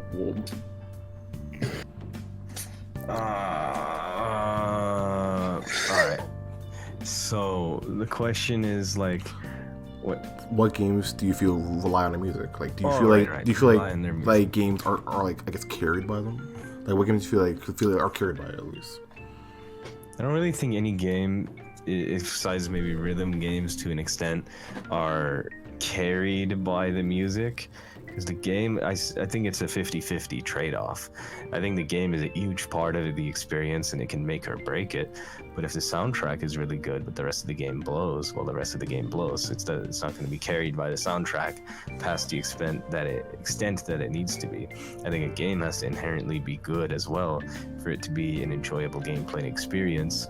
So I can't readily think of a game that's straight up carried by its soundtrack and is otherwise a mediocre commodity. But I can say that I can play I don't know, it's a tough question because like if a game is really shit but it has a good soundtrack, I don't think I can really play it because the game is really shit. I can go and listen to his soundtrack on YouTube, but I can't play this fucking game.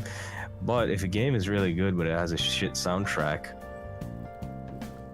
it depends on how shit it is, but maybe I could still play it a little bit. I would just be more prone to muting it, but it would definitely make the game a lot worse than a game that has a good soundtrack. But I can't think of a game that's inherently just straight up carried by the quality of its soundtrack alone. It doesn't have substance or backbone to it on its own accord. Yeah, I agree with that too.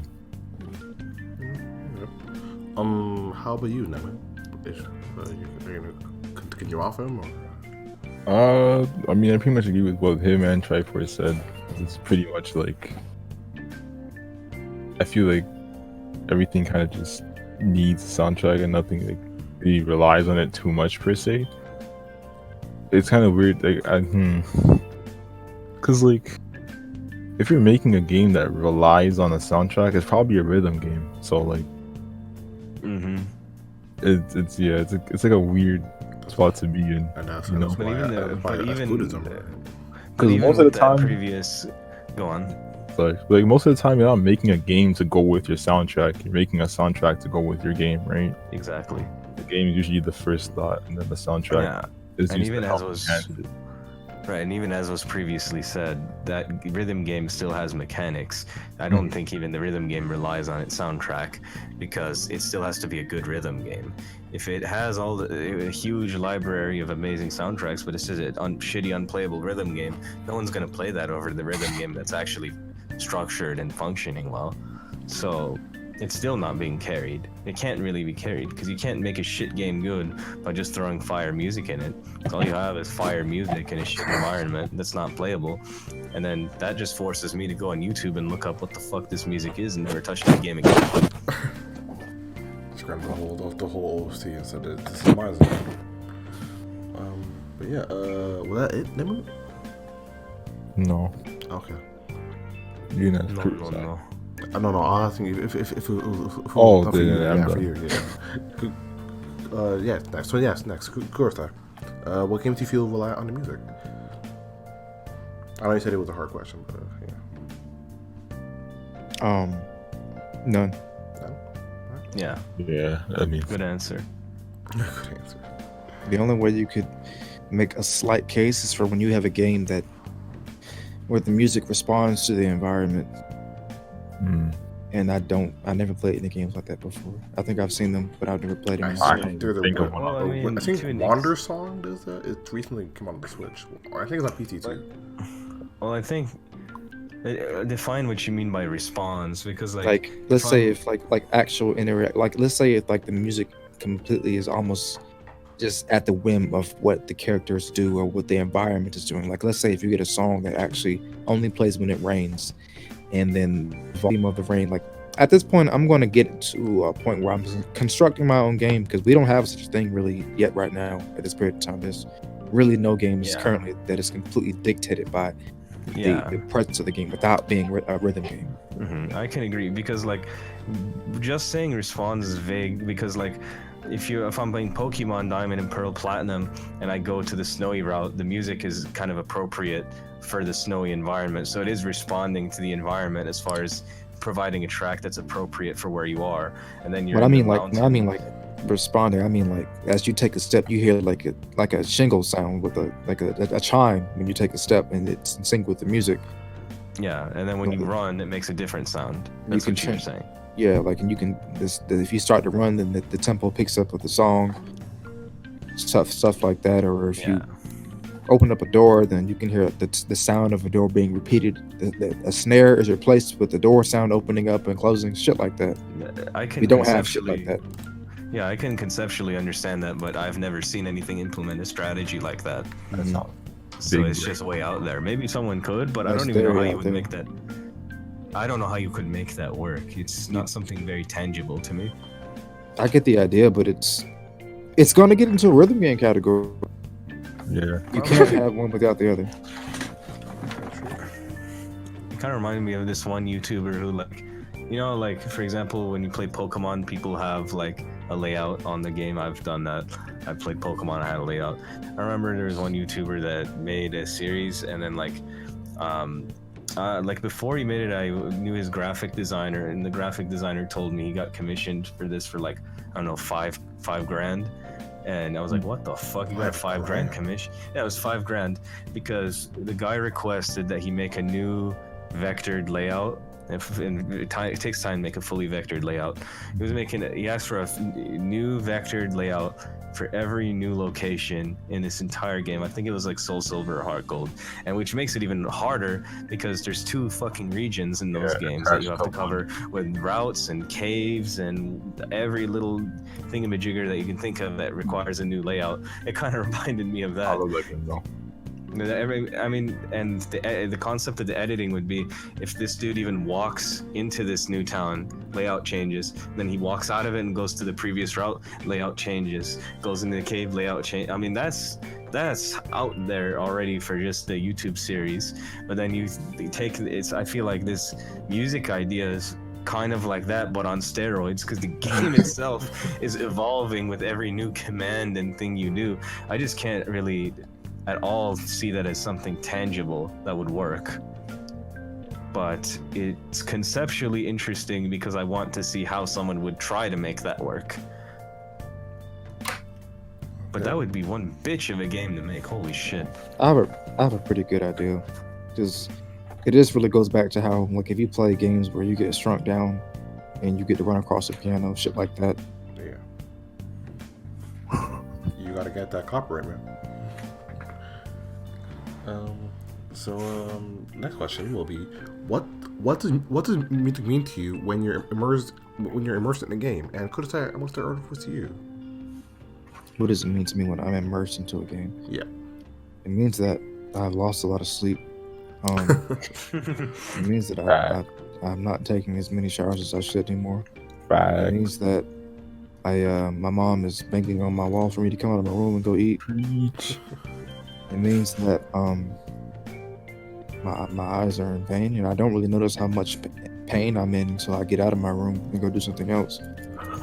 Especially It means that, if you're in the dark as well, and you come out. Definitely.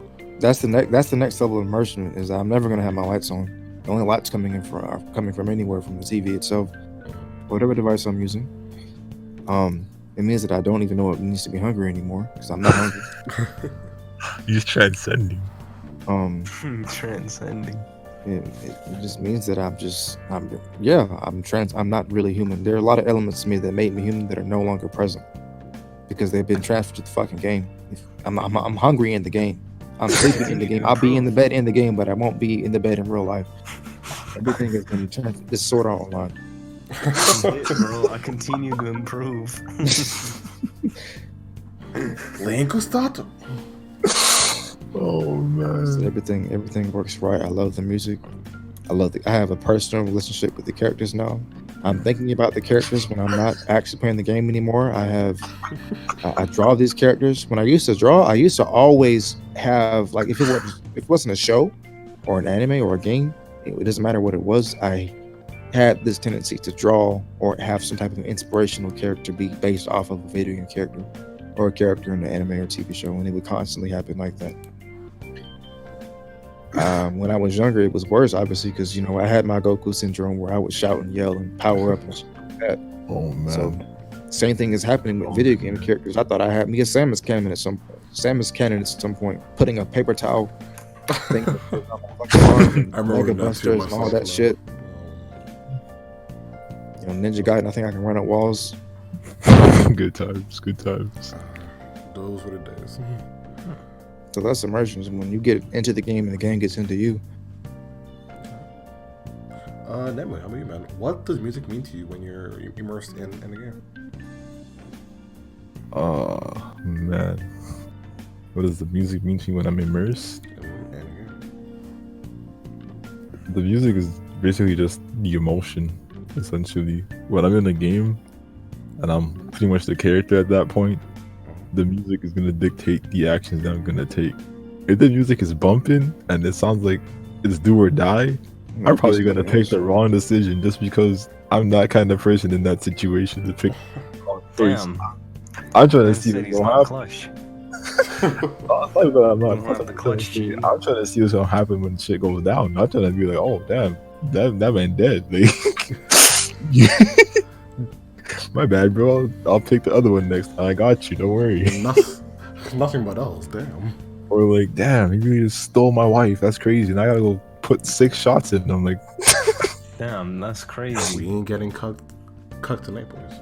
you're not gonna have no legs when I'm done with you, boy. You thought the music's bumping right now. You're not getting away from me, man. Yeah, bro. He took my wife. I'ma take him. I'ma fuck that man in the ass. Assert my dominance. Whoa. Nutted in her, well, I'm gonna nut in him, bro. Every cell in his body is gonna be pregnant with my babies. Watch. He might be a man, but hey, I'ma make it happen, bro. He's gonna be having my babies in his esophagus through his ass, bro. I stand by that. That is immersion right there. That is immersion for That sure. is indeed immersion. Here immersion. It's cock and farce. That's an actual story somebody written, by the way. Oh, probably, yeah. I'm not even. I wouldn't be surprised. I'm sure. There's probably a It's lot not a of. very difficult That's concept. Oh, the thousands of them too. I wouldn't be surprised. But I guess we'll go on to Zay. You're already on it, so yeah. What does music mean to you when you're immersed in the game? Well, immersed in the game, I think Demi kind of said it the best. That was pretty much facts. But I think even more so, when you're really immersed in a game with waifus, bro, it's when you start beating to the no kidding. They're being in the game. On top of all of that, bro, you just you can only get off to the waifu. Okay, that's like a hentai fucking scenario. I'm sorry, I'm fucked up. But no, I would say if I'm really immersed in the game, pretty much I'm playing the game from night to day. I think about the game when I'm not playing the game. I wake up in the morning, probably my mom brings me my breakfast or some shit like that. I'm talking about it in the past because I don't have the time to be immersed in the game anymore. So this shit wouldn't be happening. I wouldn't say, the only thing I would disagree with Demi's response to the question is the lights would probably still go on for me because my eyes are probably gonna hurt too much. That was back then. I know how well you should be trying to guard your eyes now. I don't Like all of my computer monitors are never on blue lights. I usually have all my lights on orange constantly. My room light is not even blue anymore or white. It's orange. Yeah. See, in my case, my parents never let it happen. They would, even if I didn't turn on the light, they'd come in and turn it on for me. And then I know that my mom, for a fact, doesn't have any white lights across the entire house because she thinks white light is ugly, and then it's also bad for your eyes. So she just doesn't have any. Even if I thought white lights were cool, she just puts yellow lights everywhere. So it's just not present for me to be exposed to. The only thing I would say is I do have the blue light coming from my screen. I don't have a filter or anything from that, so that's probably the only L my eyes take. But other than that, I mean, I have a light source in the room. And all that I stuff. just started playing games for my capture device. I just play them on my computer now, so I don't even use my TV really anymore. Yeah, same. I mean, I think I stopped using my TV slowly when I started doing YouTube. Yeah. Because that's when I moved away from consoles and I moved towards emulators for the purpose of recording stuff. But then even when I'm not recording stuff, I just don't really use my consoles that much anymore. They're just kind of there. And it's unfortunate because I have a very big console collection, but they don't get touched much. They're just kind of there as this is part of my collection. I think the only one that I don't use is I think the only one that I do use is like my PS2 from time to time, because the PSX2, whatever the fuck it's called, the PS2 emulator has been such a bitch for me to install properly. I haven't installed it right now, but it's giving me the red ring of death, the red storm shit that happens to the PS2. Oh yeah. It's giving me the emulator is giving me that because of some sort of fucking failure. I don't know what I have to do. I think what I have to do is I only tried to play one game on it, and that's Hot Pursuit 2, and I got it from a website that gave it to me as a .bin file. And I think it's not able to process a .bin. It has to be a .iso. So I have to use some other application to make the .bin a .iso, or I have to go get a .iso. But now with the way emulators are and ROMs are, it's like really fucking hard to get ROMs sometimes because Emipara guys got shot down. Yeah. Cool ROM has viruses and I don't trust it. Rest in peace, Emipara. It took them so long to get shut down. They were never legal, obviously. Yeah. I know, but I'm surprised how long. Well, no ROM site is, but still. Yeah, that's the point though, is that it should not even set it for as long as it did. It's so funny to me that it took them that long to get it shut down. That's true, but like, where are we gonna get our ROMs from, bro? I have no idea, to be honest. The ROMs I have left, or the ones I downloaded from most of these before. YouTubers play off ROMs, bro. There's only so many people that actually go and get a capture card, and when they did, they got the capture card because there was no emulator. Like, for example, I think there is now, but when 3DS games were coming out, like Pokemon X and Y or whatever, there was no emulator for that. If there was, it was a scam that would give you a virus. Yeah. So you had to get a capture device for that. And another group of people who get capture devices that have a legitimate excuse are speedrunners, because the speedrunners, if you get an emulator, you have the speed up button, and then I think the emulator just inherently runs faster than the actual game on the gaming device that it's supposed to be on. So it gives you an unfair advantage. So speedrunners have to play on the console because their speedrun is not valid if they don't do it. If they play it on emulator, like if you play Pokemon Emerald on VBA and do a speedrun, your speedrun's not valid. So in that sense, it makes sense. And in just a sense of some people just don't like the piracy, fine, but like 99.9% of YouTubers that play a game that has to be emulated probably fucking use an emulator and a ROM. I mean, it's just common sense, unless it's a console game and they have an Elgato and they just feel like doing that shit. But I mean, and that's for newer stuff. For older games like Nintendo 64, PS2, GameCube, DS, Game Boy, people use emulators. It's just facts. So it's kind of annoying because people now have to just have a harder time to get what they're looking for. Lucky for me, I still have a shit ton of Pokemon ROMs at least stockpiled. But yeah, ultimately to answer the question though about the immersion, yeah, I think immersion is just playing the game 24/7, thinking about the game when you're not playing it, losing sleep over it for sure, having the soundtracks constantly stuck in your head because we're on the topic of game music, looking up the soundtrack sometimes, when you're not playing. Though sometimes I actually do that less if I'm already immersed in the game because I've got enough of the soundtrack while playing, so I'm not trying to listen to it off the field as well. that's usually for when I've beaten the game and I haven't touched it for a while, but I want to I want to listen to the sounds from it without actually playing it. That's when I look up the soundtracks more often than not. And I would just say, yeah, essentially that. I wouldn't say I lose food, but it depends. In the past, I would say I lost physical activity and I ate, and that wasn't good. But if I did it nowadays, I would still make my time for working out, and I'd probably just, if I had the time to just immerse myself in a game, I would probably play the game, work out, and eat my meals, like meal preps and shit, and then play the game again and kind of just repeat. And what I would do is just work out and fucking eat and play the game, essentially, if I was immersed. But I don't have the time for that. So that's kind of a thing of the past. Alright. I'll try first. What does music mean to you when you're immersed in a game? If he's here. Man's in the studio. Oh, here we Oh go. no, he's here. He's cooking up. Don't worry. He's here, but he's silent. It's about to drop the beat. Don't worry. Awesome. The 2-minute Gonna have a teaser. bass drop. The 2-minute cutoff. The bass drop is happening. Wait, I think he's talking, but we can't hear him because he's just muted and like unmuted. Yeah, I know what it sounds like. Try leaving the call and joining back Yeah. if you're talking and we can't hear you. Yeah, you can hear us. We can't hear him. I think he knows. Oh yeah, he's on his phone. It usually fixes it. All right, what's up?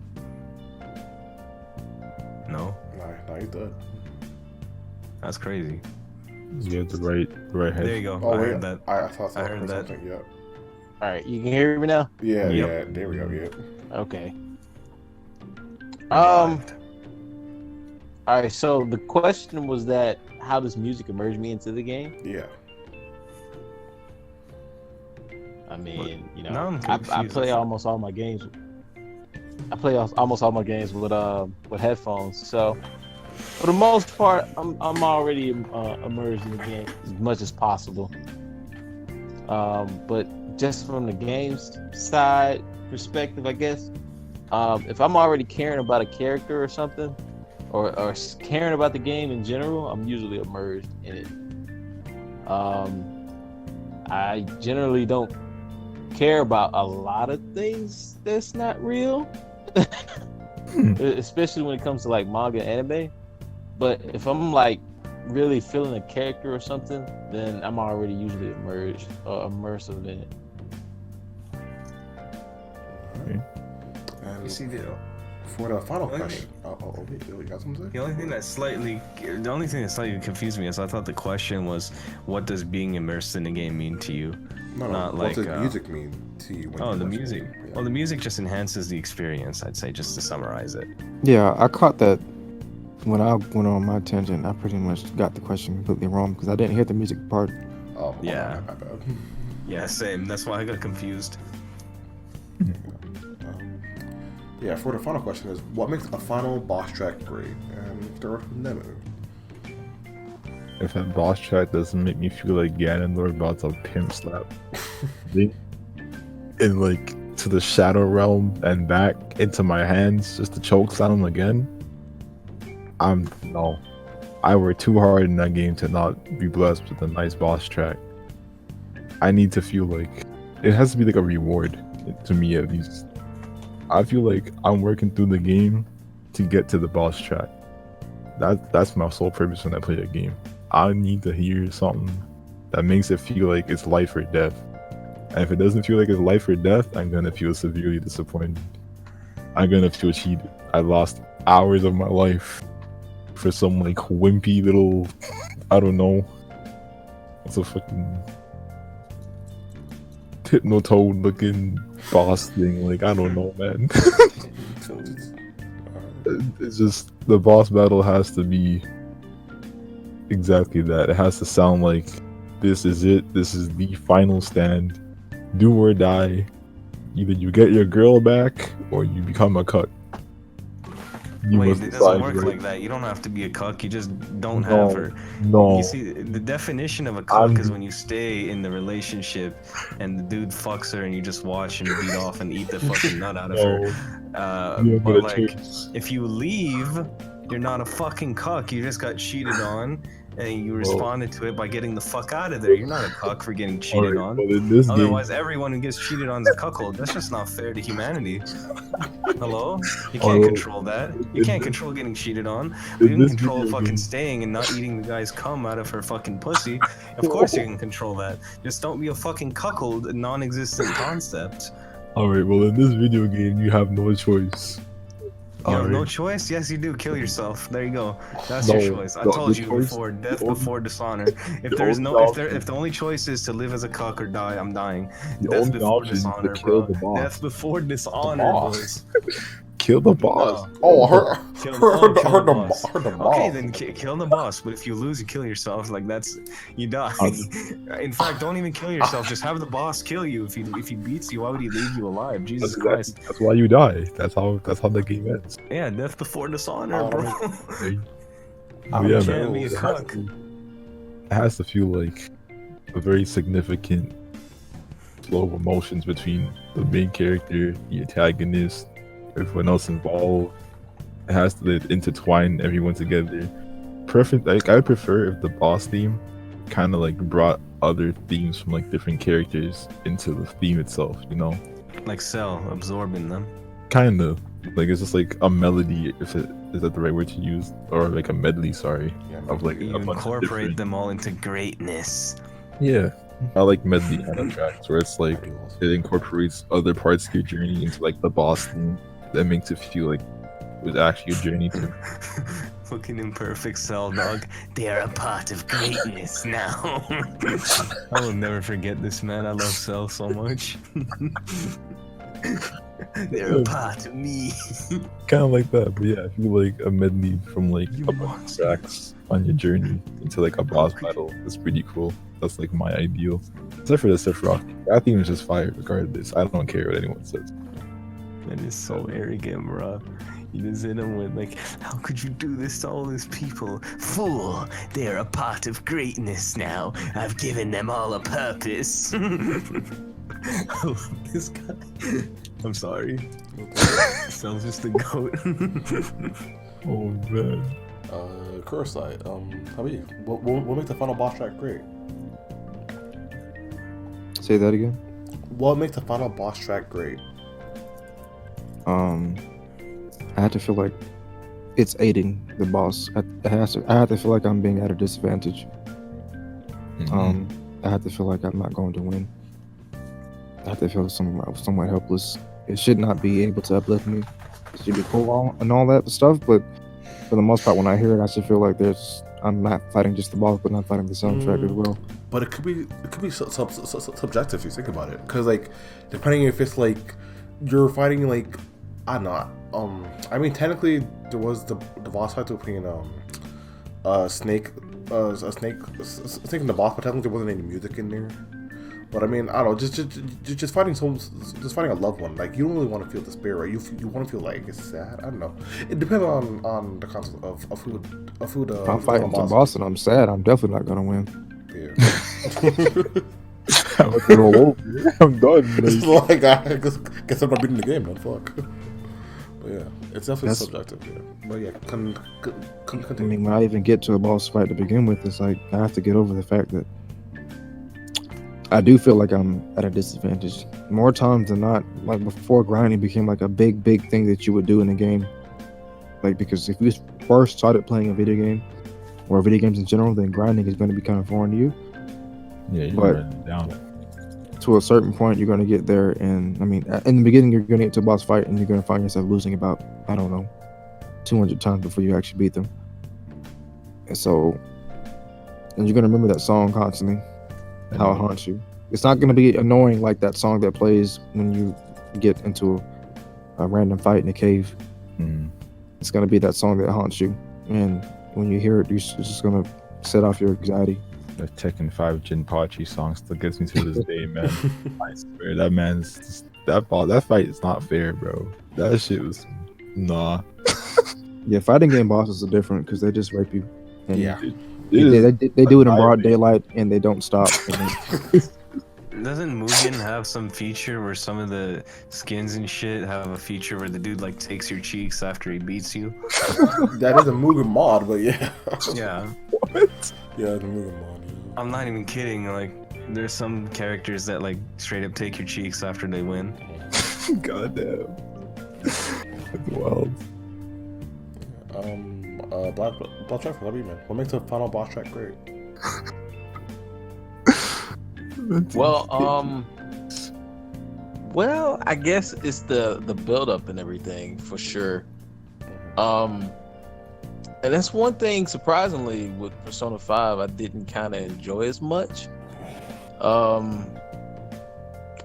still feel like 4 did a much better job building up the whole fight to this point. If it's a soundtrack that I'm constantly hearing, it's not as exciting anymore, for sure. And it's used as a boss fight, like the final boss fight. They just added some more stuff on top of it, of course. But if it's a track that directly relates to the fight itself, I think Astral Chain has a song dedicated to The soundtrack on Astral Chain. And I still haven't beaten the game, but I knew about the soundtrack, and I actually kind of like it. It tells a story, I guess, that happens later in the game, and that's cool to me. It could be different for other people. They may, just enjoy a unique experience. Like they may have a fight going on, and it might not be an epic song playing behind it. It may be a ridiculous song, kind of like the end of I, the Somnium File. There's a boss fight, but it's not really a fight. It's just you trying to convince somebody not to do something. And in that moment, they could have played some crazy music or some kind of suspenseful music, but instead they relied solely on like the sound effects of where they were placed at, which was like a warehouse. And like it was thunder and rain and all of that, and it made the mood for it without the music. So it just kind of depends on the game that you're going for. Really, RPGs, they tend to go in a route where they want to have that exciting music or that dramatic music. But you also got to consider other genres too, and how they put their twist onto an ending scene with a boss. Yeah. Zayence, what makes the final boss track great for you? I would say it has to be worth all of the work that I had to put in to get to the final boss, and it has to really give me the immersive experience of the stakes. What is on the line? What am I fighting for? The terror, I would say, and the melancholy and the sense of despair that this final boss is trying to enact on me. Or maybe it's not that type of final boss, maybe it's a silly game, so maybe then it's a silly track that goes with it. So it has to really identify the final boss. First of all, it has to give a good exemplification of who the final boss and what its identity is. It has to give me a sense of the stakes that are on the line and what I'm fighting for. And it both has to be sort of what Demi said, of like, I have to feel like I'm at a disadvantage, and then there's stakes on the line, but also, and it's aiding the boss, but in a way, I also want it to aid me in a sense of, despite the stakes and despite the fact that I might be in a hopeless situation, I am empowered to rise above all, break my limits, and defeat this guy. And I think a lot of final boss themes also do a good job of empowering you to feel like, well, I'm the right guy to overcome this obstacle, to overcome this hopeless situation, and despite everything working against me, I'm going to rise up and win, and I'm going to come out having saved the world, or whatever the hell the goal of this game is to do. So I think a sense of empowerment is also important in the final boss theme. But it also depends. It might be that fighting game boss is trying to just take your cheeks and you're just trying to not have your cheeks taken.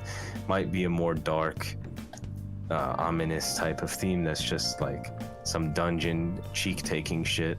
And in that sense, you just gotta like rise up and not have your cheeks taken for like your own existence's health and sake. And I hope you can do that, because I wouldn't want my cheeks taken, so I wouldn't want my game character's cheeks taken either. It's like, we're not trying to be taken, fam. We're trying to like, just not have that. So, yeah. Alright. So before we end, we have one last question, which is the future of video game music, guys. So this is a very broad question. Anyone can really answer this question. So, what do you think the future is gonna be like for video game music? And anyone can answer, really, if you have something to pitch. I would say the future of video game music. It's difficult for me to answer because I haven't played much games recently, and it would be easier for me to evaluate such a question if I was like actively playing games. But I would say the future of game music. I don't know, what direction do you think they're going to? I guess it's probably going to shift. It depends on the game, of course. Let's say with games with big corporations, though, it's shifting more towards what actual music is shifting towards. So I would say they would be more in line with what demand is in the general public. Like, for example, the Madden tracks, right? The Madden tracks, a lot of them in the mid 2000s and even like up to Madden 12, they were like from artists, and it was like that mid 2000s style rap where it was like this cool rock or sometimes metal or something, like softcore metal, and it was on that tier. But then like after Madden 12, when they went into some of the newer ones, I wouldn't say, I haven't even touched one recently, but I would say like Madden 15 or 14, like the ones that came like a little immediately after, they just started playing like one track over and over and over again, and it wasn't a bunch of tracks from artists. It was like the Madden track, and I fucking hated that. It ruined the game music of Madden for me in those games that immediately followed 12. But I would say, I guess in the most broad general way, I think the music will to an extent evolve to match what society is sort of wanting in terms of music, but to an extent it'll also stay the same. Like I don't think I can play a Kirby game and not have it just be Kirby style music, or Pokemon for that matter. I think the audio quality probably is going up as technology increases, but the actual style of the music is more or less going to be consistent with games like that. But it's tough for me to answer this question without having played a lot of games recently, so I'll just leave it at that. All right. Anyone else have anything to pitch in, or? I feel like it's gonna stagnate based on like the genre of the game, to be honest. Yeah. Because there's so many games being pushed out now, and especially like nowadays, it's like everything's getting pushed out before it's even finished at this point. True. So like, you gotta download the DLC for the other 75% of the game you just bought. Mm-hmm. So like the music, I feel like it's gonna start sounding generic based on whatever genre you're trying to play. You're playing like an RPG, you can expect your like exciting adventure tracks, You're playing like a shooter, you can expect I don't know, I guess I don't play shooters, but I guess you can expect like pumping, like action songs, more music, like stuff like that. And it's only gonna get more and more like, I guess, separated, divided in terms of like the tracks. Yeah. So see, sorry, continue. Sorry. Oh no, go on. It's okay. But, like, because everything being defined, like all the genres now, I feel like they're defined by their music for the most part, which isn't necessarily a bad thing, but I would like to have seen more like original ideas, I guess, in terms of like music for games and stuff like that. That's Yeah, why well, I I respect indie devs a lot, like, because most indie devs are usually the composers. Like, let's see, right now, Toby Fox, like, he's doing some great work right now. He worked on Little Town Hero, I think that's the name of the game. He even worked on one track for Pokemon, and he was he was an indie dev. I don't know if I even call Undertale an indie game anymore, but yeah. But yeah, continue that. I was just gonna say he's essentially saying the diversity of tracks in games are gonna be decreased, and it'll be more genre specific. So, yeah, I do think that's very bad for games because it takes away an element of versatility that they had before, where I could find a really sad song track or slow track in a game, and then I could find a really exciting, adventurous one, an ominous one, an actiony one, and back and back, maybe a romantic one, all within the same game. I think you need those elements to shift the emotion based off of, well, the environment of the game itself shifting. That way you feel like you're in an adventure. So if everything is just consistent, it makes it boring, and it makes the experience cheaper, which is consistent with what I was saying earlier, how games overall feel cheaper and lower quality these days. Yeah, that's kind of where I was going with that too. Yeah. Kurosai, about Triforce, anything you want to add, or you guys good? Pretty hard to come in off of that. I feel like if I go back to what I was saying earlier, we're gonna get more articulate with how we design games. If you look at Kojima's Death Stranding, you're gonna see that game doesn't even look like an actual game. It looks like a game that was pretty much is trying to get you to be a better person, honestly. Yeah. And grand visions like that. When you have a grand vision like that for your game, you have like the world is your oyster. You can paint on this canvas, and you get people to do exactly what you think they should be doing in your game. And it just leaves so much opportunities to open up for you to express yourself, so to speak. So like something like the little thing I was talking about, where the music kind of dictates what you do, or whatever you do, music will respond to it. Stuff like that will open up. It's not music, it'll be something else. Characters, I don't know. Characters getting created because of save data on your device or something like that. Generated because of your friends and your friends list. Shit like that.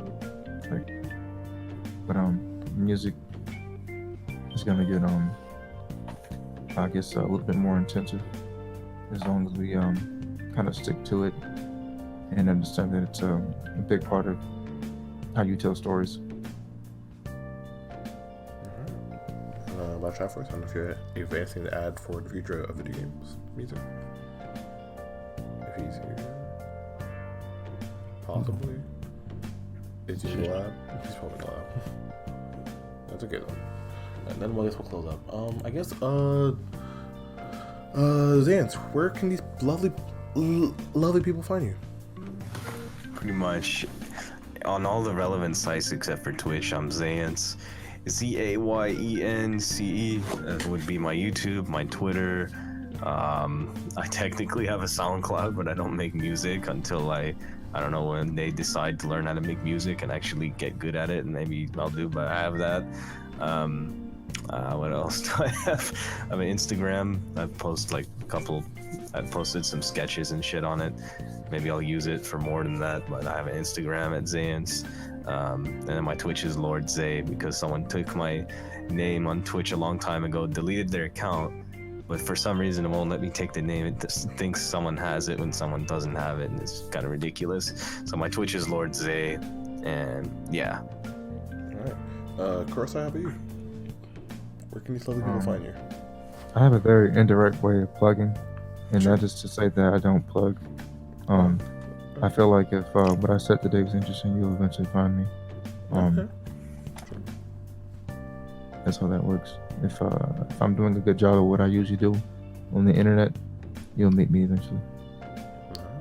And not Triforce, if you're here again, maybe not. Who knows? Maybe he passed out. Yeah, he probably passed out. To find where you can find about Triforce, you can find his name is all the same on YouTube, Twitter, and SoundCloud as well. And Nemu, I don't know if you have any plugs. I don't know. Do you have any plugs? Shout out my my grandma. Oh, bet. I don't know, man. That's about it. Alright. Well, Don't worry about where I'm at. This has been this episode of Fate Podcast, episode 7. Hope as everyone has enjoyed. Thanks guys for coming on. I enjoyed it. We had some really good things to say. I liked it. Tis my pleasure. Yes, sir. I am honored to be here. And we'll see you next time for the next episode, which is going to be the Kingdom Hearts podcast. So we'll see you next time.